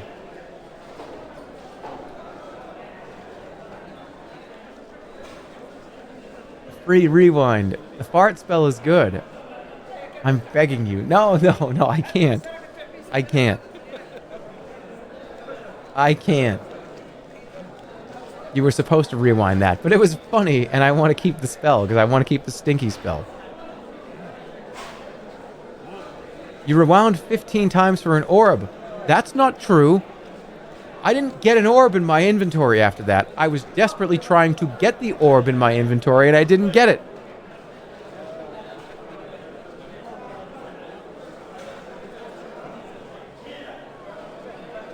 All right, I'm going to run a poll. Here's the poll. This has to be at least 70%.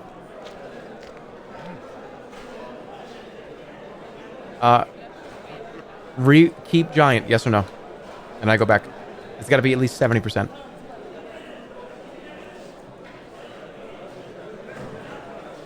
Keep giant, yes or no?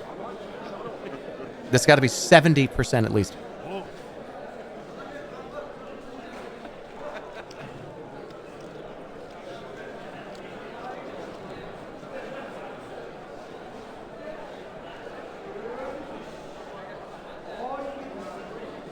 I don't think it's going to get there.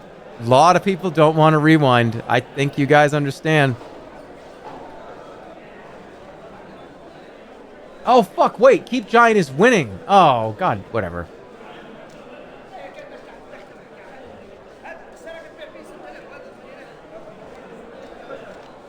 Keep Giant is a rewind. This is confusing. No, keep... All right, hold on. Yeah, if you misunderstand it, hold on. Let me do another one. Poll. It's again a misunderstanding. It was too complicated. Raising? What do you mean? All right, everybody, relax. Rewind to keep giant. There you go. Yes or no? It's very simple.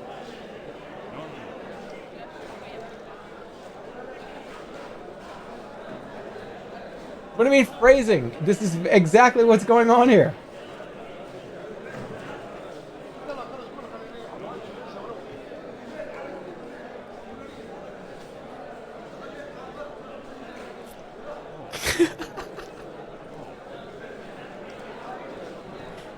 I don't know how people are confused by this. This is not confusing. Do you want me to rewind? Do you want me to keep like that? Do you want me to rewind to keep the giant? There's nothing confusing about this. Hey, any stinkers? Uh-oh. Uh-oh, it's close. Uh-oh, it's close. Uh-oh. It's gonna come down to the last second. Oh, fine.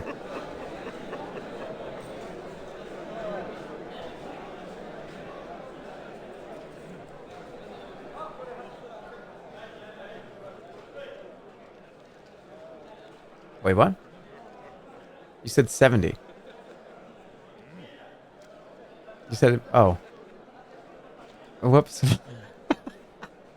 Who cares? All right, you know what? Fuck it, I'm burning this stall down. That's what we're doing here, okay? That's what I'm doing now. Because you know what? This is what you get. This is what you get now. I'm throwing a fireball into this guy's stall. That's what you get now. That's what you get. You cast the spell building a fireball in your palm, but you don't have time to decide what to do with it.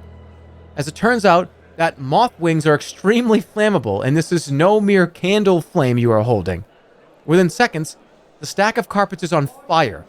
The owner of the shop turns and flees, as do two gnomes who were hiding behind the pile of rugs. The shop collapses as the roof catches, and there's nothing you can do to stop the fire spreading. The crowd around is quickly stampeding as the flames take hold. The covered market begins to fill with smoke. Then you see daylight and race for it. No, that doesn't work. That doesn't work for me. That doesn't work. I'm rewinding again. That doesn't work for me. Okay.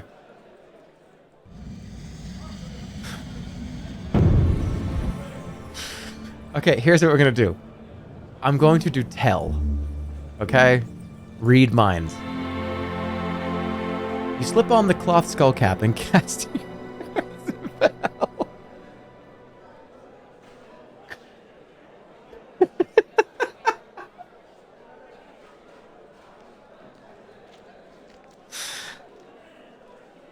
Okay, hold on.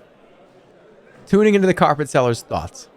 He's thinking about the pile of carpets building up by the door, and how if he just shows you a few more, you will be trapped.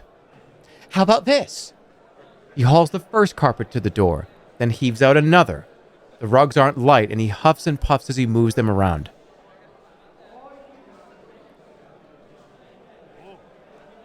So I just attack this guy? What other spells can I do?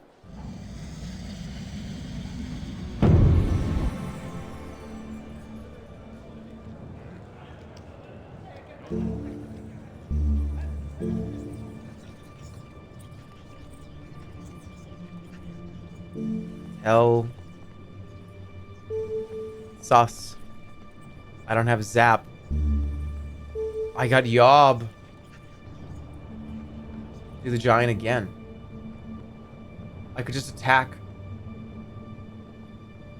Yob. I'm just doing the same thing I just did. Yob times 2. Nod. Do the giant and then rewind again. Why would I do that? I'm attacking him. It only takes a single punch to fell the carpet seller.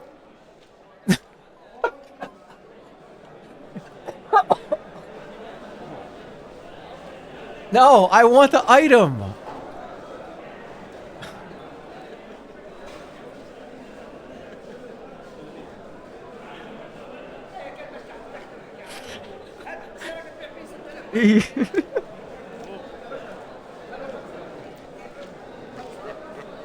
Whatever. Fuck it. I don't care.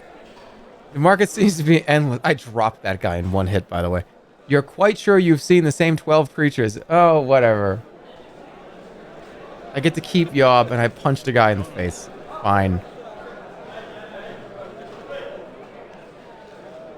You return to the middle of the market below the dome. Looking to one side, you spot the artist studio. All right, I was going to go to the artist studio. This fucking Bugleberry motherfucker laughing at me is freaking me out. The artist sits cross-legged, surrounded by average quality artwork. Not surprising, really, since it seems this painter has no hands. You're a fraud. Why would I ever do that? Look at the paintings. You look over the portraits. He has done a series called The Nobles of Khare. You recognize none of the faces, but do your best to commit them to memory for future reference. The pictures are not bad, considering. Greetings. The artist nods in return. Would you like to buy a painting? They're all originals, I assure you. It does not seem possible. How does he hold a brush? The artist beams at you and adjusts his sitting position. What happened to your hands? You're a fraud. Do you hold the brush in your mouth? This is like fucking rude. What happened to your hands? You ask bluntly. You notice the artist's smile slip ever so slightly. Someone did not like the picture I drew of them. I think he saw a little too much truth in the image. Oh. I don't want to leave. I want to... but these are rude. This is rude. I don't want to say either one of these things, but I don't want to leave. I want to, like, unlock more stuff. I'm going to say it. Do you hold the brush in your mouth? No, nothing like that. The artist shakes his head. Ah, but to know my secret, you must step inside my hut. There is a painting I'm working on, even as we speak. He points with his chin. Please. Step inside the hut. Okay. SpongeBob.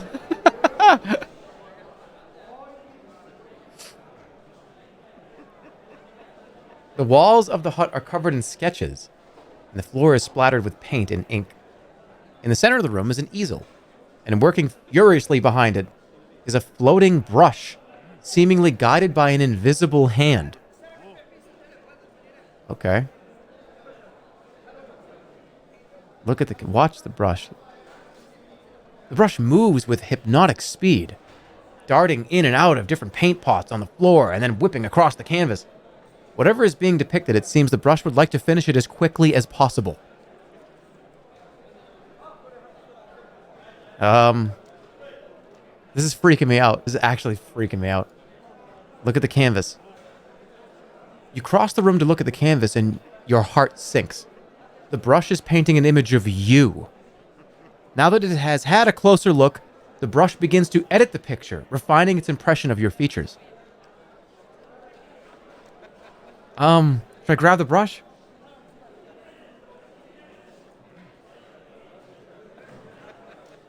Oh, what if it's just a cool picture?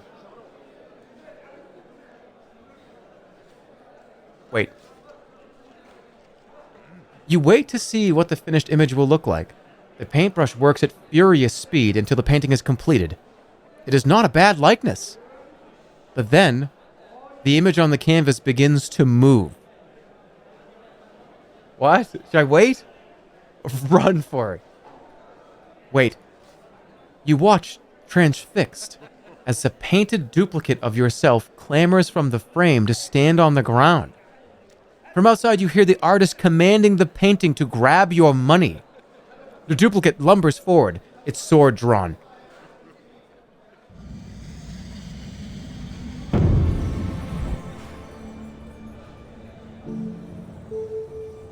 I don't have any... I could throw a grenade if I could. Zap. Dud. Illusion of treasure. Probably doze. Yep. Stop. Lock doors. Rap. Talk all languages. Raz. Sharpen your blade.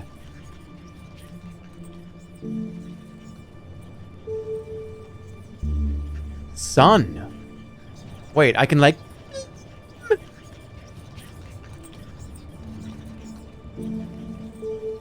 Fireball. Dud might work. He wants money. You gonna do the Gandalf spell?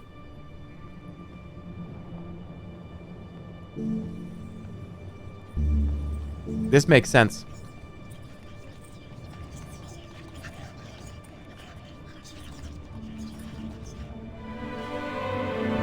You cast a spell and create a small pile of illusionary treasure, but your opponent is not in the least bit interested. You lift your sword, ready to engage your double. He may have your strength and weapon, but will he have your skill? Oh! Ho, ho!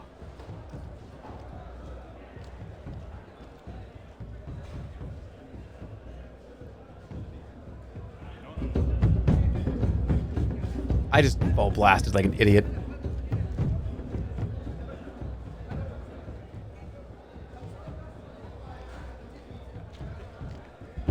All right, we're good. We're good. We're okay. He did. That was a full blast. I'm gonna go like 4. I'm gonna go like 3. I'm gonna go 2.4, 2.5. Whatever. It's okay. All right. That was 2. That was 2. We're gonna go full blast now. Got him.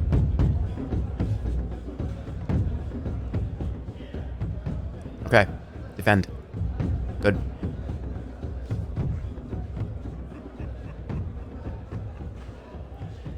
I'm going full blast. Good. He's gonna go hard. Ah, I could have beat that. I actually could have. Got him again. Is he gonna come in hard, you think? Yep. I couldn't have done it. I'll take the damage. It's fine. One more full blast. He's dead. You do not make things easy for it. You rush at it, swinging a masterful slice. Your blade cuts through the fabric of the picture, and suddenly, its fibers unravel and part. The painting moves forward, tearing itself in two. The pieces collapse to the floor, the magic broken. The hut is suddenly very still. Where is that motherfucker? Time to teach the artist that such behavior will cost him dearly. You search his hut thoroughly. In one corner is a stack of pencil sketches labeled Shinva, 5th Noble, Theta, 7th Noble, and Sansis, 1st Noble. It is a set of likeness of the nobles of Khare. You roll them up and put them in your pack. You slip out of the hut once more. The artist tries to stop you with his foot. You buy? He asks. Give him a gold piece as charity. Your painting just tried to kill me. Walk away or not today.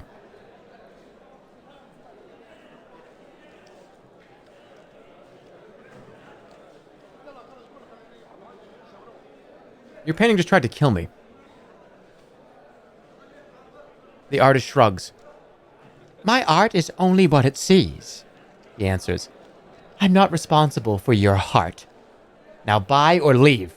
And he gestures away with his nose. I've taken my reward already. You retort, indicating the stack of sketches. The artist shrugs, apparently not too concerned. Those nobles won't be worth much soon anyhow, he replies. Wait a minute. What do you know of the nobles? Oh, Vic for 1st Noble. The artist nods. He salutes you by spitting at your feet. Mind how you go.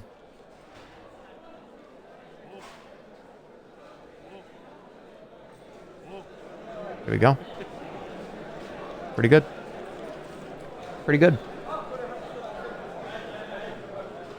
The market stalls smell of soot and spice. Back down. Should I go this way? I'm gonna go this way. You return to the lower end of the market. The air grows thick with the scent of perfumes, incense, and flowers, and then a darker smell, soot. Smoke is coming from a fire master's stall, outside of which several ornate fires of different colors and shapes are burning. We're definitely going in here. The fire master's face is a patchwork of scars and scabs, and he smiles a ghastly smile. Hello there. I hope you're interested in fire. White, green, blue, and black fires burn side by side in a row, like flowers in a window box. They are quite beautiful and almost hypnotic in the way they move. What are they for? Different things. Maybe for relaxing. Maybe for making the ladies fall in love with you. Some's for cooking. Others are warm. But I don't sell so many of those. Goku. My favorite, though, is inside. He glances meaningfully at the hut door.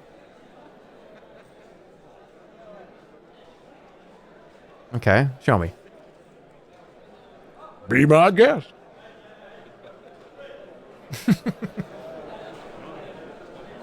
In the center of the fire master's hut, a fierce fire is blazing away, threatening to engulf the entire room. But the flame is giving off remarkably little heat. You're not even breaking a sweat standing this close to it. I'm going closer. You take a few steps closer. From here you notice that in the very heart of the fire there is a wooden chest. The fire reminds you of the one in the grate of the large abandoned house you explored earlier. So I can just go in it. Ooh, wait, we can read minds here. We can do sus. We can read the minds.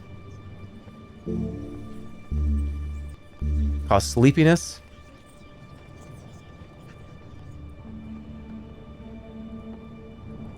This is magic protection. I feel like sus and tell would essentially do the same thing here.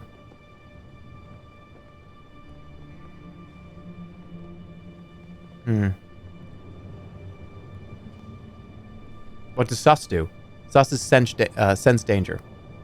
It tells you if a voice goes in your head and goes, "Oh, be careful because of this, this, and this." We'll do tell. Tell's sometimes more fun. You place a skull cap on your head and cast a spell. There are no minds inside the hut to probe, but you find the Fire Master's thoughts easily enough. Will this traveler fall into my trap? He is thinking. Seems he is hoping you will try to enter the flames.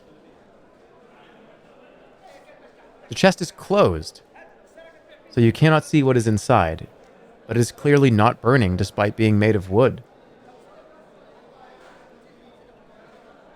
Should I just leave? Don't fall for it. Well, maybe I can do it.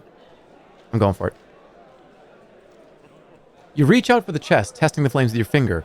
They're really cool, but still, to reach the chest, you'll need to step inside the flame itself. But I want it. I want it. I'm leaving, fine. You step outside and nod to the Fire Master.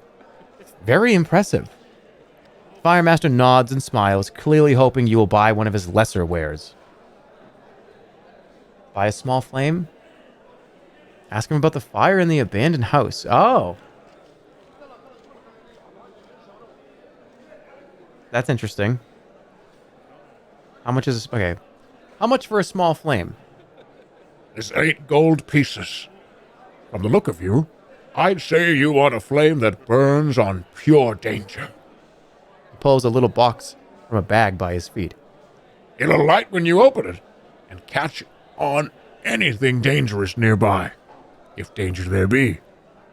If it can, it will burn whatever is threatening you clean away. What is it? 8 gold? I have a lot of money. Is it worth buying? Yeah, I can't trust this guy at all. Use it on this guy. That's too expensive. Yeah, a nice toy. But I'll save my gold for something more impressive. Okay, as you will. I want to know about this. I visited a house here in Khare where a fire burned in a hearth without heat. One of yours? The man shrugs. Perhaps. I'm not the only fire master in Khare, but I am the best. A grand house, was it? Yeah. It was a grand house, if abandoned now. Ah, the house of Lord Theta, I would imagine. You trespassed if you went in there. He went blind, you know. So much for the 7th noble of Khare. He lives as a beggar now. Interesting. What about the north gate? Tell me something. I need to pass through the north gate of the city. Can you help? The Fire Master shrugs. Not bad. Bless me. Not bad. Not many who do. None as I've ever heard of. Sorry, there's no mute. I had to fucking do that. I know about the spell lines. Fuck, I actually am gonna mute for a minute.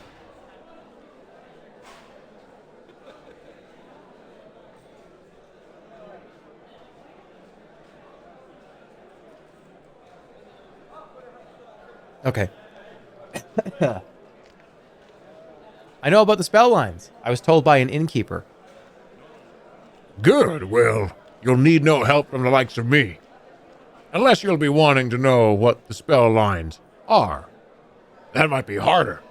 The nobles are all but disbanded. There's no council anymore. Just an empty building with some guards. Are they all dead? No, not all of them. I've heard tell. But now they've all gone to ground, hidden. I told you of Blind Theta already, for instance. Is there no other way to find the spell lines? Probably. Khare is full of gods. Ask the god of malice. He has a priest near here. Ask the other one, the fat one, the god of whatever he's a god of. Give as much chance of getting something from them powers that be as you would getting a noble to talk. Seeing as most nobles have had their tongues cut out already. And at least gods stay in one place. Now, get on with it. There's real customers I've got to talk to. Goku. You nod and stride back into the crowds of the market.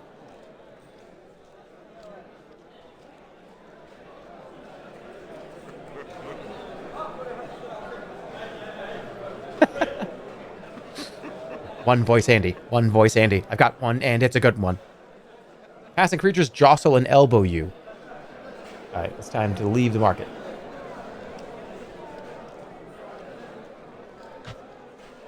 You move back to the center of the market. You've been waiting and walking in circles for some time now.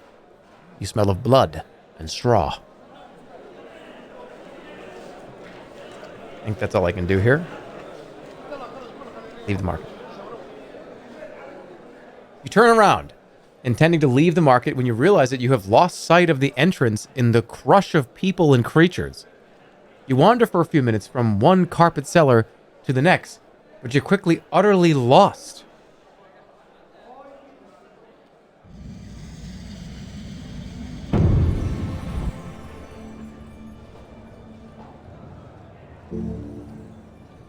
It caused like a stink cloud.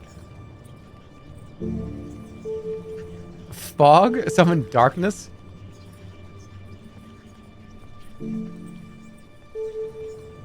How?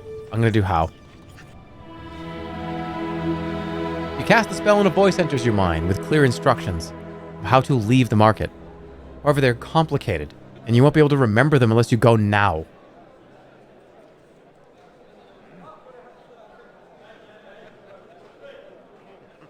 Mad, do something funny. I have 10 health. Striding quickly, you follow the twists and turns as guided by the voice in your mind until you see daylight.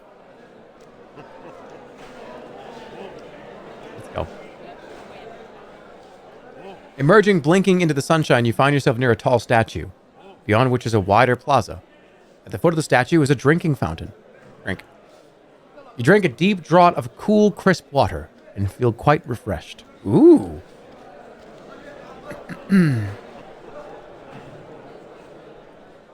This is a paved clearing, perhaps intended for visitors to the market to tie up their horses. But if any have, then it would seem their horses have been stolen. We know all about that. All around the slum, houses rise tall, squats piled on squats, emanating a thick and terrible smell. There are not many creatures about. The main road continues between the slums, heading up a low rise, and a side alley leads left.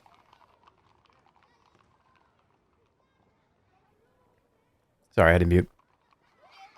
Okay, look left. To the left, a narrow road leads deep into a slum district, but its lanes are slung with decoration and ragged bunting. The main road turns to the right here, and continues up the rise towards a run of slightly grander buildings. Ivy and gripweed hang from the bent metal railings. The whole place seems empty, deserted, and dark. Suddenly, out of an almost invisible narrow alleyway, a figure no higher than your knee dashes out and collides with you, sending you sprawling. They cry about an apology as they hare away down the street. Run after it, check myself over. Yeah. Excuse me. You charge off quickly down the road. You know a pickpocket when you feel one slip their hand into your purse. You catch sight of them, just slipping into a narrow alley further up the road. It will take you off the main track and into the maze-like back streets of Khare if you follow. The slum districts of Lower Khare are unlikely to house the secret of the North Gate, but you might be able to learn where to find out more. Alright, we're about to run into the follow the thief. That's gonna get us kind of lost here. Or do we go down Mansion Row here? Do we go up? Go get the thief? Into the slums? Run after the thief? Or take the main road down here? This is 1, 2, 3. Poll will be up shortly. 1, 2, or 3. Main road. Going up. Oh no, main road down. Follow the thief. Or up into the slums. To give you a better indicator of where we could end up.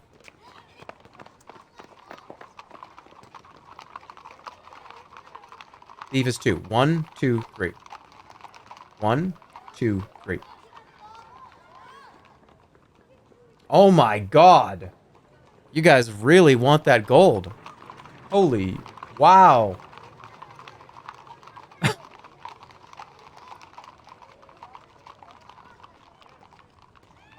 Damn, alright. You guys are out for blood.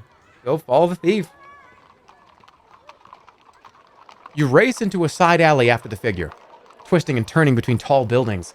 The thief is a small child who freezes for a moment, then begins to run twice as fast, straight towards a high boarded fence. Kill? Kill this person, right, guys? Kill this person. Go get him. Right? Really? Oh, interesting. Your choice is very interesting. The child looks spry and sprightly and terrified. You wouldn't put it past them to try and climb their way out.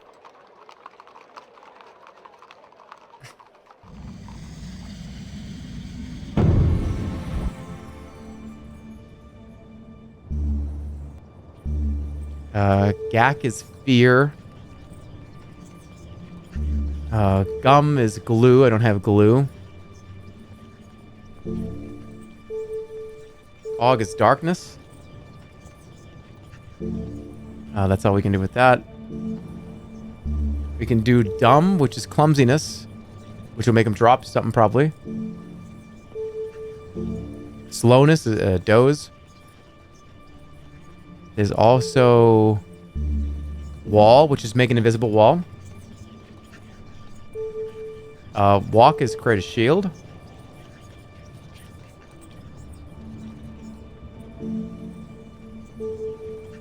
Slowness, just boom. Cast slow.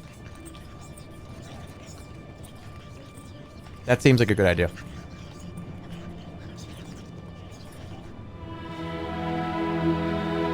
You cast the spell and the child's movement slow to a crawl.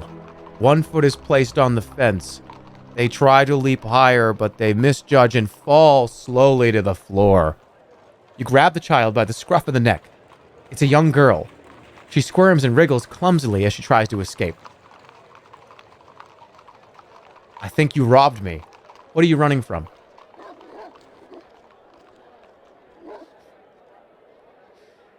I think you robbed me. I think you robbed me, you declare. Me? No, I wouldn't. I never would. I'm being chased by the guard. Are you a guard? Yes.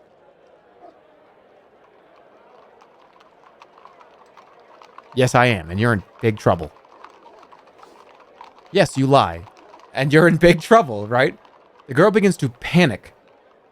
Suddenly, you hear footsteps behind you, and before you can react, a figure has grabbed you by the scruff of your neck and hauled you backwards into a building. Scram!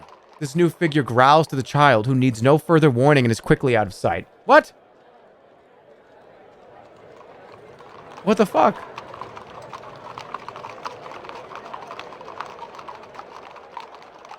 Don't be afraid. Murmurs a voice. You turn to see who it is. A dark-skinned man with a beard of short stubble. As you look at him, he releases you, holding up his hand to show he means you no harm. Apologies to give you a fight, he says. I thought you were attacking that child. Please, sit with me and talk for a while. That child stole from me.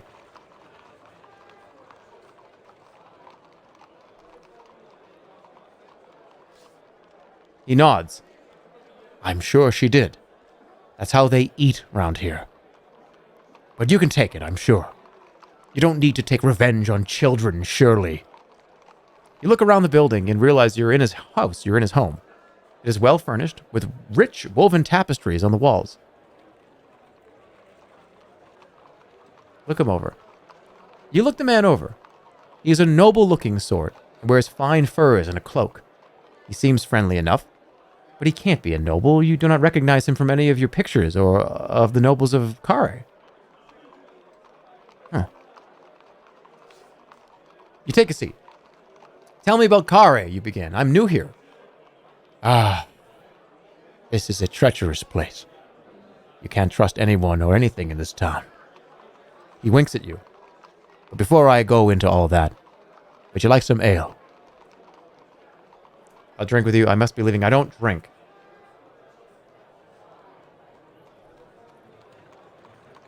How many times do people have to tell you this place sucks?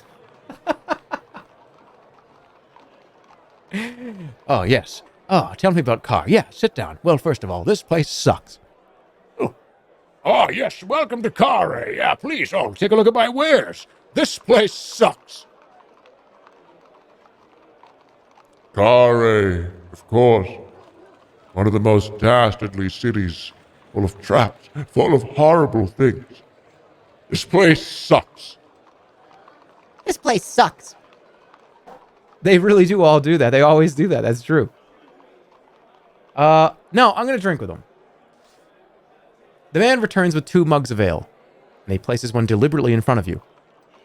So let me tell you about my city. He begins conversationally. The center of Khare is built around the port, and it can be a dangerous place at night. Hey, do you know the spell lines? Like I've already drank 5 of these, apparently. Why is that? Well, they say that those wandering the streets get waylaid and captured onto slaving ships. So be sure to be settled down in an inn before sundown. To your health.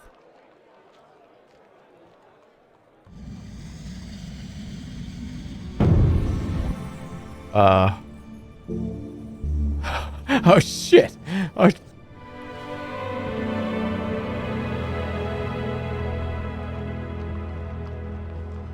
You waste no time summoning the force of Zap in your hands and then casually flinging into the chest of the man opposite. He gasps in surprise, but he is not killed, only wounded. Unsurprisingly, he reaches for his sword and you draw your own. Kill him in 1 hit.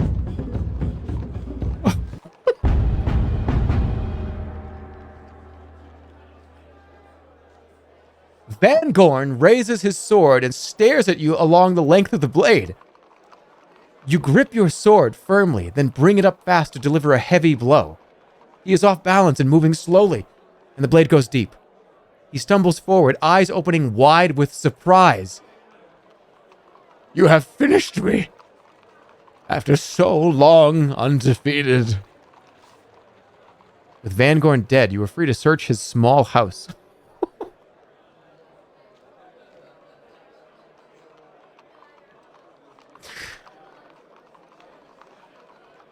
Open the cupboards, open the hangings, look behind the hangings, search his pockets, do everything. I'm just like, opening each curtain. What the fuck are you doing? I don't know. Hey, you know what? You know what the fuck I'm doing? People just gave me so much shit over the last like 30 or 40 minutes.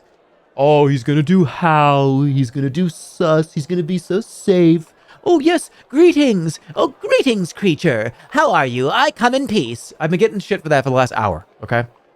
Oh, greetings. I come in peace. Oh, can I see your wares? No, I will not touch that fire. Look, I went full-on fucking chaos mode right there, and we get to loot this guy's whole house. I don't even remember this guy from the last game. This guy could be a really good guy. I don't know. I don't know what this could be. Dude, you almost killed that kid. Excuse me. I want to back up here. I left that up to you, and everyone said, thief, thief, go kill the thief, kill the thief. And when everybody saw, oh, it was like you know, they turn around and it's a little kid. Oh no, no, oh no, I was just kidding. I was kidding. I'm not. No, no, no, no. I didn't mean that actually. No, I was kidding. It was a joke. I would like you to go back and watch the chat. I want you to see how many times if you go. No, go do it when the VOD is there. It's not there right now, but I want you to go back. I want you to see how many times the word "kill" in all capitals was put in the chat room. Right? Okay. I want you to see. Yeah. But I zap a guy in his house and slash him. He was shocked. Oh, whatever. 2 our health. Unlimited power.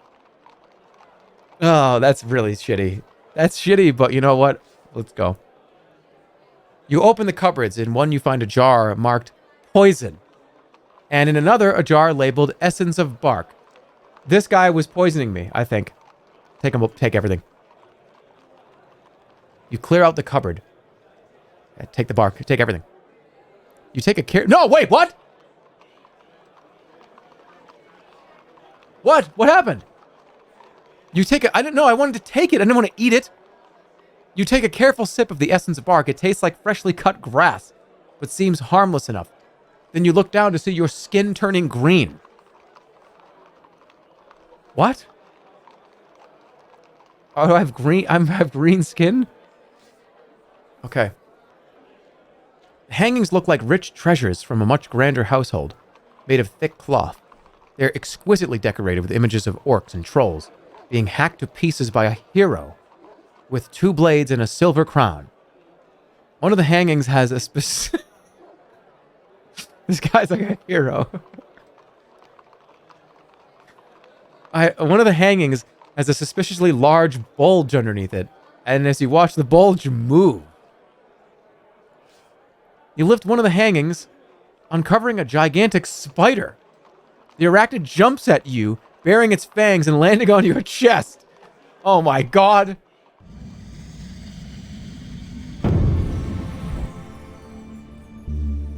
The giant can help me. Force field.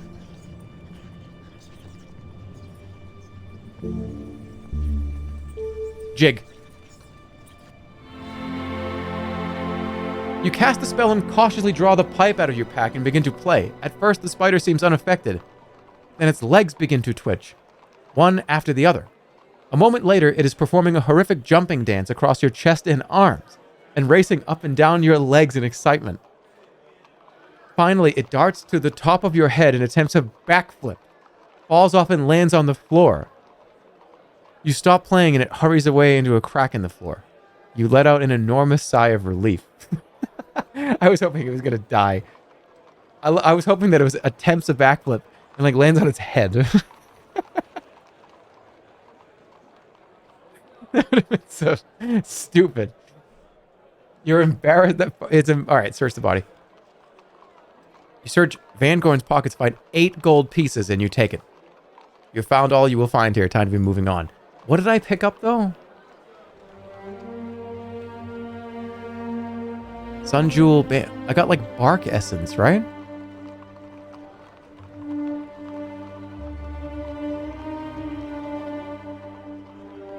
Essence of bark. Poison. I'm gonna be able to poison somebody.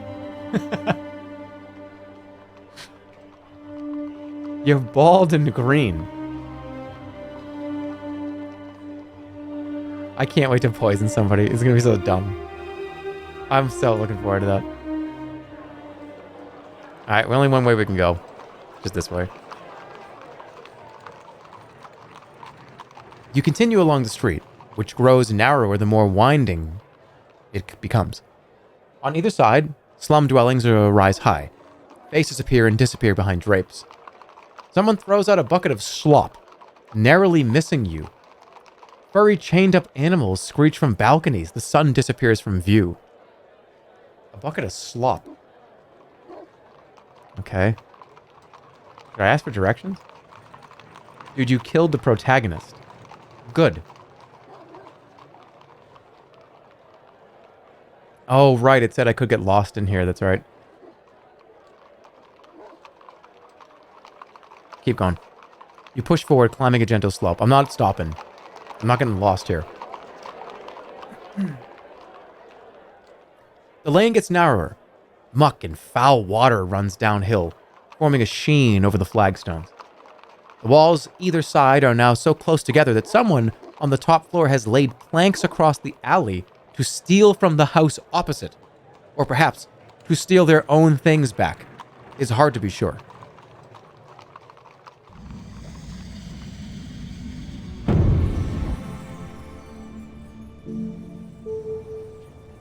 What? Why?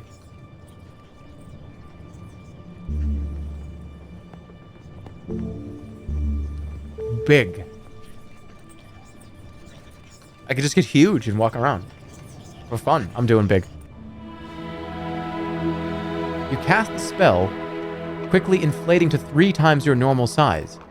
You hear shutters and doorways slam closed on all sides. Should I take the plank off? Remove the plank. You pluck the plank from its place and shake free the robber who is clinging on to the middle of it. He cries out as he lands. You toss the plank aside at him and move away.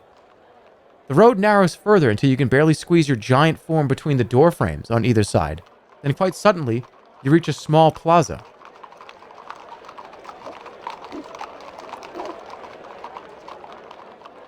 There's a small open square with a dried up well at its center. This is a crossroads, and side roads lead off to the left and right. Oh shit. Look at the alleys. You pause to look around the edge of the square. There's nothing to distinguish one alleyway from the other, although you do see a line of what look like blood drops heading right. The giant spell fades, and you slowly shrink back to your normal size. Okay, so I could look over all that. The only thing the alleys have in common is that they converge here. Once, presumably this well served all the people in this district. But perhaps there were too many people, because now the well seems dusty and dry. Toss a coin down the well. Look down the well. Look down the well. Leading over the edge, you peer down into the depths of the well. Strange. This well seems to have handholds cut into its stones. They appear good enough to climb down. Climb down the well, choose a road, or toss a coin. Climb down. Let's do a coin. You toss a coin down the well, it falls and falls and falls. Eventually there is a very tiny splash. Alright. Chat. Option 1 or option 2? Am I climbing into the well, or are we going to pick a road?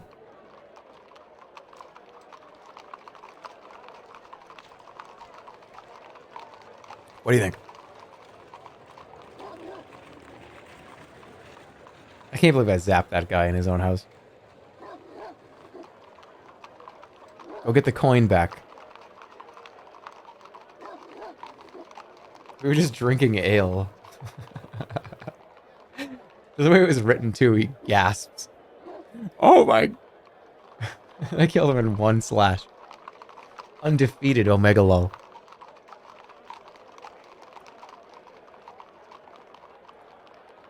Alright, that's a majority. Climb in the well. There's still daylight left, and the lure of the unknown is overpowering. You swing yourself over the edge of the well, teetering for an unnerving moment above the long, long drop. Then you find the first of the holds with your feet, and begin to make your way down into the dark. Into the well. Oh, what's that? You just got Elden Ringed, by the way. Oh, what's that? You just got Elden Ringed? Just making sure you understand that. You just got Elden Ringed. The climb is slow and cautious. You cannot see the holds below you. So you have to feel your way down. After about 10 minutes, your arms are tiring. Suddenly you realize the position you're in. If your strength gives out, you will fall. But you may not have the energy to climb back up either. It is impossible to see how much further down there is to go. Climb out. Get out. Keep going down. Stealing your courage, you continue to climb down. A ledge. After perhaps a minute more, your foot finds a ledge. Below that is nothing but space. You have reached the roof of whatever chamber is below. A metal bar sticks from the wall here, presumably used to tie a rope to continue the rest of the way down. What can we do?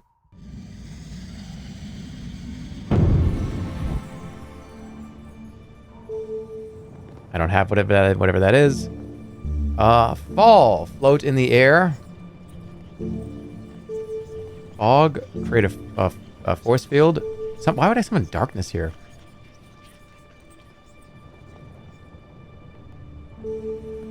There's also sus. Is there also sun? Nope, just sus. I mean, floating in the air seems... Or force field. That's a good move. Is it expensive? Not really, but I'm running out of stamina. You cast a spell and feel yourself become as light as a feather. Then you release hold of the wall and float gently down in the sewers. I do have potions. You're floating an inch or so above thick water in one of the city's sewers. Smell is indescribable. Terrible. You're at a dead end of sorts. The water disappears into a grating in one direction, while the tunnel disappears into darkness in the other. I don't think we're going back up. You step out from the dim light of the well shaft and into the black tunnel beyond. I don't think there's any going back up. Drink some blimberry. Is the ape here? Okay, the ape is finally here.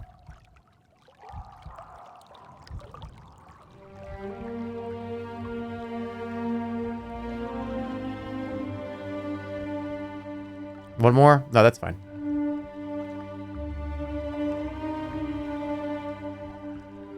Hold up, they drink from the sewers. LMAO. It's like that. That's like some... What? Why is it? That's not... That's like... The tunnel is filled with the worst stench you can imagine. Things splash and scurry through the darkness. You pass a heap of black cloth. A huddled creature? Investigate. You creep over to the huddled rags. The shape of a man leant over, clutching his knees. But it does not seem to be moving. Run it through. Touch it.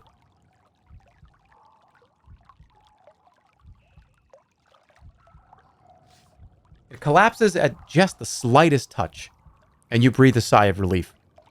Just a piled up cloak, discarded by some previous unfortunate who traveled this way. You sift through the heavy cloth. This was a fine cloak once, before it was left to rot down here. Stitched on the back is a number 1 in a circle. Waterlogged, the cloak is too heavy to carry away, and it has no pockets. However, and no hidden gold. But it proves that others have come this way before. Said that kind of wrong, but whatever. A cloak with pockets. That seems actually pretty helpful. I don't know why they didn't make them. Alright, moving on. Sorry, I keep pausing to cough. That's why you don't hear me for like a minute or so at a time. The sewer turns a corner here with the other tunnels blocked by filth-strewn wreckage. Search. You steel yourself and dig through the foul filth in the wreckage, trying not to vomit from the stench. You come across a small glass bottle. Uncork it and breathe it in. It's blimberry! You stash it into your pack. Oh, hell yeah. Let's take it right now.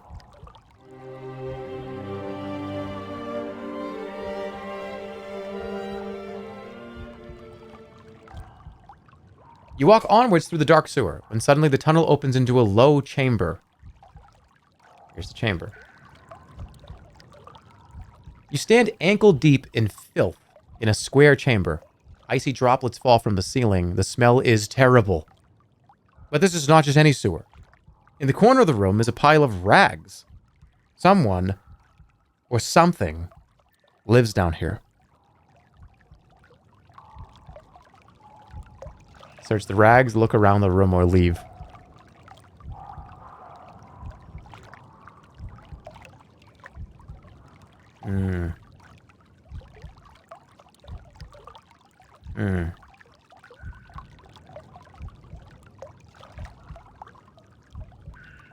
Search the rags. You dig into the rags and clothing. They must have formed someone's bedding, as they could never have been clothing. Strips and odd squares of cloth of all different kinds. They've probably been scavenged from what people threw down the drains into the sewers. Dig through them carefully. Digging into some old pockets, you find a few gold pieces. Suddenly, you find yourself itching and scratching. The rags are covered in fleas, and now they are biting you as well. The thought occurs to you, perhaps this is not the hiding place of a beggar, but the nest of some terrible beast. A sudden rush of water floods the chamber, soaking you up to the waist. A moment later, it is washed away once more, but there might be more coming. What are we doing here? 1 or 2, you pick.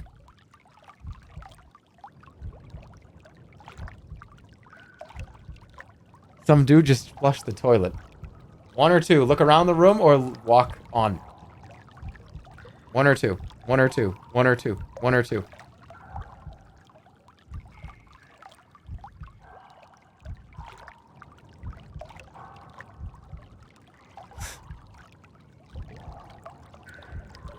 What am I doing?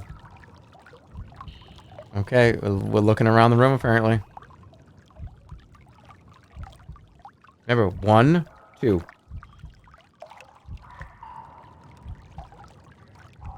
Yeah, 1 is running away with it 60%. I just got here. This stream sucks. No, it doesn't. Bud.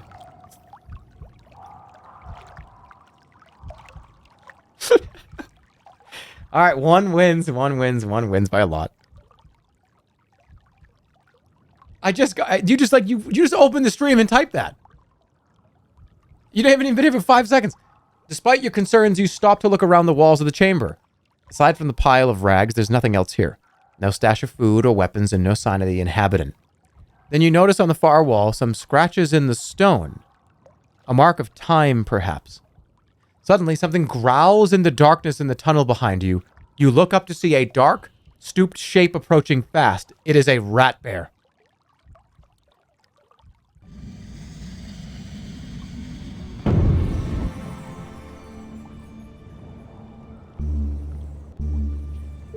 Gak.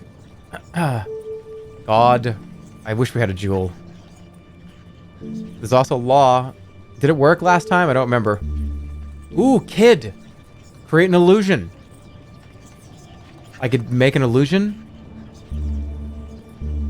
Yap, we can't talk. We don't have the wig.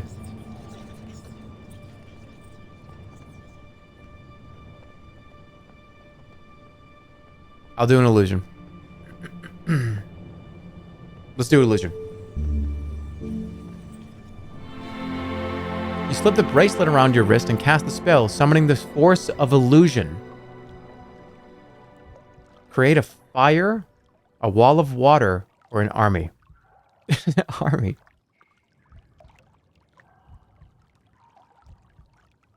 I feel like wouldn't fire, it'd be like, and like run.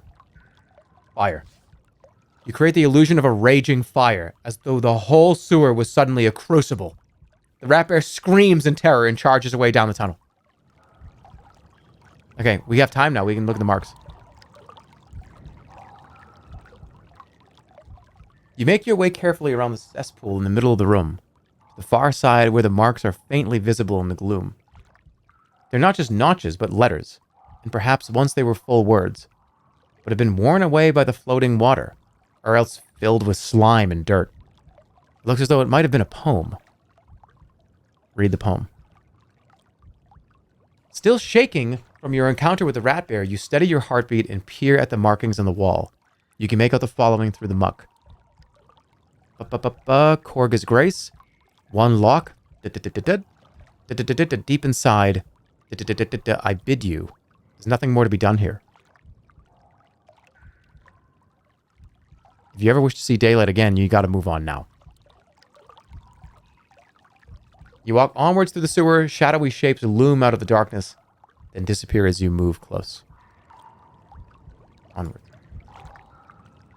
You walk for what seems like an hour, maybe more. The tunnel tilts lower and lower. Perhaps you are going underneath the river. The sound of fast rushing water fills the tunnel.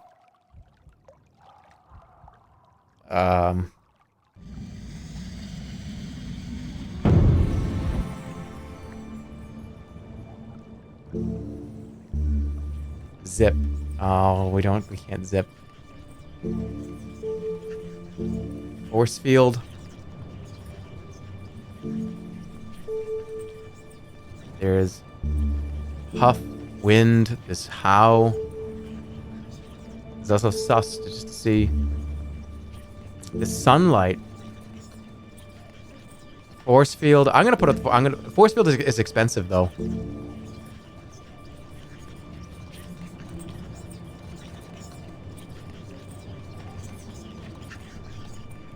I'll try it. Nervously, you cast your spell, binding a tight force field around yourself. It will not last for long, but should anything happen soon, the force field should protect you from the worst of it. That done, you keep walking. The sound of rushing water is growing louder. Around a corner. Suddenly, you realize the sound is not coming from close by the tunnel or through the walls. The sound is coming towards you. Somewhere, a wall of water is approaching. An old dam must have given way, and the river water is now flooding the tunnel. Pray for aid. Shelter. I have a force field. Take a deep breath, run for it, pray for aid. We have the ape right now. Wait, we have to read this. A strong beast, intelligent and prudent, who takes great pride in acting faithfully, to be depended upon. Okay. That's actually pretty good to have here, I think.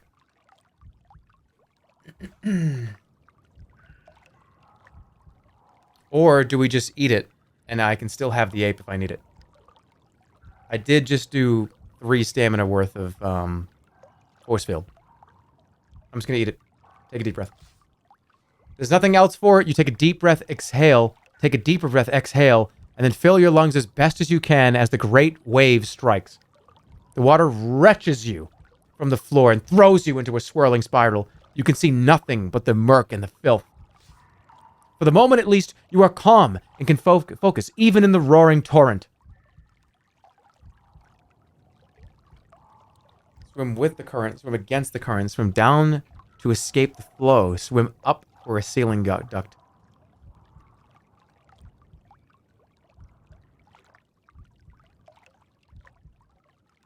It's probably with the current.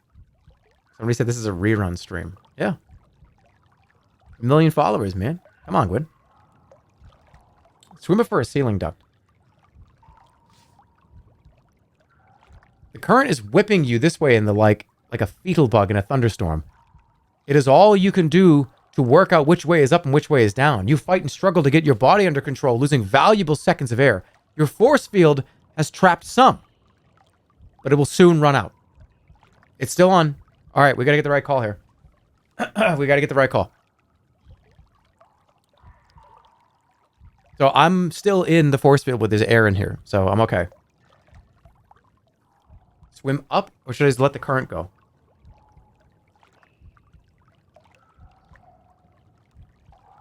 Go with it, go with it. Swim with the current. You swim with the current, which tears you along the length of the sewer. The force field protects you against bashes and knocks. The ground level is rising below. At some point, perhaps you will break the surface of the water, but it has not happened yet. Your lungs are bursting for air. With the current. You swim with the current, moving at breakneck speed. You cannot last much longer. With the current again. You swim with the current, moving at breakneck speed. Only the air trapped inside your force field is keeping you alive. I don't know. Up? You swim up towards the roof of the sewer, hoping to find an air pocket to refresh your breath. But you're out of luck. Your force field bashes the arched stone ceiling, which is fully submerged. Even the ducts running up are filled with water. There is no air to be had. I'm like a fucking pinball. With the current again? Swim down?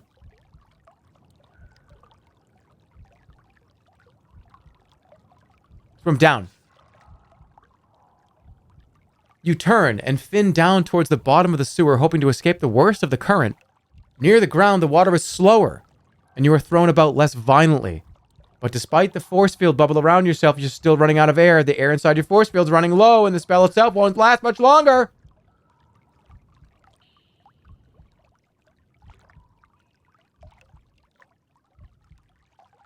Up? Up a duct? Against, bro. Against.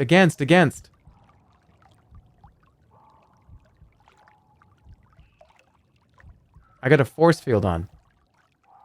Chat, you pick. This is the force field gave us like an extra like 3 or 4 choices here. 1, 2, or 3. I actually don't know. I forgot. I don't remember. 1, 2, or 3. This is probably the last shot here. The force field gave us extra time, I think, but this is a decision that needs to be made.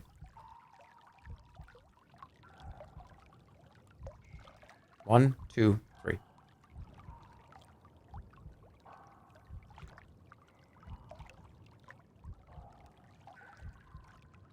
The ducks are probably full of water.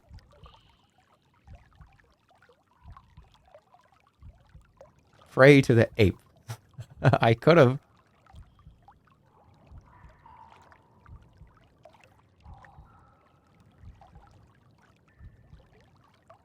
What? Chad is going to choose the one that throws. Alright, it's 3. Swim up a duct. Lungs bursting. You reach a duct in the ceiling. Once inside, it wrenches you upwards with powerful force. The stonework either side is a blur, and you crash, scrape, and bang into the sides, but harmlessly, thanks to the force field.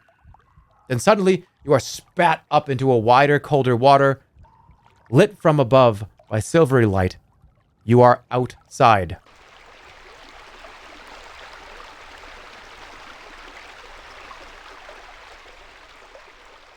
Not dead. You come up gasping for air, about a quarter of the way across the river that flows through the middle of Khare. Night has fallen while you are underground, and all around you is pitch darkness. You struggle and flail for a moment to get your head above water, and then turn about to swim for the far bank. Of course, all your water-damageable possessions have been ruined, including your pictures of the nobles of Khare. Thankfully, however, the pages of your spellbook are protected and your fleas are washed away. What? What got ruined? What? I need those clues.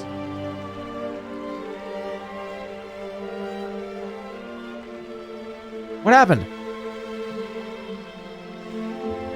Walking cane. What did I lose? Did I lose anything? I'm okay, right?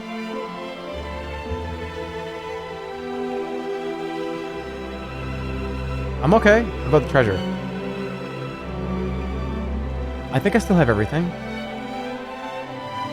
I didn't lose anything. Alright, we're good. Swim forward. I'm not going to dive back under. Swim forward. You swim along the surface of the river, keeping your mouth clear on the filth as best you can, and aiming for distant lights of the far bank. There's a figure moving there. A night watchman of some kind.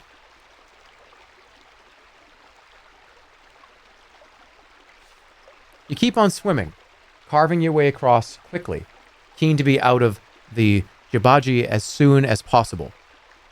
Suddenly, a voice rings out across the river. There's someone in the water! A man's voice calls. One of the slaves is escaping! One by one, more lanterns appear, lighting up like stars as they emerge from around the sides of the buildings and down the narrow alleys to the waterfront. Shit. Dive under.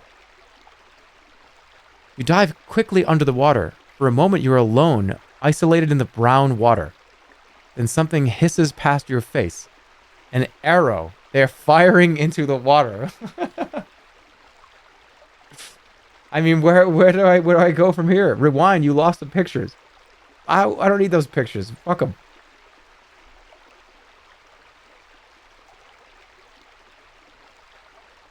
Swim in circles to keep going. Swim forward. You keep swimming forward, but no more arrows strike. Perhaps they have lost track of you in the water since you're not swimming back as they might have expected, but forwards. You move slowly and silently, coming up for air when you need to, but breathing only softly and gently. After several minutes of this, you arrive at the far bank. I mean, check that it's safe. You wait, shivering in the freezing cold water of the river, but the men and their lanterns are a little further along the bank. You should be safe to climb out here. You haul yourself up and pant, gratefully, in the dark. On the far bank. You look around in the darkness. The far bank is less populated than the near bank.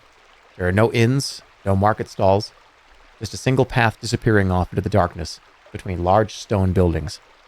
You're too tired from your swimming to walk on, so you crawl under a bush and make camp. You are exhausted and could do with something to eat, but there is nothing you can do. All of your food has been ruined by the water. Fuck. Time to get some rest. You close your eyes and are quickly asleep. Your dreams are cluttered and crazy. Face after face laughs as you ask about the spells. 4, says one. There are 11 spells. 1349. River water fills your mouth and makes you choke, but the water is thriving with fishes, each of which wants to tell you its life story. Vangorn strides over and shakes you by the hand. Thank you for helping me realize the error of my ways, he says. A moment later, he sticks a dagger into your lung. A monk with the hooded eyes of a bat throws a dice the size of a boulder towards you. Finally, a black well mouth approaches and swallows you whole.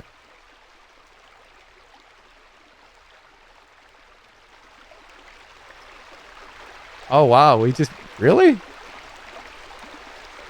Cool. Okay. That's one way you can... Yeah. Okay, cool. Next morning. Dawn comes, and you are woken by the shimmering light across the surface of the Jabaji River. By the idyllic morning is quickly broken. As the first of the boats begin to sail down the river, the sailors cursing and singing filthy songs that echo between the buildings or on either side. You almost become accustomed to the terrible smell here. You follow the road away from the river towards a fork in the road.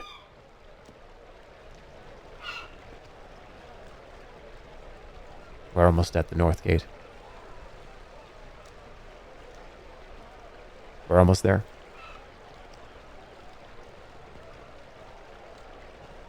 Right here.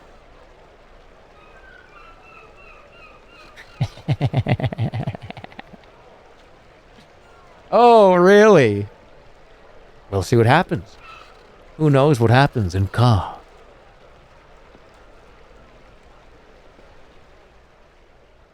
The early morning sun is beginning to wake the streets of Khare. A few creatures roam this way and that. In one corner, a spring bubbles with fresh water. Drink. You cup your hand to the water and drink a mouthful. It is fresh and invigorating. Always drink the water. Always drink from the water. Are there any porta potties in this game? Yeah. You missed it. There was like a 10 to 15 minute ordeal where we shit in a porta potty. And we had to keep doing we had to find toilet paper and shit. It's pretty cool. It's a wild part of the adventure. It was disgusting. Yeah. Okay, look around. Looking left, the road heads into a residential area that seems well cared for. A short way off to the right is an open plaza. Maybe ask for directions. You stop a passing creature. Excuse me, I need to ask you. The creature's head is bowed. Doesn't look up, but it pulls itself free and hurries away. It is too miserable to speak. There's nothing for it. You'll have to explore yourself.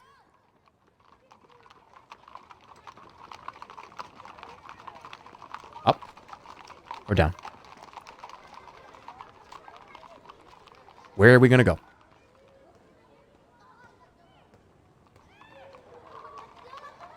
You have a really distinct I'm making shit up on the spot voice. What? I'm reading it. What do you mean, making shit up on the spot? What are you talking about? What does that mean? What does that mean?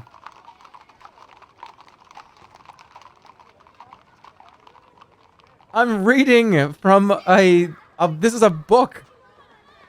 He's talking about the porta potties. What? No, I don't. Well, I have a tell.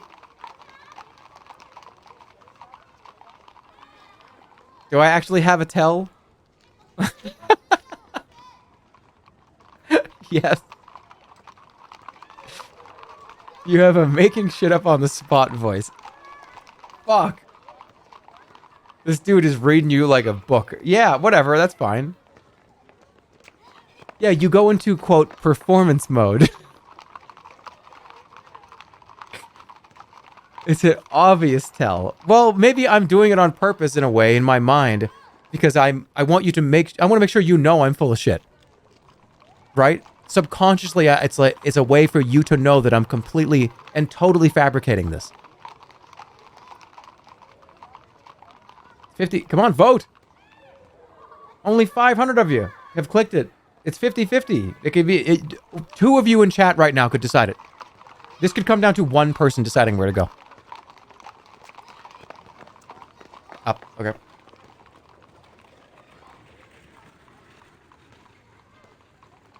Okay. You got it. We're going up. You follow a narrow, winding street past shops and stalls. It's still early, and they are not yet open, but there are stirrings from within the houses as the day's activities begin.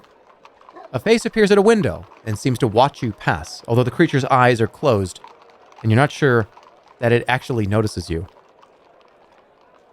Wave at the creature. You wave to the creature, but it does not react. Its eyes are still closed. Another similar creature stands in a doorway across the street, washing themselves from a bucket. This one is thin and spindly, with a long face. Not exactly a human, and not an elven either, but something in between.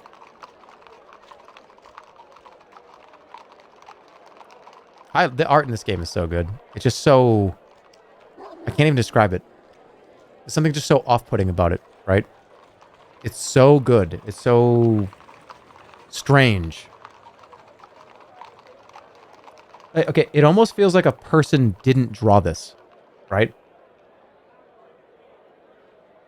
It almost feels like an otherworldly creature or an otherworldly being drew this, not a person. It's really cool. Alright, am I gonna greet this?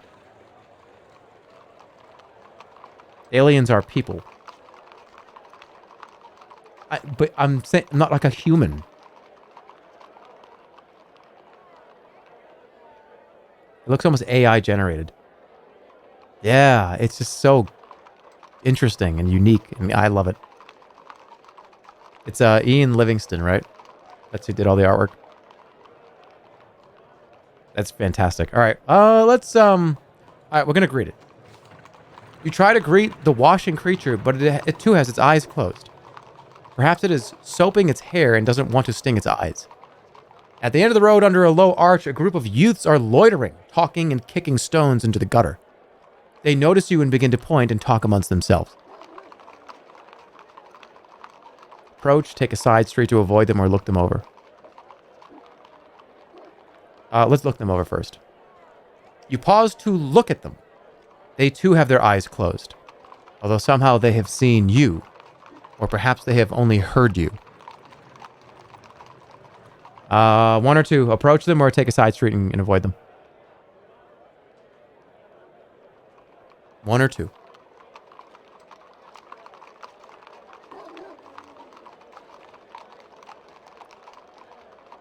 This side of the river is creepy. Yeah, so far.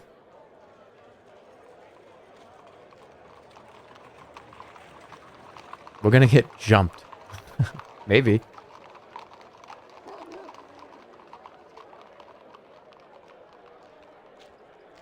Everyone and everything wants to kill you here. Yeah, this place sucks. We're gonna approach 70%. There's no way you're gonna hold that back. Approach. A group of children doesn't scare you. You continue down the street towards them. They fan out a little until they fill the width of the narrow road. Above you, shutters are closing and people move away from windows as though, despite their eyes, they've seen a fight coming. Greet them, elbow my way through, close my eyes. Hold on.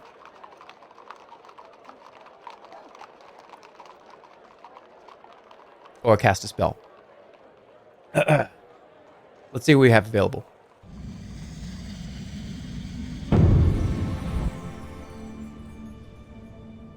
Okay. We have Goblin. We can summon a goblin. There's also Float. There is Hot, of course. Mud, which we don't have access to anymore. Dud, which is treasure. Hot, Giga Chad. Hot, Giga Chad. Gob them? Sure.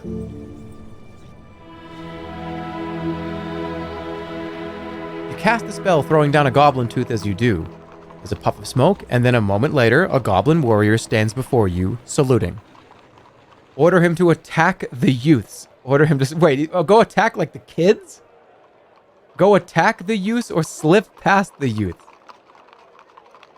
What? He's just gonna go... What?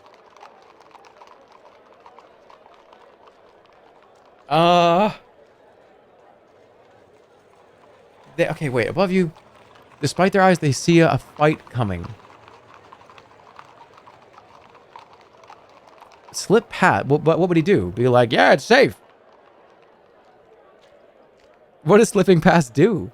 I think we're gonna send the goblin, and the goblin will sneak by them, and then wave and say, yeah, you can just do that. They're not gonna be able to see you or something, right?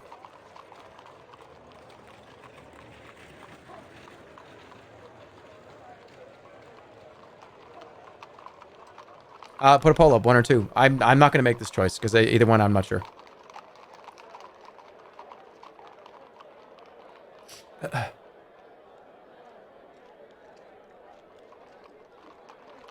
I'm not going to make this decision.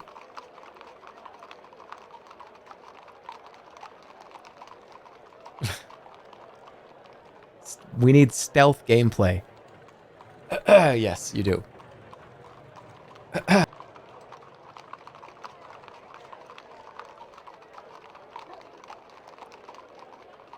It's as close. Remember, 1 is attack, 2 is slip by. I'm gonna have to keep this one open. I don't know.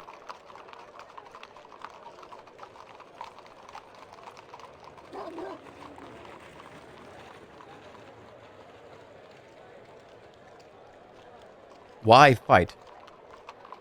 I don't know. It's gonna be close. This is too close to call. It's gonna come down to one person. It's gonna come down to one psychotic person that is going to make it push over, isn't it? No, no, no, no, no, no, no, no, no, no, no. Oh, no. Oh, no. You order the goblin to attack, and he marches off towards the youth, swinging his short, stubby sword.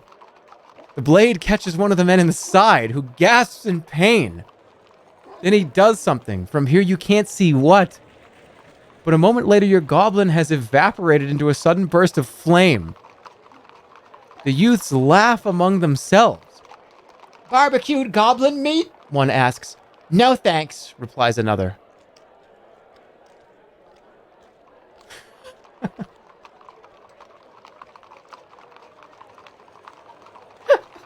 He caught one of these kids in the side.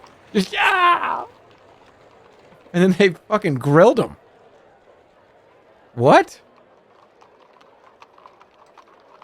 Well, I'm gonna go talk to them.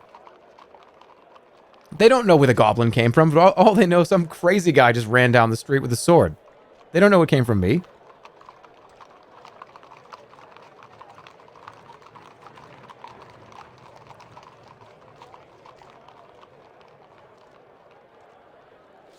You approach the group boldly.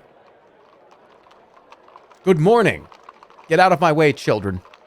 You own this street, I see.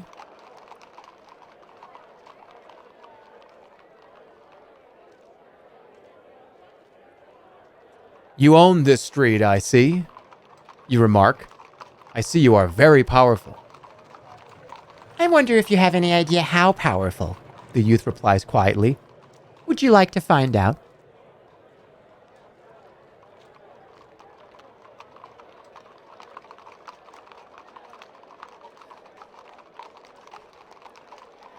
Yeah. My pleasure. The youth opens his eyes and suddenly a streak of burning fire shoots from under his eyelids, scorching your side. You gasp in pain and he laughs. Then the other creatures grab your arms from either side. Don't struggle, or we'll look at you all over. What?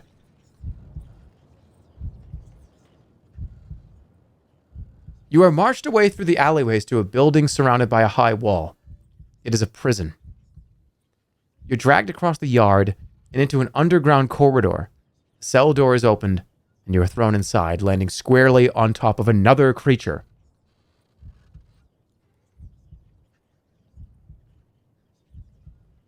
Should have drawn the sword. I think they would have got me. You're throwing, dude. What do you mean throwing? Who is this? Hold on. You pick yourself to your feet and dust yourself down. Apologies, friend, you say to your cellmate. It's an elven, but he seems worn out and exhausted. The creature nods to you. Welcome to my little world, he replies.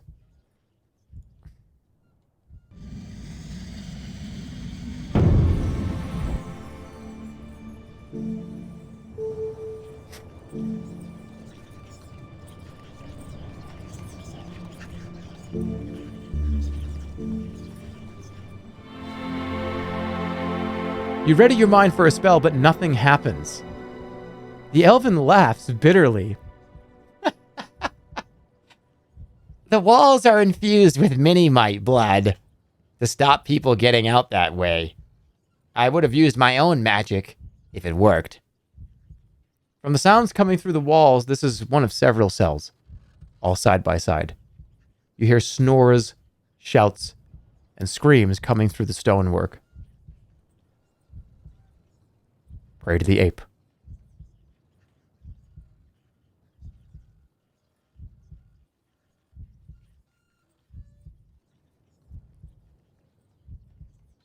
Should I pray now, or should I wait?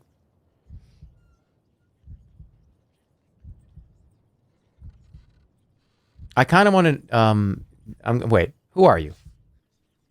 My name on the outside hardly seems to matter. My name in here is number 6. And that'll be your name too. He points a bony finger. It's written on the door, see? The cell is empty except for a bucket. Murmuring an apology, the elven uses it for what it is for. You're an elven, you say. I've not met your kind before, but I know of you. He shrugs. Elvens are pretty annoying creatures. But that's not what they locked me up here for. What is this place? This is the jail of the Red Eyes. There's one outside. And he points at the guard whose face, with eyes closed, fills the tiny porthole. The smell from the bucket in the corner of the room is quite terrible. Why do you need to tell me that? What does that add to the story? Like, hey, he shit in this bucket, by the way. I just want to make sure you know this and you're aware of it. Why are you here? You know, The elven replies with a sigh of some passion. I've asked myself that every night since I was arrested months ago, and I still can't figure it out. I didn't do anything to upset these people. My only idea is that the red eyes aren't happy unless they've got someone locked away. Maybe now you're here, they'll let me go. Or they'll let me go. Yeah. That would be a good joke on their part. You can see the creature's spirit has been quite broken. I'm going to pray to the ape. Come on, ape. Help us. Help us, spirit of the ape. You raise a prayer to the ape, and as you finish, there's a tiny click. The sound of a lock tumbler falling over. The elven's narrow eyes open wide as portholes. You wait until the guard outside has turned his back and then slide the door open. He will not be looking the other way for long. Dump shit all over him. Moving silently, you pick up the bucket from the floor of the cell. The elven looks at you curiously but says nothing. Put the bucket on his head. You raise the bucket nice and high, creeping forward on tiptoes, and then at the last possible moment, you bring it down quickly on the guard's head. Unmentionable substances trickle down on his face, but for a moment he cannot see. Drag him backwards into the cell. Run him through. Drawing your sword, you slice quickly through his neck. This is such a terrible way to die. The elven looks shocked, but only for a moment. Then he nods seriously. When the others find him, be sure they will come for us unless we're gone. You nod. He is quite right. Time to run for it. You race up a set of stairs heading towards a patch of sunlight and emerge in an alleyway on the other side of the prison wall, the elven at your back. I didn't have to dump shit on the guy. Why did I do that? I dumped by the way, this was a fresh bucket of shit. This guy, the elven just did it. This wasn't, it's been like a few days. He just dropped a fucking huge log in this thing, and it was probably hot. And it was a hot new shit that I dumped on his head. And then I slit his throat. Why was the point of that? That added extra steps. We didn't have to do the extra steps, right? Just kill him. Run him through. That was disgusting. 300 people left the stream because of that. You emerge onto a quiet side street and begin to weave and duck through the alleyways. The elven, weak from his long stay in the tiny cell, can barely keep pace with you, but is filled with such joy to be free that he laughs even as he trips and stumbles. We got a new friend. One or two. It's time to decide. I am imagining it's going to be right or left here, right? So, I'm not sure. One or two. One is right, two is left. One or two. I don't think that was solid, man.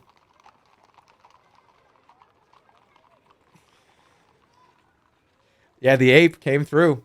I don't remember if you've already prayed. Because you can just pray to get healed. Or pray in a few other scenarios. I wonder what happens.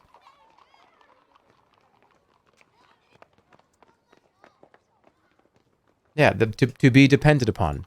The ape is probably one of the better ones to have.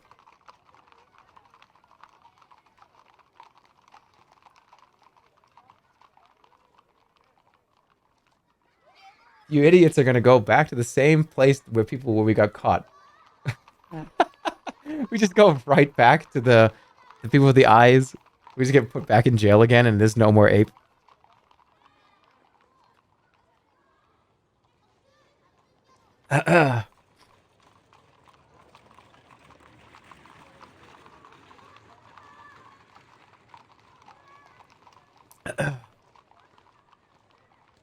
We're doing the comedy route, yeah. We're going left. At the first junction, you turn left. Do you know where you're going? Asks the elven, but there isn't time to reply. Oh, shit. Again. Where are we going? One or two?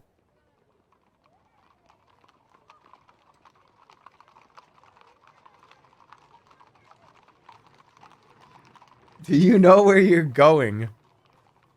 All right, I'm gonna go left, and then we're gonna go left. We're gonna go left again, and then we're gonna get burnt by the eye people.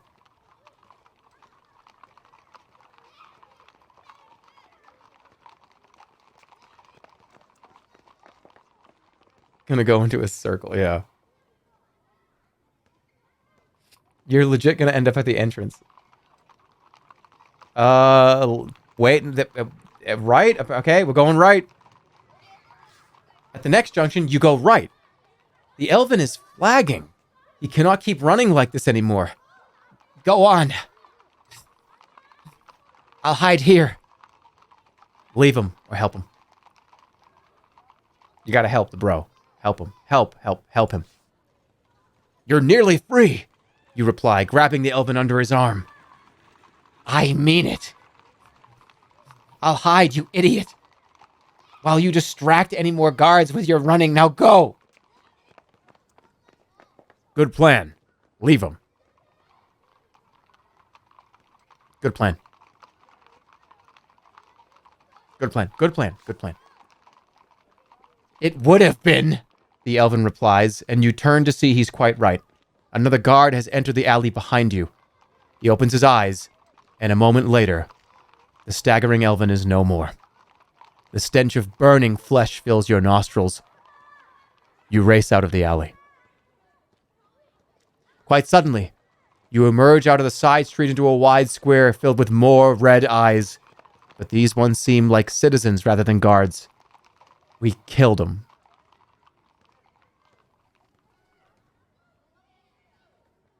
Save him. So dumb. LOL. We got him killed. I don't think should I use a rewind on this? I only got 2 more. This one would be legit, by the way. We'll try. We'll try again. Let's try again. I'm using my second rewind. All right, it was turn... Wait, should we do this differently? Turn left and then turn right, right? Left. And then right.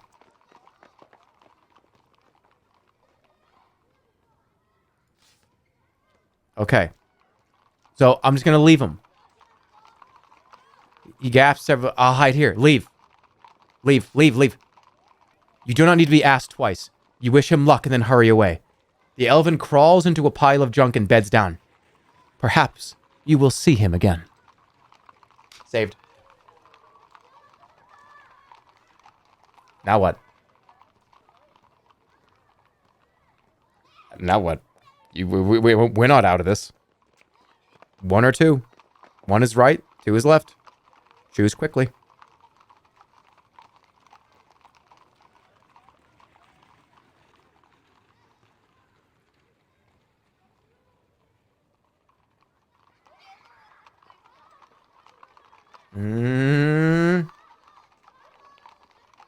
Can you hide with him? I don't know. Dude, this shit is tight. Yeah. This is sorcery. What'd I tell you? It's fun.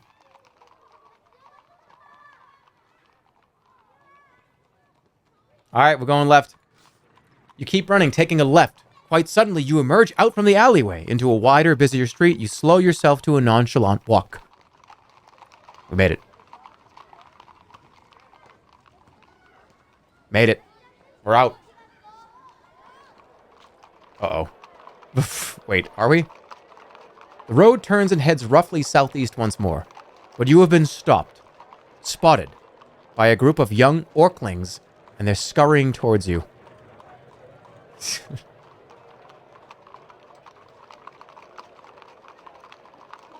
Okay. Hurry to avoid them or wait for them to reach me. 1 or 2 quick again. I mean, I don't know what to do here. What do I want to do? Dude, hold on. I just had this insane urge for A1 steak sauce. I don't know why. It just popped in my brain. That sour kind of flavor. I want it so bad. I don't know why. Oh my god, I want it so bad right now. I want it so badly.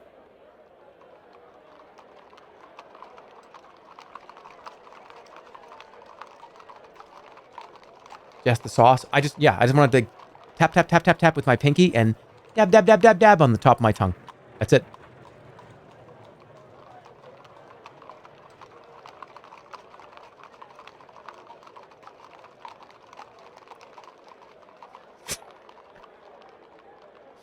It's our turn. Silence. You're going. All right. What? One. Hurry and avoid them. I think that's what's going to happen. Let's go. Hurry and avoid them. You increase your stride, hoping to breeze straight past, but the gang is big enough for them to easily block the road. You're soon right in their midst. Their hands poke at you and push outwards, hoping for a donation.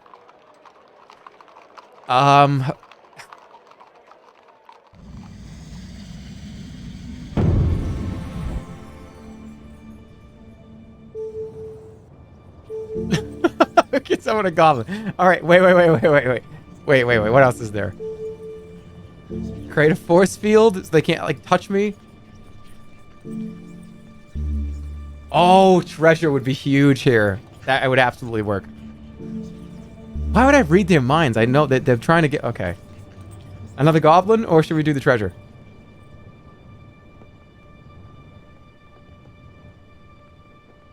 Is there also S? Ooh, I can clone myself and have 6 of me. The goblin's gonna get wrecked. Yeah, they're gonna just swarm the goblin and kill him, right? Treasure makes the most sense here. It just does. Why would you do treasure? Because it says they want a donation. They're trying to like poke me and prod me. It says. So I mean, if I put like $1 million on the ground, it's gonna be fine.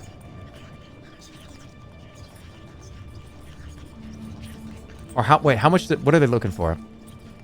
Throw a gold piece. Throw a gold piece away. Wait, throw the gold? Okay, that would work too. I have money. They're not gonna like that. Throw it. This is so... Dud? How much is Dud 3 stamina or 1?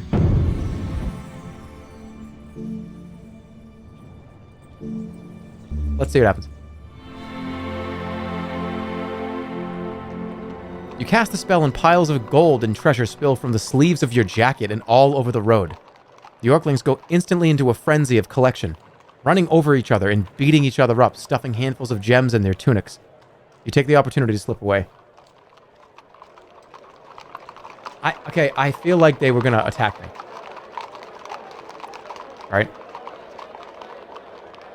It says they were beating each other up. They were children. What? We wanted some of the goblin, and the goblin would have swung at him. I'm sorry. The goblin would have just... You saw what happened when I sent the goblin to a group of children, okay? The last time a goblin was sent to a group of children, a sword went into one of the kids' sides, okay? You continue up the road, leaving the chattering Orklings behind. After a short distance, you come across a large building made of stones and mortar. Look at the building. It stands alone inside its own patch of grounds, and unusually, it seems to be in a state of good repair. A large L is carved on one gatepost. The main road continues straight past the house. I think I remember this part. We going in? Oh, we're going in, right? I think I know this part. From what I remember.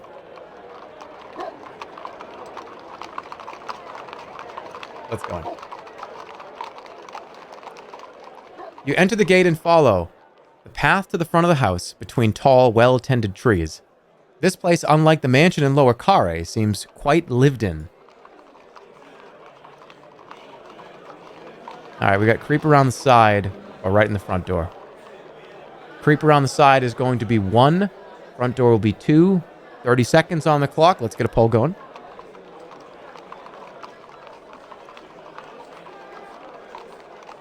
Oh, Jerma, imagine having an opinion on that on goblins because one goblin stabbed a kid.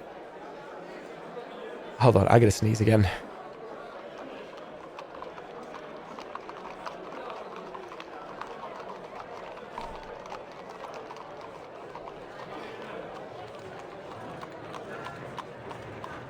You told him to do that. I didn't tell him to do that. You did. So don't put that on me. I didn't tell him to do anything, actually.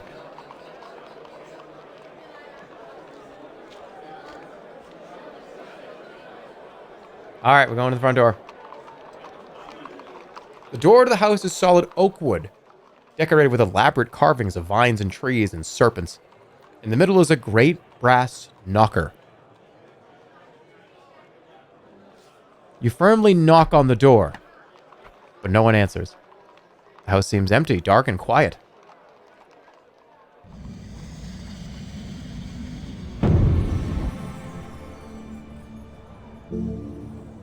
Zip is teleport. I don't have the item. I mean, yeah, we could just literally burn it down like we do every fucking door in the game. I could blow it down, but I don't have wind. We could try to open it with Dop. Dop might just work. It's 1 stamina. Let's try Dop. Cast the spell and the door swings open smoothly to reveal a hallway, bedecked in finery and well kept. This is the house of a nobleman, perhaps even a noble. Okay.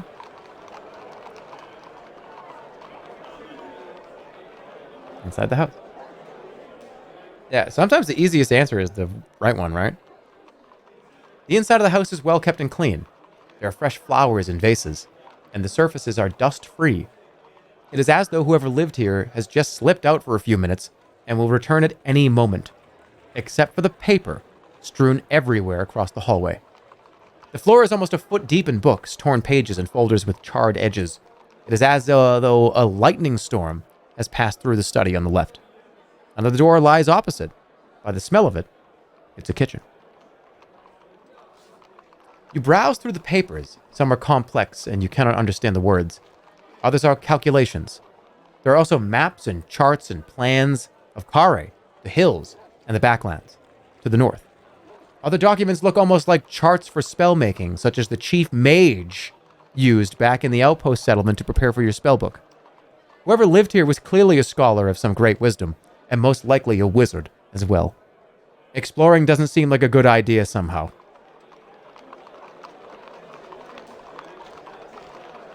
Try the kitchen, try the study, or leave.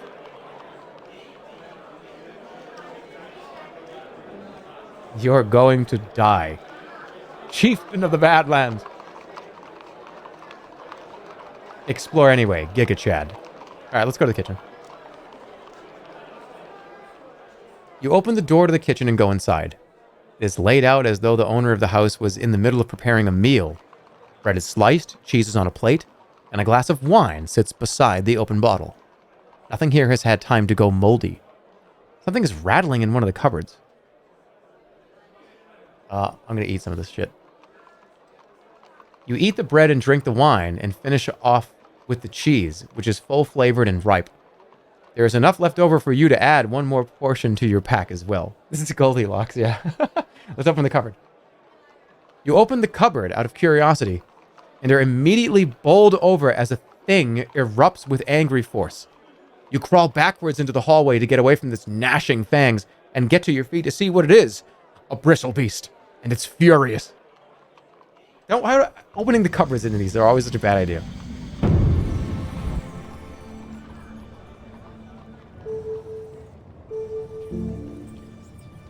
I mean, goblin, sap, hot might burn the house down. Okay, but here's the thing. Am I running out of goblin teeth? We're using it so much. Get 8. It's a lot, but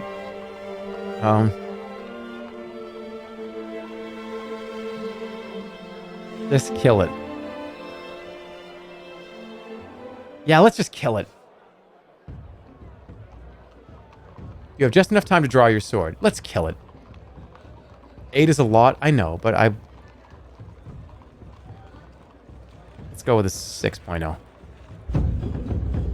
Bang, alright, good. The bristle beast bares its teeth. The beast lashes out with its claws, but it cannot defend itself from your force. Do it again. Alright, now we get it's a free kill, essentially. No stamina lost. We're good. It twists on the metal, then curls up like an overheated beetle and dies. With the creature dead, you pause to catch your breath. Where now? Study. Is this a pet? What?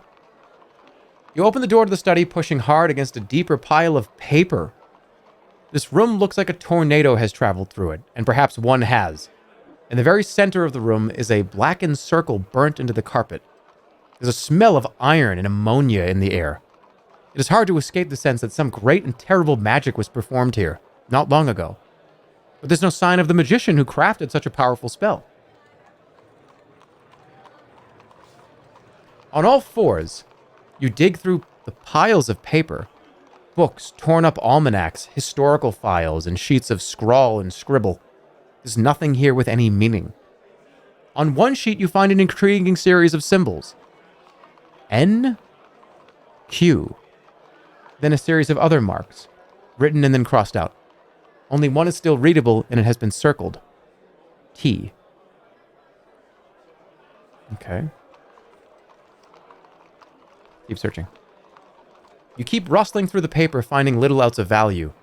Then, underneath a heap of tomes about the early founders of the city, with several passages underlined and marked with comments you cannot read, you unearth a green-haired wig, which you put into your pack. We can finally talk to fucking animals. You return to the hallway. You explored enough, you leave the house and return to the street outside. Finally, we can talk to the horse. Baldness cured. Oh yeah, that's right. You return to the main road. Follow the road. The road continues on between dense houses on either side when suddenly you begin to smell a sharp, acrid smell. Burning. Looking up ahead, you see a column of smoke. Is the district on fire? I'll handle this.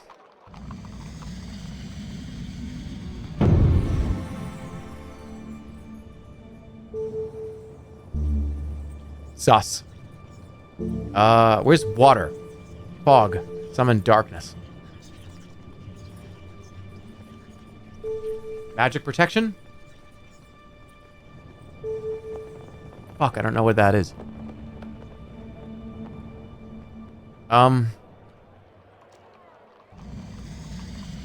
Maybe I'll put on a force field. Or magic. Wait, is fire technically magic?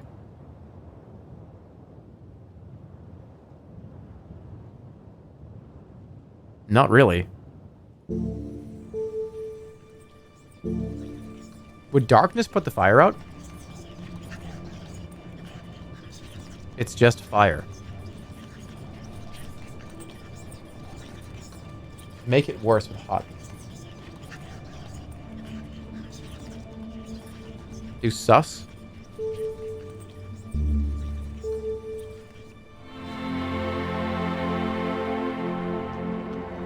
You cast the spell and a calm voice enters your mind, telling you not to fear. There is no danger up ahead. You're reassured and the spell fades. Okay.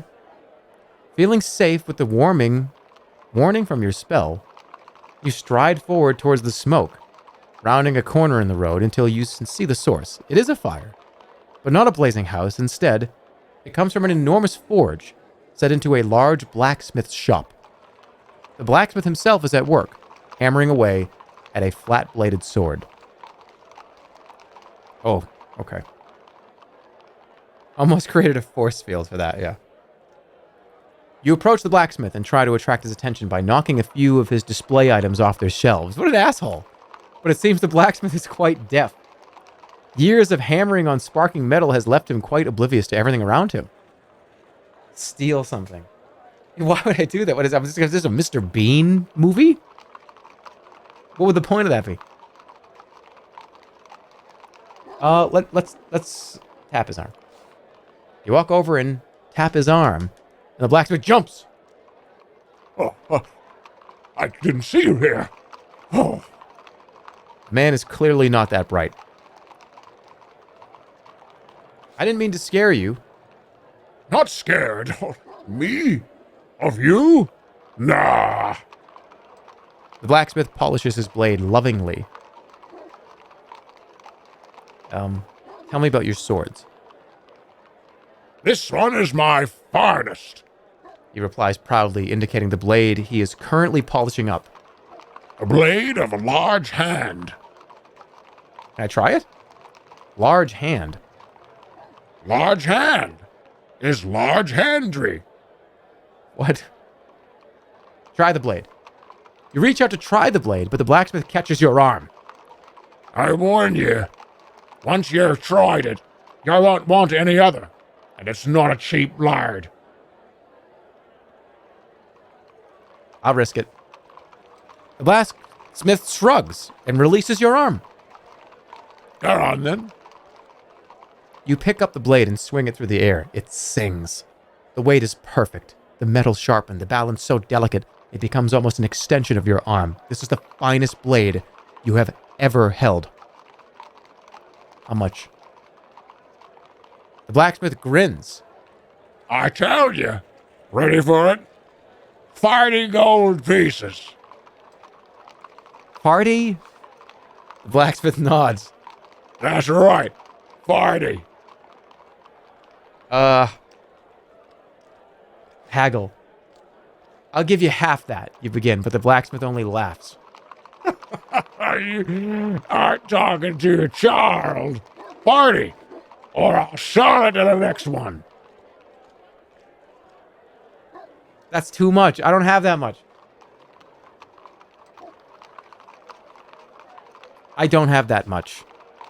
The blacksmith nods and takes the blade back with loving care. I'll find its owner sooner enough, I'm sure. Fuck. Shit. Shoot. Shit. 40 gold, though. Holy crap. How would you have... You have to save everything. Do you make wolf armor? You ask, thinking about the strange werewolf you saw. The blacksmith looks at you with fierce, cold eyes. Vic, for first noble. He replies, but says nothing more. Who's Vic? He's the boss. Has been for a long time. Just making it official. The blacksmith quickly hammers something. The noise makes your head spin. I'm interested in the North Gate spell. I make swords.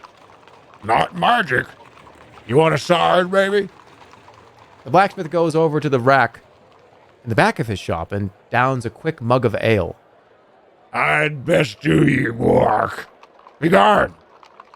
And he begins to hammer so loudly you fear for your hearing. You quickly run into the... Oh, god damn it, I wanted that fucking sword. I wanted the sword. 40 gold, though. Come on. Shard. We will allow you to rewind. I don't have the money. You walk between the narrow buildings until you reach a fork. To the left, the road continues towards some kind of bustling market, while to the right, it leads down a shorter street. In the center of the fork is a great bronze statue with some kind of pot at its feet.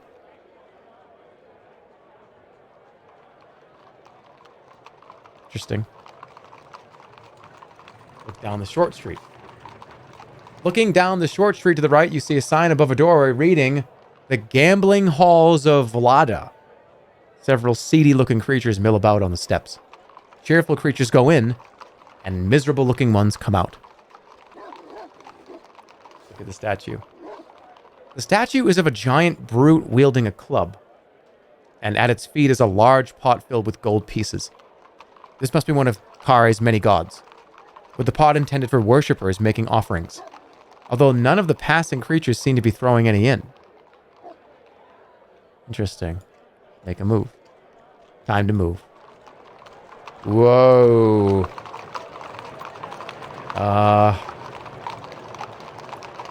Through the arch, the statue, the left fork. I mean, there's a lot here.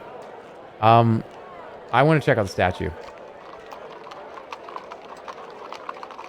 You go over to the statue and look into the pot. It seems to contain almost 20 gold pieces.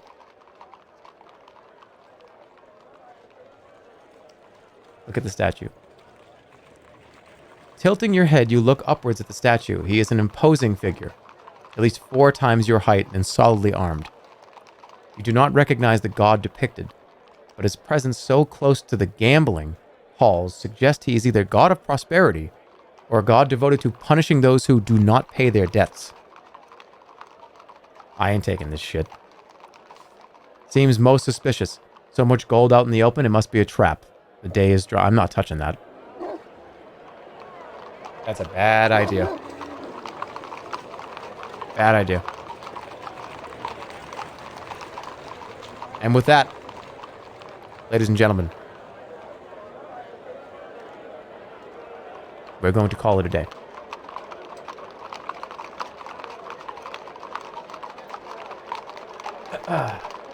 That's it. Much more to explore in Khare.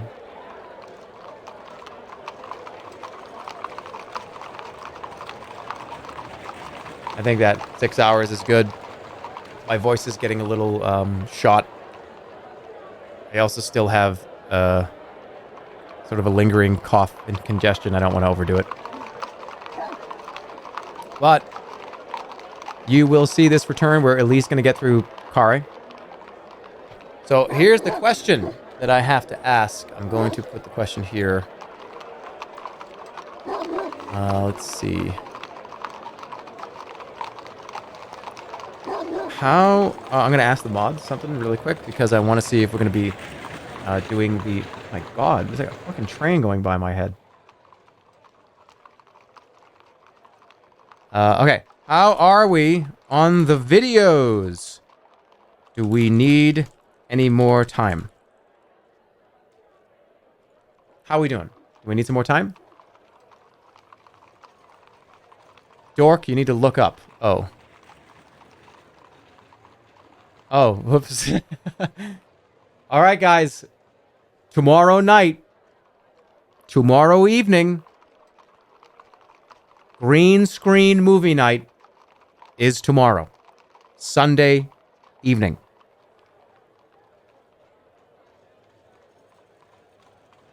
But we'll see you tomorrow. The time we will be starting, I want to do it in the evening hours. So we're going to start probably around, not too late. Maybe 4 o'clock Pacific. I think that's a good, I don't want to do it at like 7, 8, 9, 10 or anything. We'll start at 4. I am going to try to make sure this internet doesn't have a problem. And I will tell you right now, this is very, very important. It's planned for tomorrow, but if we have a bunch of drop frames, I don't want to ruin that stream with drop frames, because this one is fine. If I have an ingest Twitch server problem with this game, it's literally, we're reading. So if I have to move it, I'm going to. So just be aware that it's planned for tomorrow at 4, but I don't want to get that stream fucked up or ruined by shitty internet problems. So let me just make sure that we're going to be okay before we actually do that stream. So yeah, we'll start at 4 tomorrow. If not, if I'm not confident, I want to see if I can get this fixed or solved before the next stream, then we will do it on probably maybe Monday or Tuesday, maybe Monday, or we'll hold it to the next weekend. I'm not in a rush, right? I'm not in a rush. 4 p.m. Pacific. Yeah, that's Sorcery. I hope you guys enjoy it. If you guys have been having fun, cherish it, because this is... And when I say cherish it, I mean really do, because when it's over, I'm not going to be playing this ever again on stream. I'm cherishing it right now. If you think that this is a big game and there's a lot to do, which obviously we didn't do a ton of stuff over here, and there's things that you'll see later. This is part 2. Part 3 is potentially even a little bit bigger than this. There's more to... essentially, this is a huge game. Part 3 is a whole nother map. That's about maybe 1.5 times this size. Part 4 is probably the size of Khare. And look, if I don't play through part 3, maybe you'll get it and jump in and have fun with it. Because seriously, it's one of the best. It's just fun to fuck around. And all the spells do different things. There's so many different routes you can take, so many items to collect. It's just a fun time. It just really is. Genuinely a fun experience. But yeah, we'll see. We're going to at the very least, complete Khare and see how people feel. Why wouldn't you play 3 and 4? There's no reason not to. But obviously, I don't want people to get bored of it. Which, it doesn't seem like that's happened so far, so let's go.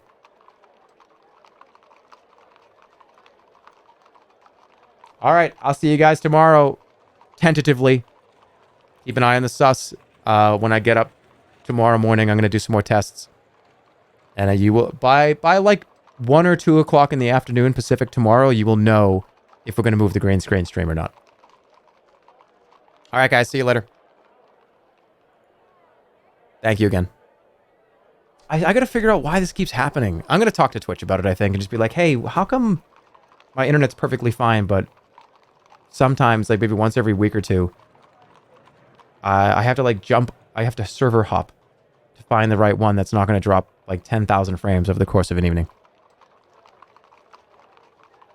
Because this is a new thing. This keeps happening.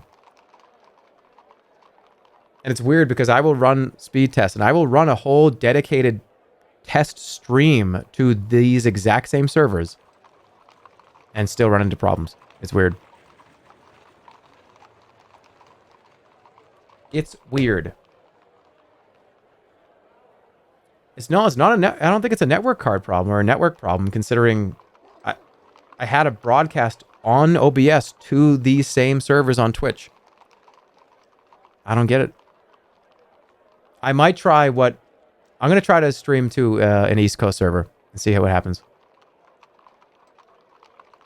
But yeah, well, I'll figure it out. Tentatively see you tomorrow. At least we know that the green screen stuff is ready, and I can't wait.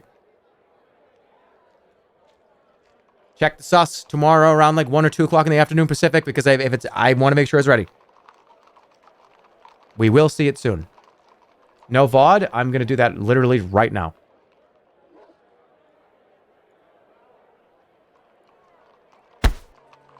Here we go. Publish. All right, when this stream turns off in probably 60 to 70 seconds, there will be a VOD will be there. Because I have the ability to publish it. All right, good night, guys. Take care of yourselves. Thanks for watching. See you soon.